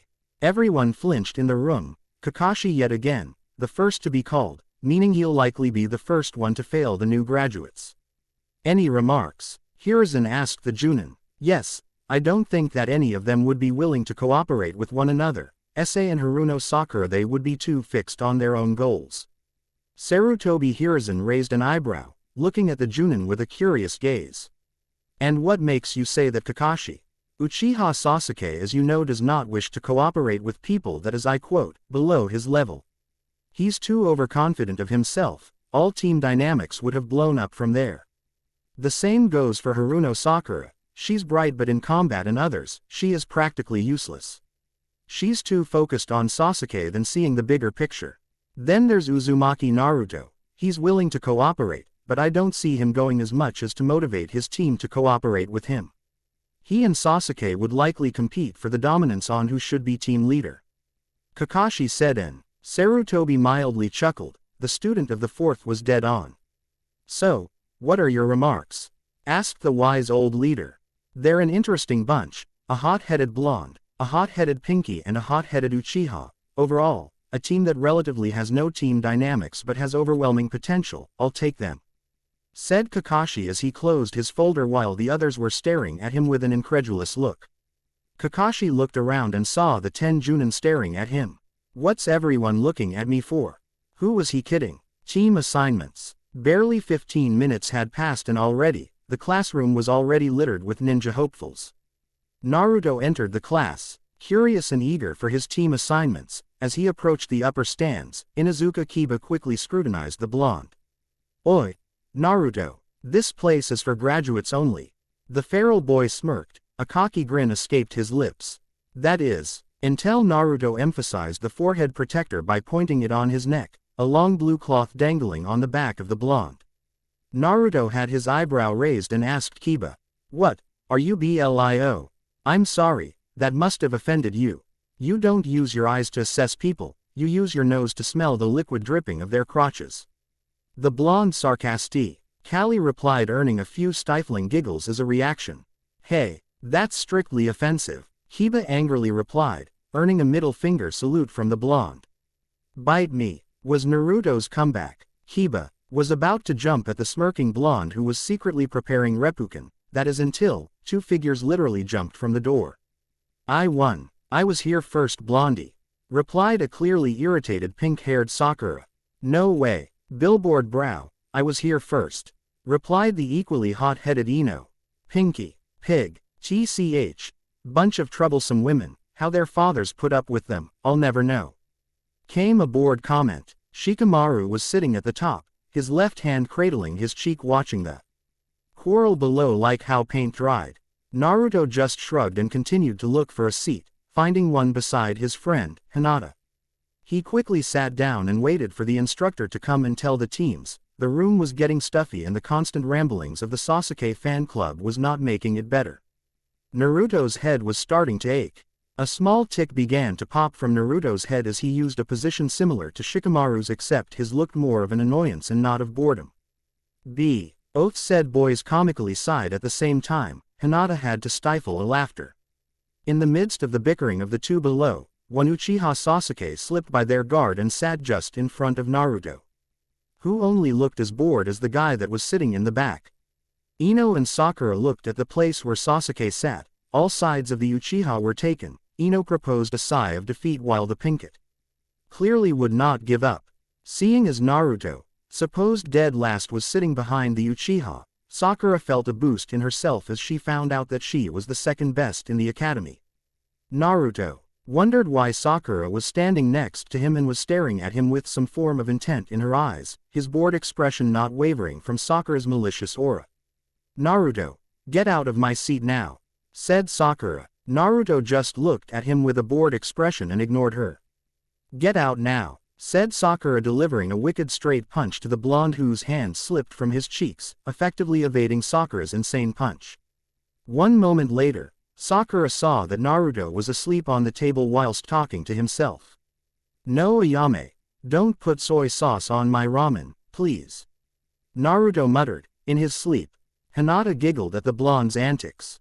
He was sleeping. Sakura literally screamed. She was about to deliver some smiting upon the devil that dared to ignore her, until and all bandaged up Iruka entered the room holding a folder. Observing the class, Iruka waited patiently for his class to quiet down, but was short-lived when most of the students were still ignoring the teacher in front of them. So with all the dignity that Iruka wanted to preserve, he used the only technique that made all the academy students cringe in fear. Big head no jutsu. Silence, you bunch of lousy brats. Everyone stared at him as if they were to be run over by a speeding carriage. Iruka cleared his throat and began reading the folder in his hands. Okay, now that I have your attention, wake up Shikamaru, said boy. Blearily raised his head, drool visible from his mouth. As I was saying, Naruto, if you put that on Sasuke's head at this very moment, you'd have to do the bathroom duty again. Naru quickly retracted the container from his mouth as he whistled innocently, hiding the all-purpose adhesive glue jar on his back, all the while ignoring the hateful glares coming from the Uchiha and his fangirls. Iruka raised an eyebrow and continued. As I was saying, with the conclusion of the exam yesterday, the ones that are now in this very room are to be considered ninjas of Konoha. Iruka said, and everyone nodded in affirmation. So with this, I wish you all a prosperous endeavor to this career, and to learn to become an excellent shinobi of Konoha, one must learn the values of being a teammate and a valuable member of the family that Konoha believes in. Iruka mentioned. Sasuke squinted his eyes and scowled. He did not like where this was going. So with that in mind, I want you all to cooperate well with your teammates. I'm here to announce to you on what team you will be in, who are your teammates and who will be the ones to guide you in the genin years.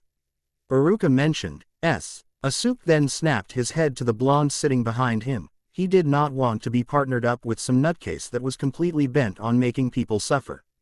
That was his job, damn it.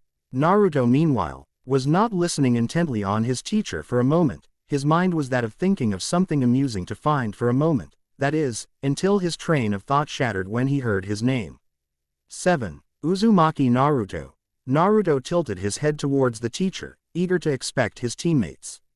Haruno Sakura. No, Naruto thought. His mind was screaming death wails and cried inwardly to himself. Uchiha Sasuke. With that, Naruto immediately remarked with a click of his tongue. What is your problem? Asked the hot-headed Pinkett, looking at the blonde in annoyance, pointing an accusing finger at him. Just that I got teamed up with a useless person, said the blonde disdainfully, earning an angry look from Sakura. No doubt, was what the Uchiha had to say, giving a slight nod. Sakura had an urge to punch Naruto right in the face and rip that obnoxious smirk of his. Iruka just sweat dropped and moved on. He knew it was going to happen, but then he had no other choice. Okay.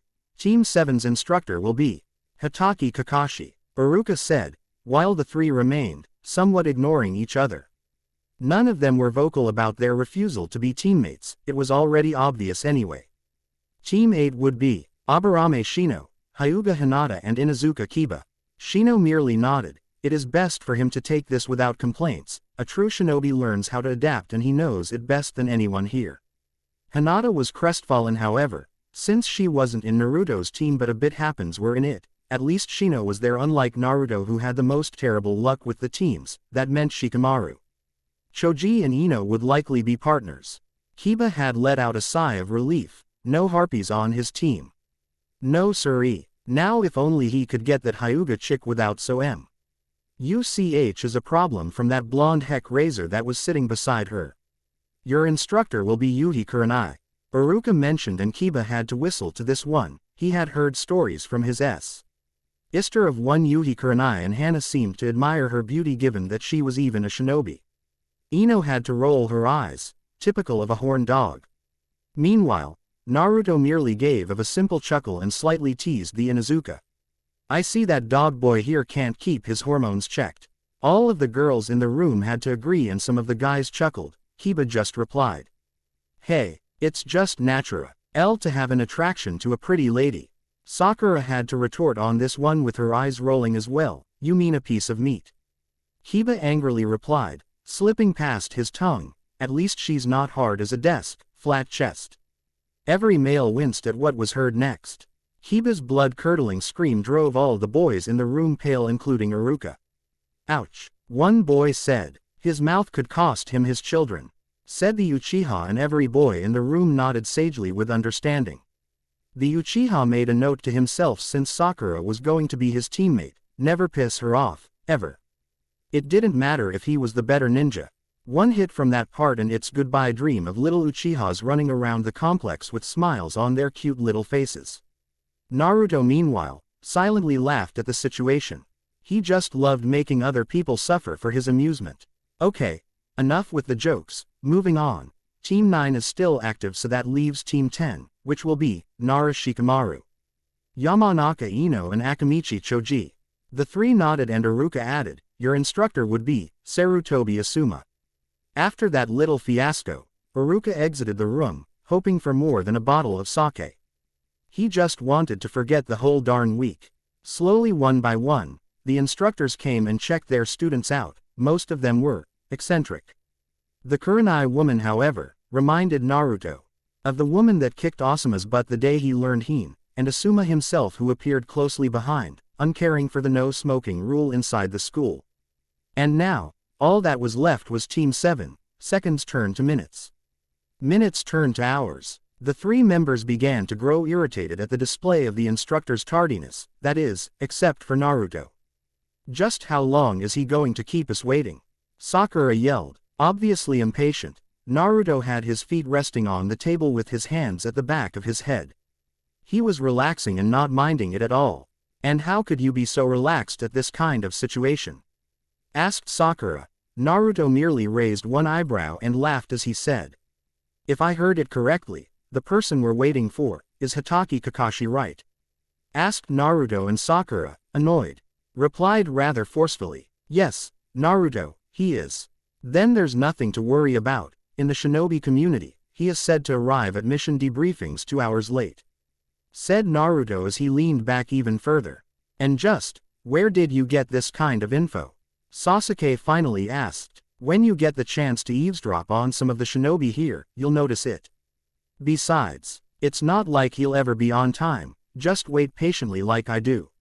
Said Naruto. And true to his word, 2 hours later, a man that had a mask and his left eye covered with the slouched forehead protector came in. The man was tall but had a lazy stature. His visible eye said it all. The man resembled a scarecrow. You're late. Sakura angrily pointed her finger at the Junin. Ah, sorry about that. You see, there was this black cat that crossed my path, and me being an auspicious man, decided to take the long way to the academy. Said Kakashi, and everyone's jaw hit the floor inside the room except Kakashi.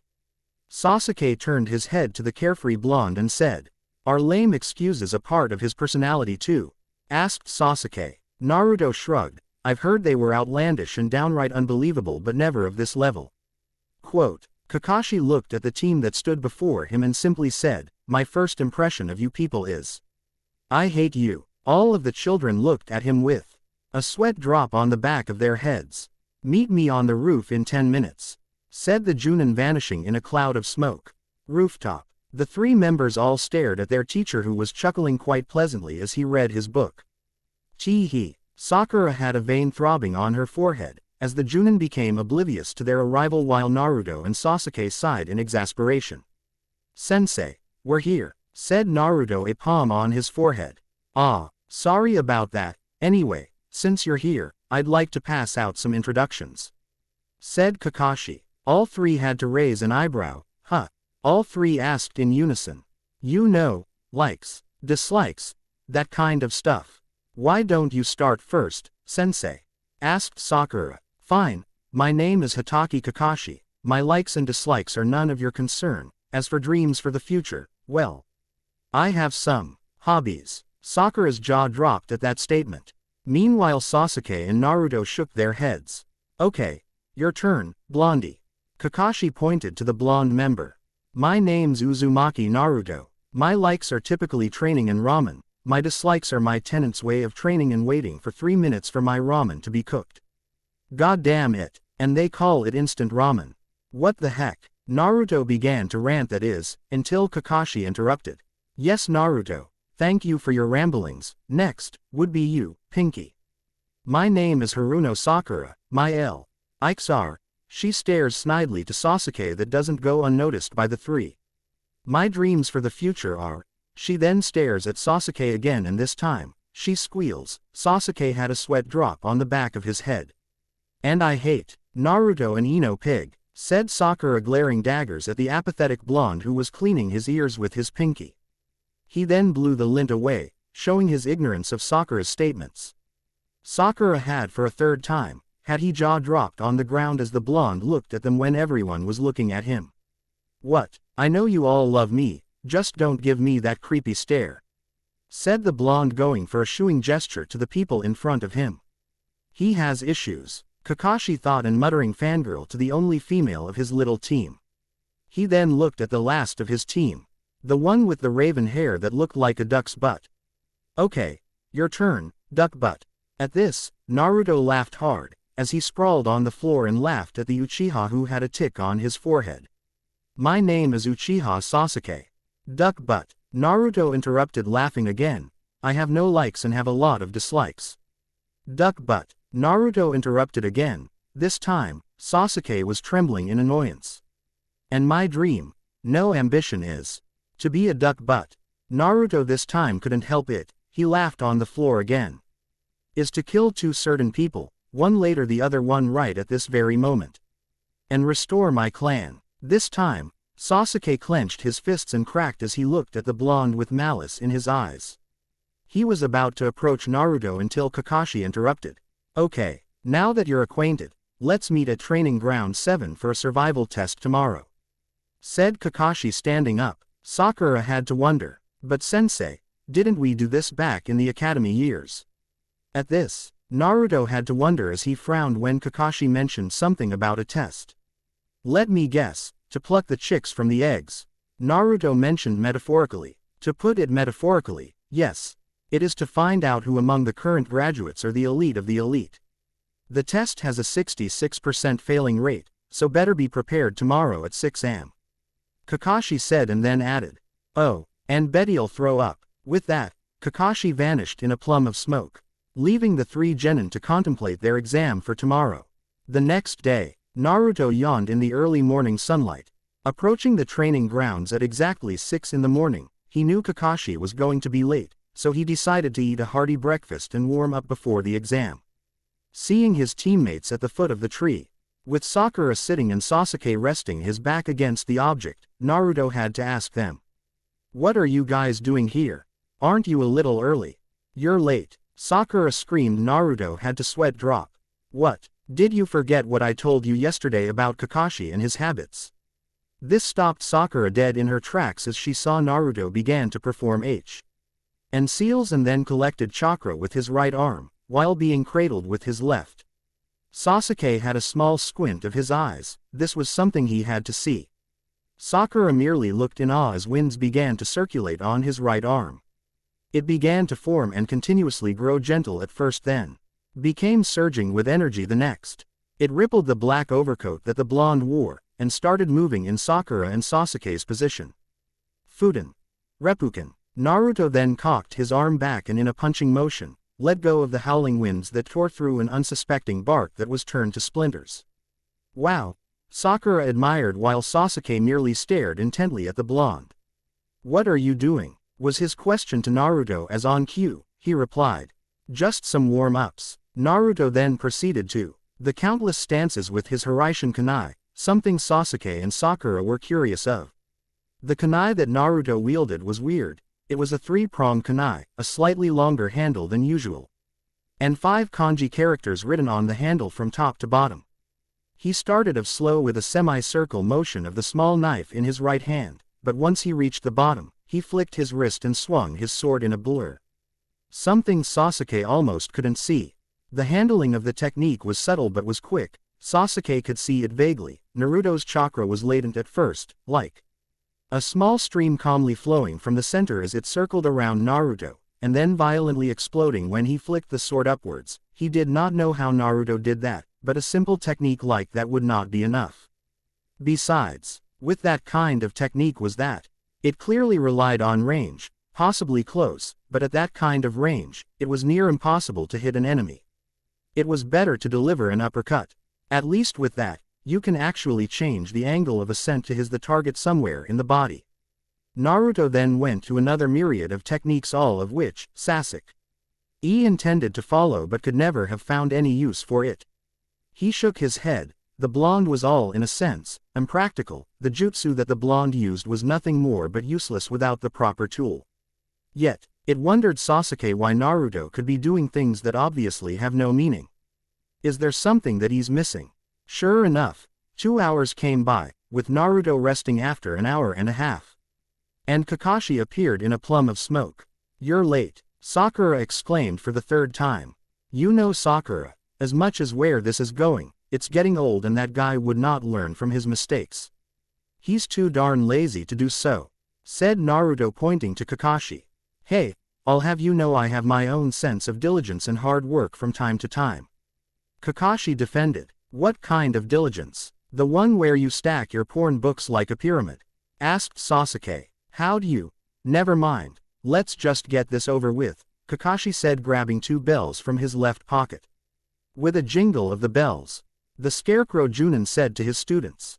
This is the test. There are 2 bells, within my hands. The ones who get the bells will become genin.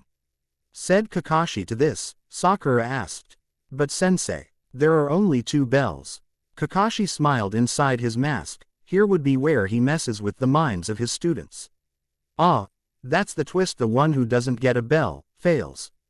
Goes back to the academy but not before being tied to a post and watch me eat lunch in front of them.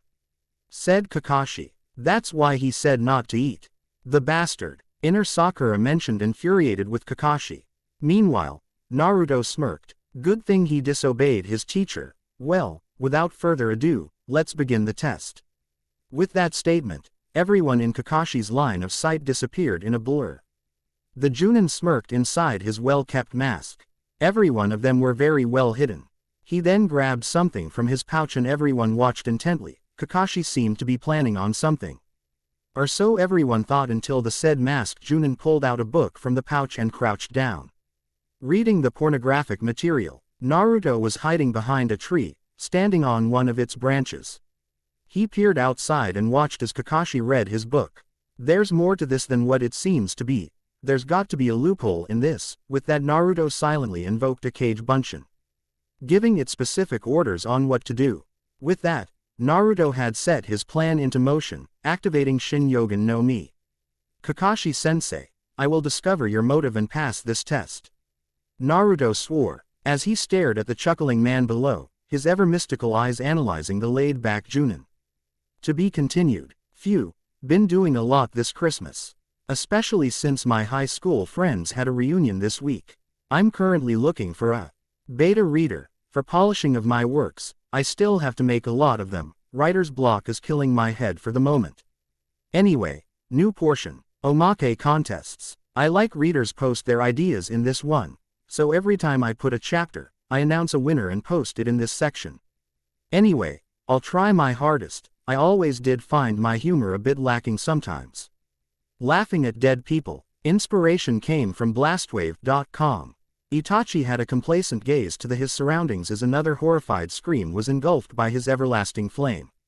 It has been a few years since the formation of the Akatsuki, and the leader has been looking for new recruits, but with Itachi doing the exams, he tends to unnecessarily kill people. Like what happened now, he turned his gaze to his partner, the ever-sadistic Hoshigaki Kisame, a former member of the shinobi Gatana Shichi Ninshu. 7 shinobi swordsmen. The mind of the said man were often times trotting back and forth from the job that they currently had. Seeing that questionable look on the shark man's face, Itachi had to ask in a most endearing and fully affectionate voice. What? Kisame merely replied. His own thoughts were cut off as the Uchiha prodigy put him out of his musings. You know Itachi-san, do you enjoy killing? I mean, sure, we're the big strong men from the Akatsuki, but is unnecessary killing alright? Asked the shark man. I only do it because it is ordered and that is required. Holding back against an enemy that you don't know means you are also holding back on your strength. Killing can't be avoided, mentioned Itachi looking at Kisame with the same apathetic eyes. This time, his left eyebrow was somewhat twitching. Yeah, but isn't it still morally wrong? Asked Kisame. Itachi had to roll his eyes on this one. Moral virtues are dependent on one's certain values. A collection of certain values make up a moral virtue, therefore, moral virtues are nothing but mere conjured values of man since the beginning. What about you, Kisame? Itachi suddenly asked. Kisame then said. What about me? Asked Kisame to Itachi. You laugh at dead people, was Itachi's only response. Hey, I do not, Kisame retorted. Itachi mildly pointed to a lush greenery that had recently fallen lumber on the ground. However, just by looking closely, there was a pair of legs sticking out under the trunk. Silence followed as both Kisame and Itachi stared at the corpse. Then, ah-ha-ha-ha-ha-ha-ha-ha-ha-ha-ha. Oh man, that must suck. Kisame mentioned howling ng the fallen dead body on T. He forced but then stopped when Itachi merely looked at him with indifferent eyes, but Kisame could tell it was different. It was the pair of eyes that stated the truth as a matter of factly. All right, fine. Let's not talk about morals and beliefs ever again. Kisame shouted, bolting out into the field. Thank God, Itachi muttered, gripping the kunai tightly. Too bad he couldn't kill Kisame today either, closing in on Iwa. He only had one thing to say to Kisame. I hope this Deidara person kills him. Jutsu section. Shin Yogen no Mi Dujutsu, a technique that can slow time perception of the opponent and can also slow down any attack made to the user. This technique has a nice little feature into it as it can suggest and implant multiple suggestions that is most logical at the given situation. A weakness of this eye technique is that it can only slow down the time perception of his opponents if the said enemies are in his line of vision. It can also only be activated for a maximum of TW. minutes for the surge and implant of multiple scenarios, and choosing the most logical choice would overload the mind and cause the user to lose his sanity. Chapter Preview. Growth starts at the first step forward. With each step, development takes place. One grows mature and aware to his surroundings. Everything becomes clear. Good and evil cannot be of contrasts anymore. Childish dreams change to determined goals. Everything starts to move with that single step. Phew. And done. Chapter 8. Bonds. Tension. It was something that Kakashi liked to put his students in his exercises. No wonder he was selected as Team 7's Junin instructor. But now, he didn't even show any hint of tension in his posture. In fact, he felt quite happy just squatting and reading his favorite book. He knew how kids tended to act impulsively, and he knew just who exactly would be the first person to pop out of the greenery. Kakashi-sensei, you better be prepared to hand over some of those bells. Yep, right on schedule. Naruto stood before the Junin, firing the Hiraishin kunai from his right sleeve at Kakashi. Kakashi lazily dodged the kunai. Effortlessly, he let the kunai fly from his left. En looked at the blonde who was already in front of him, with the blonde's left arm surrounded by a gust of wind that looked reminiscent of the Kei's no Yaiba blade of winds.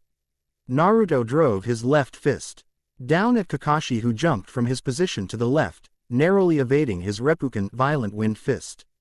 The said technique bursts on the ground, leaving a trail of smoke. Kakashi then heard something. He heard a sound that was close to small coins hitting one another. Then from the cloud of smoke, the Hiraishin kunai flew towards him, straight to his face.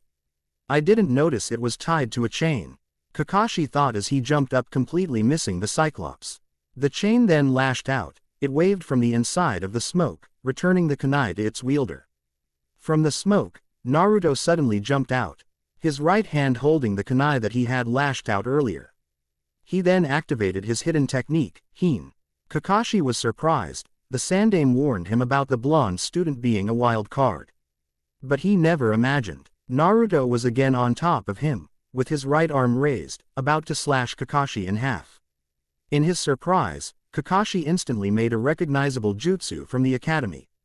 Immediately, the Kawarimi took effect as the ethereal blade slashed down at him, replacing the one-eyed Junin with a piece of wood and splitting the hapless stump in half. Naruto gritted his teeth. He knew Junin were slippery. They were more underhanded than Chunin were. He landed safely on the ground and scanned his area. Just then, he felt a chakra signature on his back. He couldn't turn around. There was no need to. He knew who it was. Kakashi was at his back. The hand of the man was on his left shoulder. The said man was still holding his book, and said to the blonde while he read, "You got a pretty good attack rhythm. Not only that, you know how to trick your opponents with your attacks. But if you don't have the intent to kill, you can't grab a bell," said Kakashi. He then added, Lesson 1, Taijutsu. Clasping his hands together, he closed his interwove his pinky, ring and thumb with the middle and index standing up. Meanwhile, Sakura and Sasuke noticed Kakashi's hand. Taijutsu. That's not taijutsu, it's a ninjutsu. He's going to do a Kaden technique, Sakura said. Crud. Sasuke cursed. No wonder he was a Junin. Konoha Haiden. Taijutsu Ugi. Kakashi's visible eye eerily gave of a glow. He squatted and moved his hand upwards. Senin Garashi. Leaf secret body arts finishing strike. 1,000 years of pain, Kakashi said, pushing his hand on Naruto's behind. What the heck? Sakura literally screamed. But what made Kakashi surprised was that the Naruto he had hit was a shadow clone. Kage Bunshin. That kid learned Kage Bunshin already. Kakashi was bewildered. He became more and more interested in the enigma that was Naruto. With Naruto, that was not how a Tora seal was supposed to be used, ever. Even though he wasn't the one to experience the unpleasant feeling of something being literally shoved up your butt, the ability of what the clone experienced traveling back to the user made his spine tingle to proportions that couldn't even be described. But it also created an insight on Kakashi's test. What he currently knew was that he wanted to pass 2 genin. But clearly, the current genin teams that Konoha implemented consisted of 3 people. Kakashi obviously had something hidden in his sleeve. So with that thought, he jumped from the branch he was on, and deactivated his dojutsu. By now, he decided he would take another leap of faith, this time. He's going to drag both Sasuke and Sakura with him. Landing down on the ground, he silently and stealthily looked for his teammates, avoiding the clutches of the one-eyed Junin, during his run. His thoughts were becoming clearer and clearer about the exam. If the genin teams required there should be 3, then why would Kakashi want 2? Did he want an apprentice? No, as genin teams. It means that all 3 should not left behind. It has been tradition since the first Hokage that the genin teams should be made up of 3, to expose them on safer grounds and to know how to act professionally in their line of work.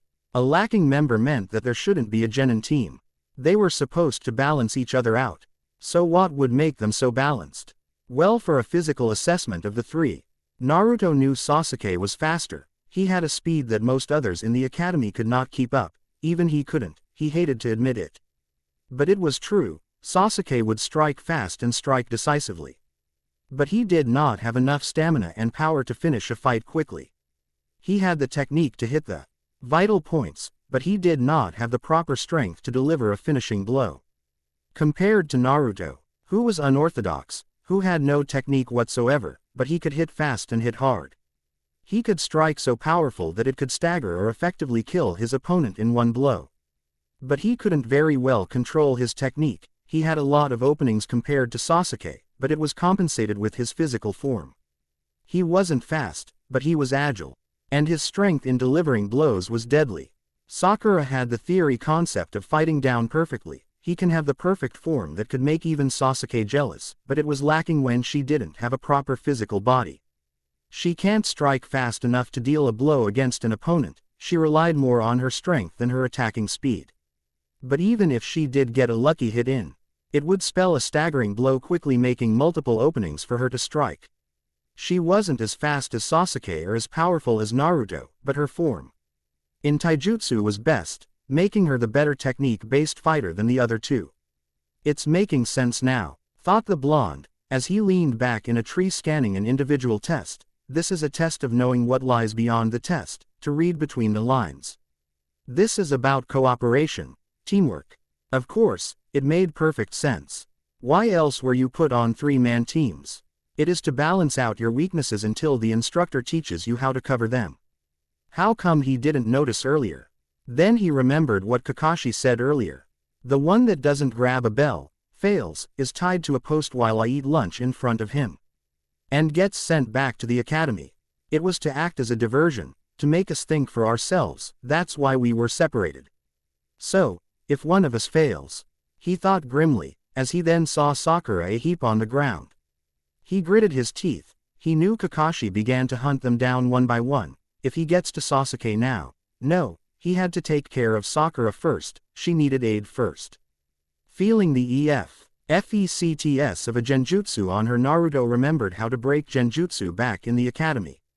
First would be shock therapy, jolting the senses to a degree that it haywires the chakra flow from the opponent. Although tempting, he doubts that Sakura would appreciate that kind of option. The second would be impossible since she's incapacitated, so that left him with the third, disrupting the flow of the chakra that's making the genjutsu. Pumping minimal chakra with his left hand, he pulsed it on the nape of her neck where her spinal cord was most prominent. It jolted Sakura awake. Sakura stood awake, the genjutsu finally being broken. She looked around with a worried expression on her face while yelling, "Sasuke-kun!" But she was silenced by hand on her mouth. Turning to her side, she saw Naruto, who was gesturing her to be quiet. A finger on his mouth, he then quietly talked to Sakura.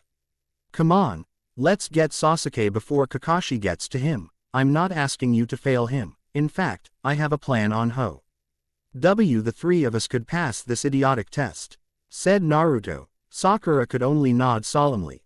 But then, she subtly asked Naruto, "I thought only two could pass this test. How are you?" "It dates back on the standard issues that all genin teams should be consisted of three," said Naruto, and Sakura's mind immediately absorbed it. "That's right, but I don't see why Kakashi-sensei would want two students." "It's not that he wanted two students. On the contrary, he would either get three students or he won't. At least, that's my suspicion," replied Naruto, and then added, "If we were only a team of two, then we couldn't balance each other out. In terms of taijutsu, you have a better form than me and Sasuke. But you lack his speed and my hard-hitting strikes. The same could be said for me. I have the power to stagger and possibly disable an opponent, but I don't have Sasuke's speed, or your technique. Much as I hate to admit it, but I can't accomplish anything if Sasuke or you were missing," said Naruto, and Sakura nodded in agreement. She could suddenly see a new light in Naruto. Her view of him changed, somewhat. As they ran, Sakura then saw Naruto that mentioned her to stop. He looked on the ground and saw the head of one Uchiha Sasuke, planted on the ground. "I see that you have a problem there," said Naruto lazily. Sasuke spat at him, with venom in his voice. "Get me out of here, now," was his demand. Sakura was about to obey him, until Naruto mentioned to Sakura to stop. "What the heck, Naruto? Let's help Sasuke-kun. You can see he's stuck," said Sakura, but Naruto replied coldly, "No, until he realizes he needs us, then we won't help," said Naruto. Sakura stopped. "I don't need your help," said Sasuke, and then added, "I can be fine on my own. I can handle it. I'll be fine. What's The use of bonds if it can't even guarantee your goal. Sasuke gritted his teeth. He remembered the bloodied corpses of the clan when Itachi showed how he killed them. He didn't need anyone. He won't need useless affiliations like friendship to make him stronger. He was a lone avenger, and he knew that emotions would truly hamper one's ability to do his best. Emotions hurt when you lose those bonds. They hurt when someone destroys and betrays them. Then I guess this is the end of this exam, said Naruto as he turned back. What are you talking about? Sasuke asked. I meant that the purpose of this exam is a big hoax. Naruto replied, his back turned from his teammates.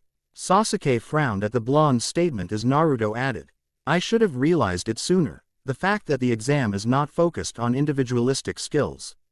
If it were that, then Sakura would have instantly failed. What? Sakura paled at that statement. I didn't mean to be harsh, Sakura, but with your skills just adequate enough in the academy, you can't hope of ever passing Kakashi's test, alone. Naruto emphasized the last word. But I have Sasuke-kun. I'm sure he'll help me out. Right, Sasuke-kun. Sakura looked at the raven-haired boy who she helped dug out the Uchiha, then pushed her away.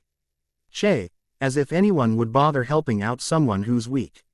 Let me tell you something, Sakura, you don't have the ability to stand up for yourself. Right now, of all the genin, you're the only one who's spineless. I don't need weak people holding me back. Get the heck out of my way, weakling. You're not meant to be a shinobi, Sasuke mentioned. As he turned around, Sasuke's face was met with a powerful fist of a tearful Sakura who was clearly hurt. That was harsh, Sasuke. A bit true, but harsh. She idolizes you, you know. It would help if you just kept your mouth shut and let me do all the talking, said Naruto. As he patted Sakura on the back, easing her pain, Sasuke merely looked away, supporting his swollen cheek in the process. The truth is, even I myself found that this team was fucked up. I never imagined I'd work with people I didn't get along with in the academy, yet here I am, and I fully understood why I was chosen to be partnered up with you guys. Naruto mentioned, it's to help each other out. I need Sakura's technique, she needs your speed, and you need my endurance. That's just in one perspective. In the end, the three of us balance each other out. We cover our weaknesses, that is, until we become independent of our own and we manage to solve our problems. No one goes on a solo mission, as Hokage Gigi said. He emphasized that the need for teams are important. They are essential to the village as a whole. They can raise the chances of ninjas like us to get back home alive and well. Tell me, Sasuke, what's your most desired wish? Naruto turned around and looked at Sasuke in the eye. Kill my brother, was his simple reply. Before your brother was an Anbu captain, he was a Chunin. Before he was a Chunin, he was a genin, and during his genin years, even he had his share of teammates. Naruto then added, surpassing him is a hard goal, Sasuke, but don't be impatient. Impatience leads to sudden death. If you want to kill Itachi, then survive. Naruto then stood up. Sakura was calming down. She was grateful of the blonde, but now, she was having a new insight of the Uchiha as well. To her right now, Sasuke was inconsiderate, a complete and belligerent asshole. Why did she fall for him anyway? Her fists clenched. She'd show him. She'll be a strong kunoichi that he'll be the one to fall for her. And then he'll experience what it likes to be dumped.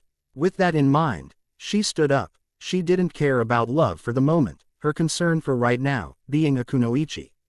She was about to walk away when Naruto had held her shoulder and told her one thing. Don't go out there on your own. A freshly graduated genin can't even touch a junin, let alone beat him. Then, what are we going to do? It's his test. He pitted himself against us, Sasuke mentioned, and Naruto raised one finger to make a point. Simple. We have the advantage of numbers with us, compared to Kakashi. We easily cover our weaknesses, and he would most likely be focused on one genin at a time, just like what he is doing now. Naruto then told Sakura, if we really want to be ninja, then we just have to rely on this little plan I made. I need all of your attention on Tei with me. We only have one shot and we need it now before he finds us where we are. Naruto then motioned for Sakura and Sasuke to sit beside him and grabbed a stick. He grinned mischievously. Kakashi was going to fall hard. With Kakashi felt a sudden chill in his spine as it stood up on end. he didn't know why. He sure felt something creepy just crawled up from his foot and making its way up, and squatting in the middle of the clearing was making it worse. He shifted slightly, a concerned look on his features as his brow began to sweat. Just then, he heard the voice of one of his students to be, Uchiha Sasuke's to be precise. Kaden. Gukaku no Jutsu. Fire release. Grand fireball skill. Sasuke then let go from his mouth the largest fireball he can muster. Just then, Naruto pointed from behind with his index finger, wind chakra concentrating and rippling wildly with such potential energy. He ed himself as he spread his legs and aimed at the fireball. Fuden. Ichu no K's. Wind release. Point of winds. With that he let go of the powerful bullet of wind and his hand recoiled from the force, forcing to skid back by a bit, and watched as the fire from Sasuke's technique grew wildly. It began to go faster and consumed everything in its path, a small half-pipe-like dent on the ground, too, where the giant fireball trail of destruction started. Sasuke then charged, remembering clearly what he said to Naruto before his plan had taken place. Once, I'll cooperate with you only once, and that's it. Naruto made it clear that he would do just that. As he approached Kakashi, he instantly knew that he was out of the line of fire. Sasuke grinned and jumped. He back-flipped in mid-air, and and for his pouch pulling out 5 kunai and 4 shuriken, he tossed 1 kunai to his mouth and let the rest of his weapons lay securely in his interlacing fingers. He then unleashed a volley of his weapon downwards. Kakashi jumped out just in time. His Shinju Zanshu inner decapitation was clearly seen through. Kakashi then took another leap back as he then saw another volley of shuriken and kunai. The Junin then noticed that his ankle had unintentionally hit a small thin metal wire. Kakashi then cursed his luck. As he glanced to the side and a trail of pink hair could be seen, he then turned his head to the side and watched as he saw countless metal wires woven like spider webs form in the background. Kakashi's visible eye grew in surprise. He knew he had to do something. Sakura knew that she was not of much use now. Compared to Naruto and Sasuke, she had the least use, being only able to use Bunshin no Jutsu, Kawarimi no Jutsu and Henge no Jutsu. Since then, Naruto assigned her to do one thing that she could do right. Trap making. You're not yet a close-range fighter, that's why I'm trying to maximize your abilities at the moment. It's already hard being it the way it is. Sakura, your part is vital. You'll play the role for trapping Kakashi while Sasuke and I distract Kakashi. Sakura had deepened her resolve. She knew she had no use, but still, for Naruto to rely on her at this crucial moment. It was something she was beginning to take pride in herself. To her, she meant something as a member of Team 7. Pocketing his book, he then went through a sequence of seals, but stopped midway when he saw Naruto popping out from above with the tri-pronged kunai above his head. Instantly, Kakashi stopped Naruto by catching the boy's right arm and his other hand with the kunai. Kakashi then looked behind and saw that he was too close. He had skidded to a halt for a moment, letting go a sigh of relief and a small trickle of sweat appearing from his forehead. Naruto smirked at this. He looked at Kakashi intently before vanishing in a cloud of smoke. Kage Bunshin. He could then see Naruto and Sasuke appearing from his left and right, going for him immediately. Kaka. She took a logical choice and was about to jump, that is, until Sakura appeared from above and kicked him square in the abdomen, hurtling him towards the numerous metal wires that she made. Naruto saw the perfect opportunity. He then activated his Dujutsu. Sasuke immediately saw this, as streams of light blue chakra started circulating with the blonde's iris. Naruto then dashed forward. Kakashi's perception of time slowed down. He could literally see leaves slowing down, its swaying from the wind. He looked down and saw the blonde slowly going for his bells, but he couldn't do a thing. His body and his senses were dulled. It felt like being covered in some thick liquid and sand. His body felt so sluggish. Naruto immediately grabbed the bells from his teacher. Kakashi then felt his world go fast again. As the heat hit the wires and countless traps were beginning to cover him, using his free hands, he had made himself a nice little kawarimi and appeared somewhere else, almost unharmed. He dusted himself off and saw Naruto throwing the 2 bells at Sasuke and Sakura, who both caught it with ease. Kakashi just scratched his head. After a few hours, no other teams were able to pass his test before. But now, just standing across him, were 3 genin hopefuls that broke the secret just in time too. I must say that you 3 managed to solve the puzzle a little early, I didn't expect that. Kakashi mentioned, as he jumped down on the ground walking towards his students with a smile on his face. This is the first time I've had to encounter a bunch of kids ever getting the bells in the first place, said Kakashi, and then added, but you should know, only 2 of you. Cut the junk, Kakashi-sensei. Naruto cut him off. Kakashi raised an eyebrow. Naruto let off a grin and then continued. When you said that only 2 genins will pass, you didn't mean it, did you? Asked the blonde. Kakashi smiled. He had to give credit to Naruto for that one. No, I didn't, I meant it as a test of individual skill, said Kakashi. To this Sasuke and Sakura took notice immediately. They never thought that Naruto was actually on the right suspicion. I meant as a team exercise, it was to test how willing you 3 are to cooperate with each other. I can see that it made results. Kakashi smiled at that. As of now, consider Team 7 put in the active duty roster. Meet me tomorrow by 8 in the morning sharp, he said, and the 3 genin nodded, seriousness overtaking their faces. Kakashi then added, dismissed. The teacher then vanished in a cloud of smoke. Sasuke turned his back on the team. Naruto asked him, where are you going? Quote, isn't it obvious? Team session's over, I'm going home to train, said Sasuke. Naruto meanwhile squinted his eyes for a moment, but decided to keep quiet. Naruto. The blonde turned around and saw Sakura with her head down. Naruto raised an eyebrow and asked Sakura as nicely as possible. Yeah, what? I want to be strong. I don't want to be useless in this team. When I saw you and Sasuke handle Kakashi, I never felt so mortified of myself. Naruto remained silent for a moment and then turned into a full-scale grin. He ignored the venom laced in her voice when she mentioned Sasuke, but noted that what she felt was just her upset at the Uchiha. She'll grow to get along with him over time. Well, what can I say? If you want to strength so much, then I might just help you. Come here tomorrow at 6 in the morning, I'll see what I can arrange with the old man, said Naruto, and Sakura smiled. To this she gave a grateful bow to the blonde and made her way off. Naruto scratched the back of his head. He didn't know what to teach Sakura. By his observation of her, he knew that she somehow matured, just a little, and realized that not everything revolved around Sasuke. He then hit his hand on his palm. He needed to get to Asuma for this one. Team 10. Asuma clearly had a smile on his face. His team was nothing short of manageable. The old Inoshika-cho trio was still effective. He knew from the start that the 3 would cooperate rather well, so he decided just to give a mild team test. Nothing like what Kakashi's test was like. This one was totally under his hand. Zhu voice familiar. The voice belonged to one Uzumaki Naruto, a temporary student he had. Albeit unwillingly, he hit his palm to his forehead, and cursed and blamed the unknown entity that hated him so. Asuma-sensei, yelled the blonde. Asuma sighed and asked the blonde.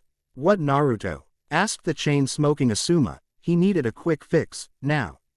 I was wondering if you still had one of those chakra papers with you, said Naruto. Asuma scratched the back of his head, wondering what would the kid do with chakra papers. And just what are you going to do with it? Asked Asuma, one eyebrow raised. Just to help out a teammate, was his innocent reply. Asuma coughed up the item from his pouch. It was better to give it to Naruto now or risk of him finding out another one of his secrets. His paper given. Naruto wistfully walked away from the clearing with simple thanks to Asuma. Well, at least he was polite. With that, he made his way to the Hokage Tower, about to talk with the other Sarutobi. Hokage Tower. Sarutobi Hiruzen, the professor, the ninja god, was currently standing agape at what Kakashi reported. Even long after Kakashi was gone from his office, he couldn't even believe the performance that Team 7 performed, let alone pass. With this foreboding thought, he had heard the reports from Kakashi on what had transpired earlier on and instantly recognized the current trio. The second coming of the Sannin, he thought, amazed at the profile. It was almost as identical to the ones, Jiraiya, Tsunade and Orochimaru back then when they were genin. It was frightening to a degree of how much these people were so alike. Closing his report, a knock on his door got him out of his musings. Old man, I need some help. The voice from the door clearly Naruto's, mentioned.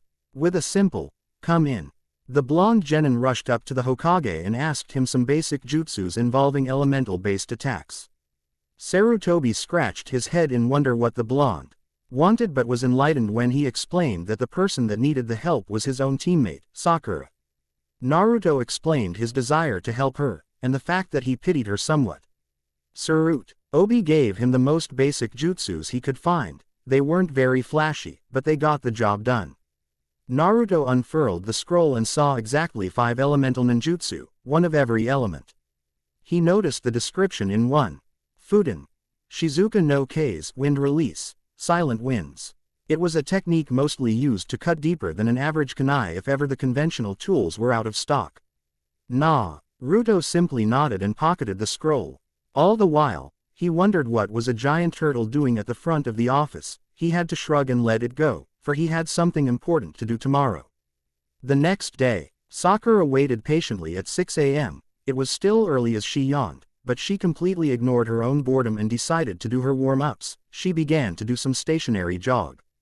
Jing by herself and had let her sweat fall after that. She began doing some push-ups, only reaching a maximum of 40 push-ups. That was when Naruto arrived at the scene, a bit late, but never Kakashi time late. "I see you've been doing something while I was gone," he said as he then handed Sakura a piece of paper. Sakura tilted her head in question. She wanted to know what the paper was for. "That is," until Naruto added, "it's to determine your chakra type. The technique that you will be learning would be based on what your chakra would be it fire, wind, water, earth or lightning." Sakura then stared at the paper. "All right, now I want you to start concentrating chakra on that paper. The result depends upon where your chakra inclines more," Naruto said. Sakura gripped the paper hard. That small paper would decide her fate. It would depend upon what her chakra wanted. She was nervous at first, but relinquished such thoughts as she did not care anymore. The only thing she cared now was strength, she thought as she focused her chakra on the paper. Instantly, the paper reacted. In a flash, the paper turned to dust, like grains of sand from her hands descending on the earth below. Naruto grinned and unfurled the scroll. An earth type, and he had found a very effective jutsu for her to use at the moment. Doden. Tetsu no Karata Chikuju, earth release, steel body. Fortification, Naruto said, giving the scroll to Sakura and had let her read the Doden technique. It made Sakura widen her eyes, a simple yet effective jutsu. Reading the inscriptions, it even had the Sandaime Hokage's writing and seal of approval. Doden. Tetsu no Karata Chikuju. A jutsu that enhances physical abilities, particularly strength. It amplifies damage with earth chakra imbued on the body. Another ability is to deflect almost any physical attack, due to the imbued earth chakra. Basic jutsu, D rank. Sakura was immediately entranced by the jutsu. She studied it very carefully, and letting the sequence of hand seals go to her mind. Analyzing the jutsu, comprehending it to the core, as she stood up, she let go of 4 hand seals. She could feel it, the chakra suddenly flowing through her skin. She grimaced. She looked at her hands as she saw the technique took effect. Brown patches started to cover her pale skin. It was amazing. She could feel her strength double, as the technique began to completely cover her body. She then tried to test the said technique. She could feel her strength multiply. She aimed at the ground, a punch ready. She then hurled her fist to the ground, giving off a resounding cry, and the training grounds were shook with a powerful explosion. Smoke littered the air, as Naruto shielded himself from the impact and the dust. As the smoke slowly died down, a vague figure of Sakura standing in the middle of a small half-meter crater was on her knees, panting heavily. "So this is one of your weaknesses," said Naruto, and Sakura looked at her and smirked. "Then, I'll just have to work harder," she said. To this, Naruto grinned, all the while a green spandex-wearing Junin watched them.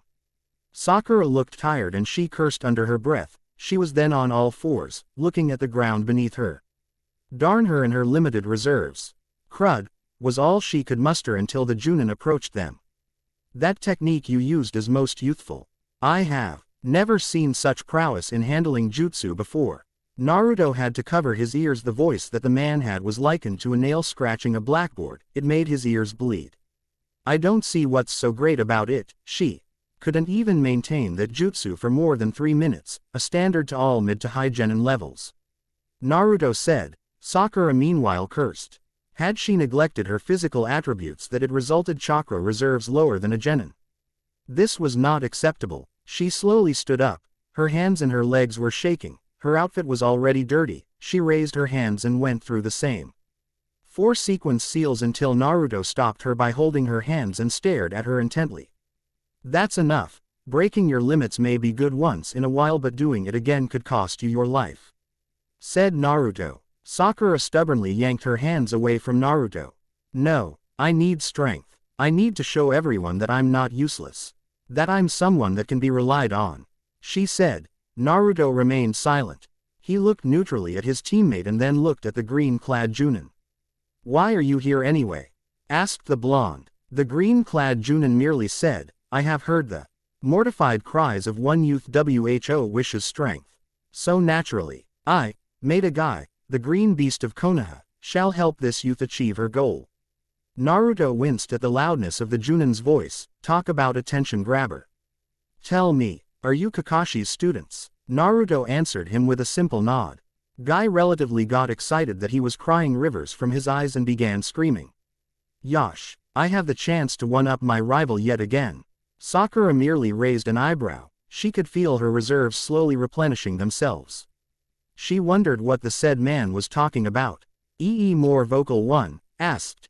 Ah, I apologize. You did not know. For you see, Kakashi and I have a rival scoring of 50 to 49, currently he is in the lead. But with this, I shall gain one more point by making the young woman most youthful. I shall train her in terms of close quarters combat, said Guy. Sakura's smile somewhat grew. If she could learn from this man, then she would surely have the necessary amount of power. Naruto had second thoughts. The man was eccentric beyond reasoning. His clothing was proof of that. The tight body-hugging suit was nothing short of aghast to anyone, and even Naruto had a distaste for such horrendous fashion sense. But who was he to deny Sakura's decision? If Sakura wants to grow stronger, then, why not? If this man could teach her the principles, Sakura would understand the principle of close-range combat. By the looks of the man, he seemed to be a taijutsu specialist. His build had told him. He could see it clearly. If he were a ninjutsu or genjutsu specialist, his build would utterly be smaller. Okay, now let us start with laps, Guy suggested, and Sakura stood up eager until she heard Guy continue his sentence. Around the village. To this she fell face first into the ground. This was going to be a long, painful and utterly grueling training. Naruto had to laugh at that one. Oh, this was a good one. Good luck with that, Sakura, said Naruto as he turned his back away. Obviously, he didn't want to have to do anything with the spandex Junin. Naruto thought it was good to learn taijutsu, but the Kyuubi reminded him that he only needed adjustments with his body movement. Learning a style wasn't important. Fighting in a practical style of fighting was. So with that in mind, he left the small clearing and also left Sakura to her demise training regimen. Naruto G. Avenue off a casual wave as Sakura was dragged from her leg, with the over-enthusiastic Guy on dragging her, yelling. Don't leave me with this lunatic. Naruto. Naruto merely looked at her and waved a goodbye, a smile on his face that Sakura would literally kill. Once this is over, you're so dead. Yep, she'll kill him. 4 hours later Kakashi had arrived. With all of his students quiet, Sakura was sleeping like a rock. Naruto was playing with his kunai and Sasuke merely stood leaning at the tree. Kakashi merely stood there with a sweat dropping at the back of his head. Where was the scolding? He couldn't hear quite the screeching voice of his student. He thought with his being late all the time, would always get in their nerves. Shouldn't you all be scolding me? Asked Kakashi. Sakura's head suddenly popped up from the ground and yelled angrily. Oh, now, he wants to be scolded. What the heck, sensei? Asked Sakura. Kakashi merely smiled and made his excuse for the day. Oh, sorry, I was late because I was lost in the road of life. All of the members were silent. Sasuke and Naruto had to hit their palms on their foreheads. If this was going to be like every day. Anyway, I have a special session with you guys today, said Kakashi. He felt perky, a little too perky. The 3 students raised an eyebrow. all of them had a sudden chill in their spines. Now, Kakashi had at times been a tolerant person, and with these three, he can't afford to be tolerant. One was an Uchiha bent on revenge, the other was a kunoichi with a temper almost as bad as Tsunade, and a blonde who was more of a loose cannon than anything else. So he decided he would need to let these people experience something that could improve their teamwork, one way or another. To be continued. Well, more filler chapters for now. Wave Country would come soon, I promise. Since none yet offered an omake, I guess I'll make one again. Just in case, top 4 omakes shall be posted after every chapter.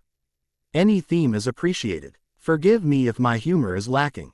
Attention span. Deidara was walking ahead from his partner. Toby was far back. He clearly did not want to be partnered with such a dolt. Deidara-san. Wait, Toby yelled. Deidara continued to walk as if the message that Toby sent was going from ear to ear. Toby wondered why was Deidara ignoring him. He didn't do anything dumb, did he?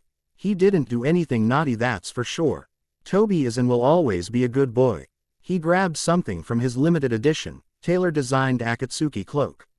Proudly beaming at his uniform, he shuffled under the pocket of his said uniform and then ran over to Deidara, with something in his hand. Deidara-san, here, I'm sorry for whatever I did, he said, handing over a piece of candy to Deidara. Deidara's hand then swallowed the darn thing as if it was the feeding mouth. Deidara then continued to walk, not uttering a word to Toby. Deidara-san. No answer. Deidara-san. Still no answer. Deidara-san. This went on for another 2 hours until finally, Deidara snapped. What? For freak? Sake Toby, what? Toby just smiled weakly under his mask and said, I forgot. Deidara had a feeling of a headache rushing in. He needed to count backwards, now. By the time they had reached to the base for a meeting, Deidara had to remind Toby. Oi, listen Toby, when we go inside I want you to keep quiet and let Leader Sama speak. Oki-doo, a butterfly. Come here Mr. Butterfly. Toby trailed off. Deidara had to breathe deeply and pinch the bridge of his nose while shaking his head.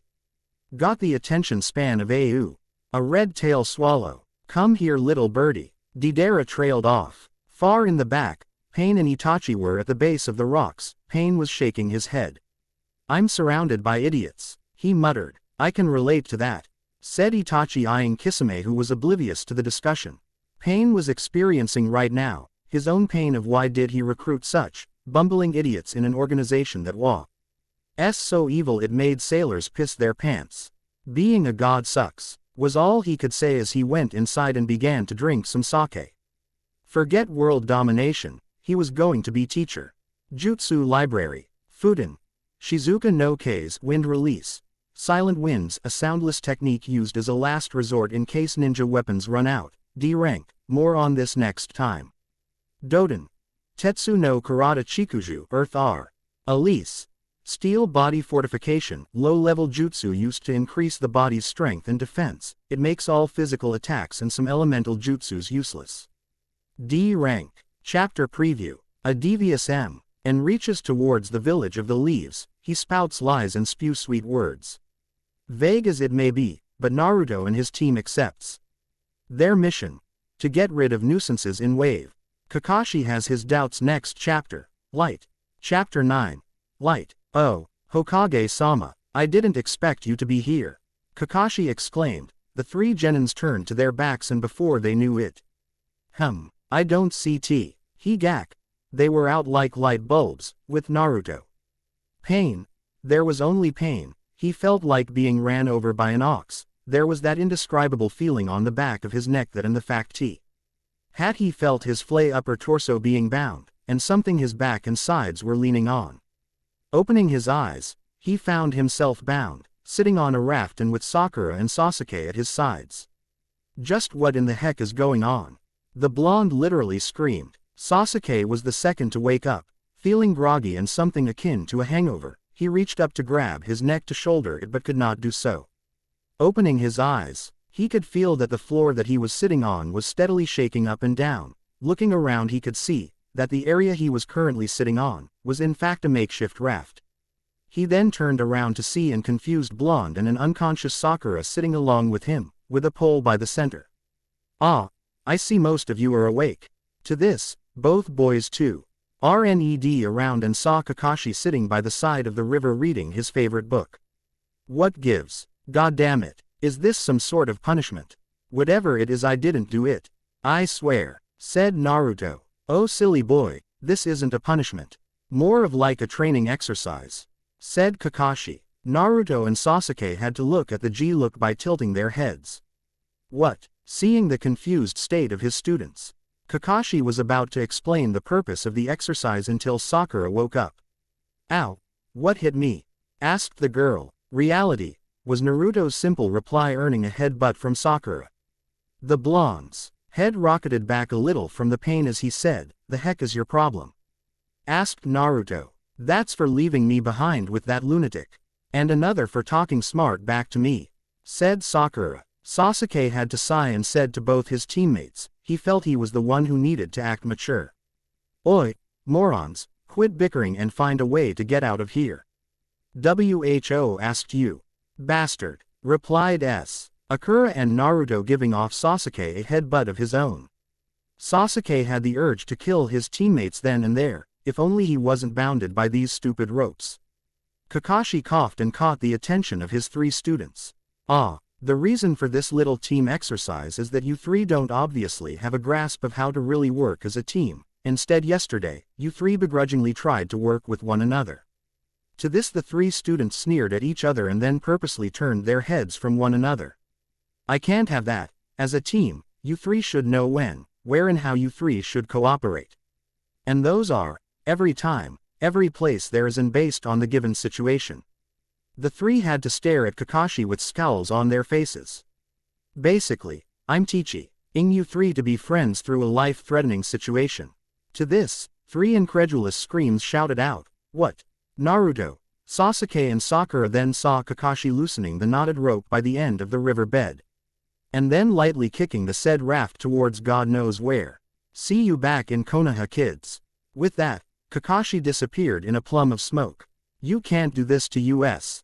Come back here, Kakashi. Don't you dare leave us behind here, Naruto said, as the little raft drifted away. A few moments of silence with the occasional grumbling from Naruto was what all could be heard on the little raft. None of them were willing to talk to one another.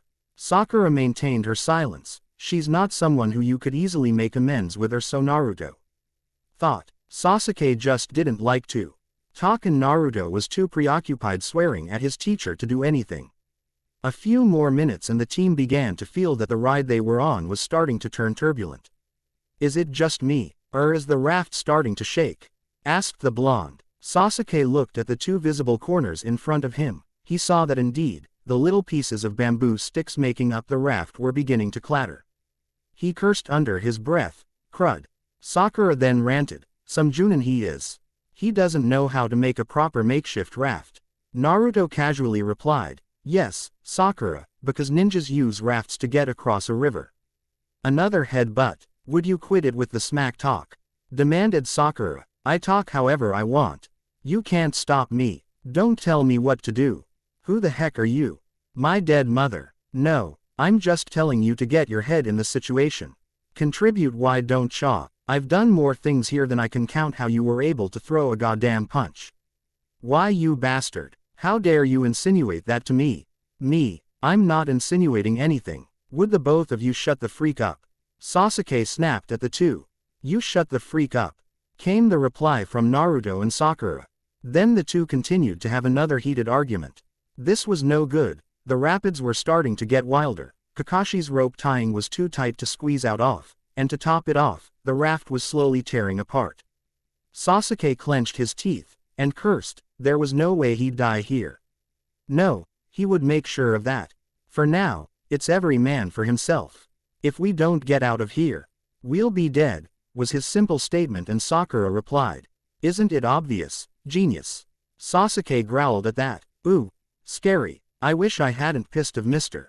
Uchiha who has a duck butt for a head, came another remark from Sakura.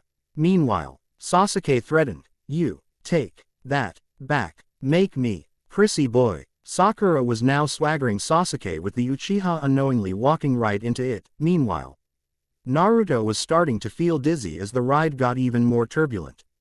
He felt his stomach turn upside down and churn as the raft slammed into the waters below and jumped right back up, soaking all three members. "Ooh," was Naruto's simple reply. Sakura and Sasuke quickly took notice of this, as they could see that the blonde was turning pale and his face showed a grimace of discomfort and started to turn to a shade of green. "I don't feel so good." Sakura and Sasuke looked scared, and they both started to furiously unbind the ropes that Kakashi had done.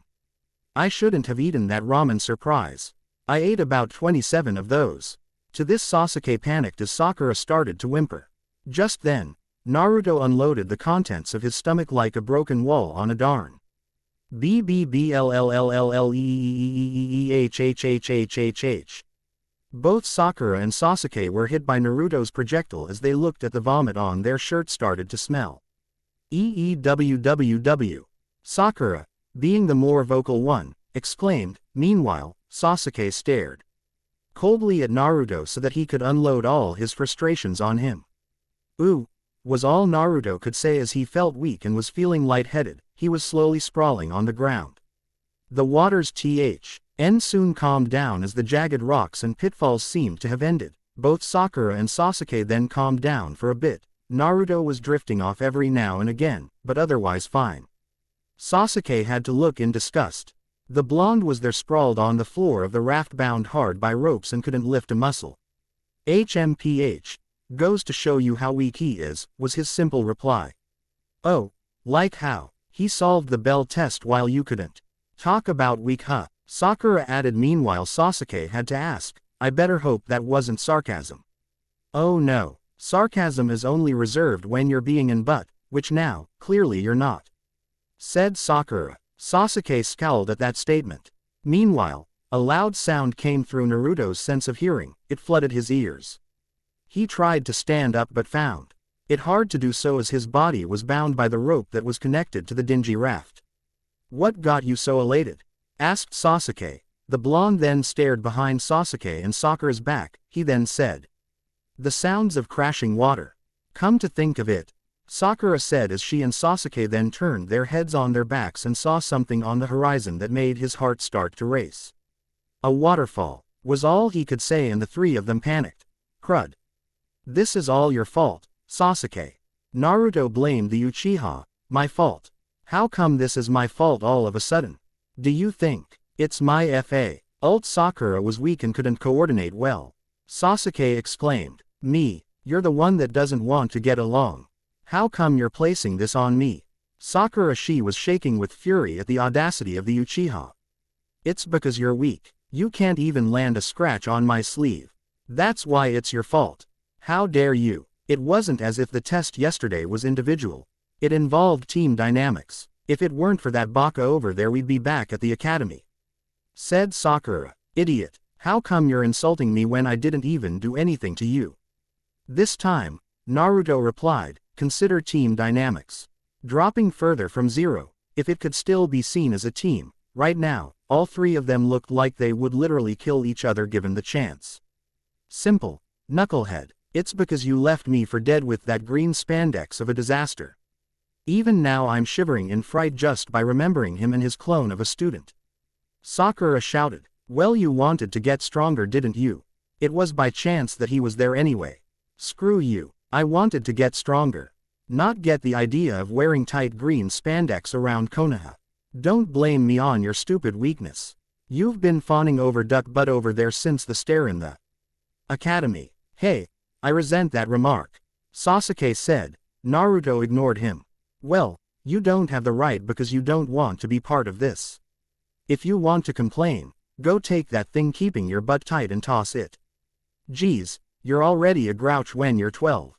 I'd hate to be one of your grandkids once that ever happens," Sakura remarked and then added, "Oi stupid, the waterfall. How am I supposed to solve our entire problems, Pinky? I'm bound here and I can hardly stand because I puked. Who said you need to solve this problem? Dobi, this is our problem too," replied the Uchiha. "Shut your darn mouth, duck butt. Nobody asked you." Sakura started to whimper again as if she knew her demise was about to come. "We're pretty much dead, aren't we?" she said. "I refuse." Both boys said, I still have my goal of killing my own brother. I still have to become Hokage. No matter what, I'm not going to die just yet. Naruto then activated his own Dujutsu. Unbeknownst to Sasuke and Sakura, he tried using the basic rope escaping technique but failed, seeing the complexity that Kakashi had done with the rope bindings. He then slid over near to Sasuke's side and grabbed his kunai pouch.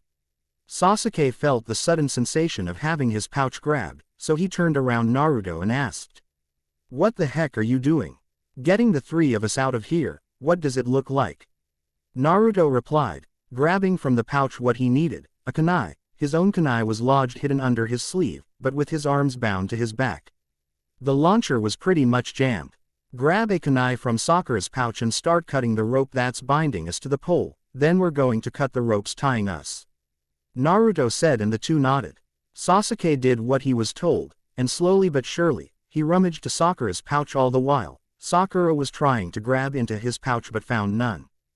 "Don't worry about me, I have an idea," said Naruto as he then proceeded to cut Sakura's rope bindings. When Sakura was able to stand, she had to immediately grab the kunai from Naruto and began to cut Sasuke's bindings. Naruto had to maintain his composure. 30 seconds left before stopping his Dujutsu. "Sakura, I want you to hold my right hand with your left hand," said Naruto, and Sakura did so. "I want you to follow the hand seals that I'm going to say on how you usually do it with your left hand, got it?" Sakura nodded, a serious expression. "Good, now, we'll start with Tora, tiger." Sakura quickly followed and the blonde grinned. There was hope yet. Nezumi, rat. Usagi, rabbit. Tatsu, dragon. Fuden. Shizuka no K's. Wind release. Silent winds, Naruto yelled, and immediately, wind chakra began to form on his fingers, surrounding it like claws. The blonde then literally clawed at the ropes, loosening the grip and setting him free. Perfect. 2 minutes had already passed. As soon as the rope was cut, Sakura and Sasuke were fast enough to jump. With Naruto was about to finish cutting the rope with his chakra-powered hands, he looked at the edge of the running body of water. He was about to jump when the rope binding the small raft snapped, making the small object collapse from the force of the water and Naruto's weight. "Crud," Naruto said as he was submerged in the water. Naruto tried to surface. He looked at the site where the waterfall currently was. He tried swimming to the side, but the force of the water was too much for any human to bear. The torrent crashed upon him, forcing him ever closer to the edge. "Dobi, Naruto," both his teammates shouted. The blonde looked around, and saw his teammates rushing on the side. Sasuke apparently had a kunai ready that was tied to a metal wire. He then watched as he threw it to a nearby branch. With Sakura doing her jutsu again, she punched the ground on the left side of the riverbed, weakening the grip of the roots on the ground. With that, the tree was slowly swaying to the side. Sasuke let the kunai fly from his hands towards his target. He then pulled the collapsing tree for Naruto to grab on. But the tree was too far from his reach. The blonde cursed as he raised his right sleeve. Now that he was free from the ropes, he could now launch the kunai from his sleeve. He then aimed his hand carefully at the tree and fired from the flick of his wrist. A small resounding click was heard and the kunai flew fast from his sleeve. Naruto was smart enough to incorporate a small amount of chakra into the blade, forcing it to go even deeper into the wood. Naruto then brandished his chain, making him stay on the edge of the waterfall. Fortunately for Naruto, the chain with him was sturdy enough, though it was small. Sakura and Sasuke then went to Naruto fast enough to grab the small chain before it broke. As they recovered the now soaking blonde, all of them wore masks of fatigue and happiness. "Hey, we did it," Naruto remarked quickly, as he saw the bamboo sticks fell from the top of the waterfall and crashed down on the body of water below. To the right side of the riverbed below, was Kakashi sitting under a shade of a tree and reading his favorite piece of literature. Naruto had a tick forming on the back of his head. Sasuke sighed and Sakura's left eyebrow was twitching. Here they were, physically and mentally exhausted, wet and smelled like vinegar on shrimp paste, and the scarecrow was pampering himself under the shade of a tree with a cool spring breeze flowing. "Well, at least the three of us agree on one thing," Naruto said, and the three nodded simultaneously. "Kakashi is the worst teacher ever." All three looked at Kakashi, who was giggling like a schoolgirl as he read page after page. Age of one of the Sanin's greatest literary masterpieces. Oh, Iyako-chan, you naughty little girl, you. Kakashi muttered in his reading as he glanced upwards when he saw a fallen tree arching over T. He waterfall that connected to the area where he drifted his students from. As far as he knew, there was never a tree bridge that was photo-perfectly placed between the two sides of the waterfall with 3 genin perfectly placed in the middle. Well, I must say that you 3 certainly know when to make a dramatic presentation. Kakashi casually said, earning a glare from his 3 students. The T-share then vanished from under the tree via Shunshin and then reappeared right next to his students, all the while curious at the hateful and spiteful looks at him. What? I helped you guys make friends with each other, didn't I? To this, the 3 glared at him even more. Naruto was the first to speak. You know, as much as this was life-threatening, cost me the contents of my stomach. To this, Sakura and Sasuke shuddered. And ultimately almost paying with my life. You were right, sensei, said Naruto, and Kakashi smiled. See, Sakura meanwhile interjected, while I'm sure that it did form some bonds between us. The whole ordeal was completely unnecessary. Not really. You 3 would have outright killed each other if I just left you in a single room. Kakashi said, scratching the back of his head. True, but there's no guarantee we'll do that anyway. Sasuke replied, but I simply chose the best medicine for you 3, since all of you work better under pressure, I'm sure you would have pulled through. Replied Kakashi. And what happens when we didn't cooperate fully well with one another? Naruto simply asked. Hey, no worries, I was down there the whole time after I pushed the 3 of you off. I would have simply caught you. Hey, I couldn't leave my students die a horrible and agonizing death now, would I? The 3 shuddered at that comment, seeing the jagged rocks below the waterfall. Well, at least there are some improvements. How about I treat you guys for lunch? Kakashi's sensitive nose then picked up a smell of rancid noodles and a green look from his 3 disciples and then added. After all 3 of you took a proper bath. With that everyone agreed wholeheartedly, and Kakashi informed them to meet him in Ichiraku's once they were done. 45 minutes later, all of them were on the Dahiraku's ramen. Not many may have known this, but in reality, Kakashi was a cheapskate. He'd like to keep his money for himself. He was often uptight on his budget, being that he chooses the more economic side of materials rather than the fanciful ones. Given his dangerous job, it would have made Kakashi no effort to buy very expensive Numa no Kuni leather gloves, but instead, he settled for the locally made cotton gloves that standard Junin wear. Given his carefree and apathetic nature, he knew he wouldn't mind after all. A use for something does not depend on price, it depends on the man using it. So it was no surprise that he'd select the cheapest restaurant in the whole village, Ichiraku, but Kakashi would come to rue the day that he had set forth in this place with Naruto. Ka-ching. Kakashi simply sat there staring at Naruto while he looked pale. The total payment for his share. 1,580. 2 Ryu. And that was Naruto's bill alone. The owner had the bright idea to separate his meal from Kakashi's, Sasuke's and Sakura's. It was appalling to him as was to his shivering wallet, who he thought might have been dead for being sucked up dry. Next time, we go for dumplings, thought Kakashi as Naruto belched and patted his stomach from a hearty meal. The Junin kept muttering something about how all that money just slipped away from his hands. Just then, 4 more people entered the restaurant. I'm telling you, if you don't get that lazy butt of yours gearing for a mission tomorrow, I swear I'll cut down every single little finger and poke your eyes out. The other one replied, calm down, Ino, it's Shikamaru you're talking to. No amount of threats could ever make him change his attitude. Alright guys, no need to quarrel, we're already here. So let's pick our food and enjoy ourselves.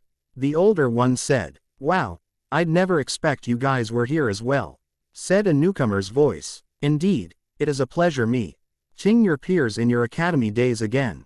It has been quite a while, replied the monotonous voice. I see that you have your fair share of children to take care of, replied the woman's voice. Could say the same thing to you, casually replied the older man.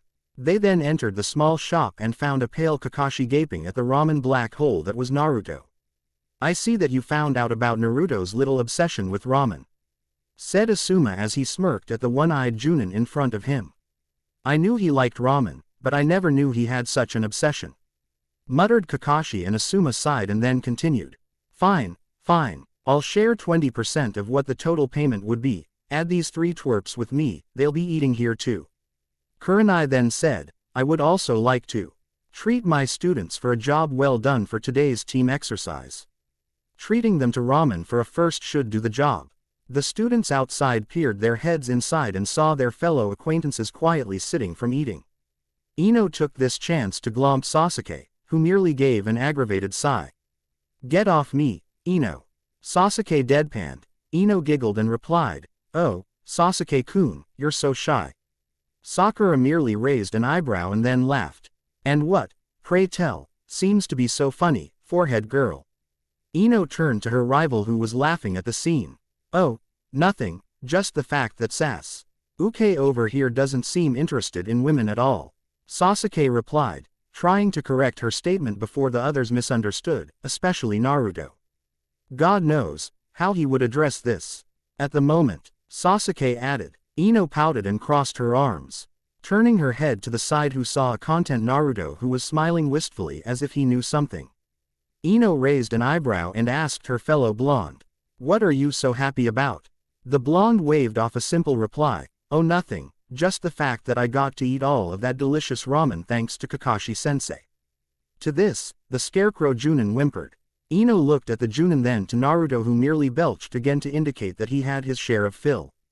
I envy you, you know. You eat and eat and eat, and you don't even get fat. Naruto raised an eyebrow and said, Well, when you have the energy to do a lot of things, you use it more. I just happen to have the energy to do a lot of things that involve a lot of movement. But Choji trains too, and look at his build. Ino replied. Sasuke replied for him, It's because he takes a lot more energy than a lot more to expel. Don't you think the potato chips he's carrying is a proof of that?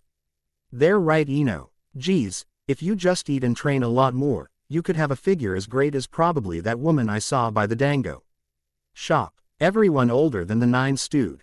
NTS knew who Shikamaru was talking about. It was none other than the wild special Junin. Mitarashi Anko. Naruto merely smirked and said to Shikamaru, I didn't know you were observant of the female body, Shikamaru.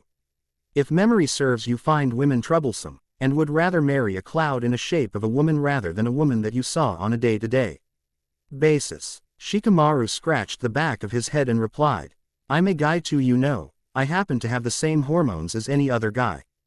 This time, Hiba interjected, Yeah, any guy except Sasuke. To this, nearly everyone laughed while Sasuke had a tick at the back of his head. At least I get a higher chance of getting laid than you do, dog breath. Naruto rolled his eyes and replied, Like that will ever happen.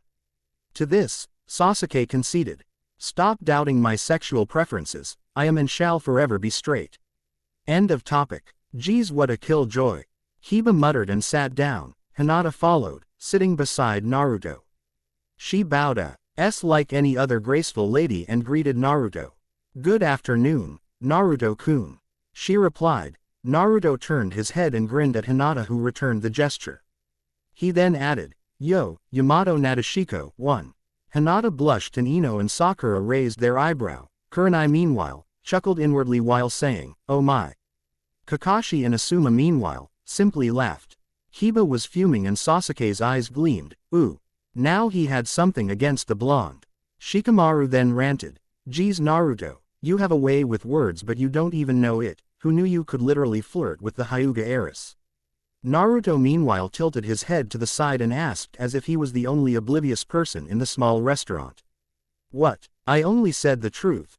He sulked. Meanwhile Sasuke said, True, but have you ever heard of the word tact? To this Naruto gave him a middle finger salute and told him to shut the heck up. Meanwhile Ino and Sakura added, I never knew Naruto was such a sweet talker. Hinata then finally spoke. Do you mean it? Naruto-kun. Naruto meanwhile, nodded and said, Can't say that you're not, I'd be lying if I did.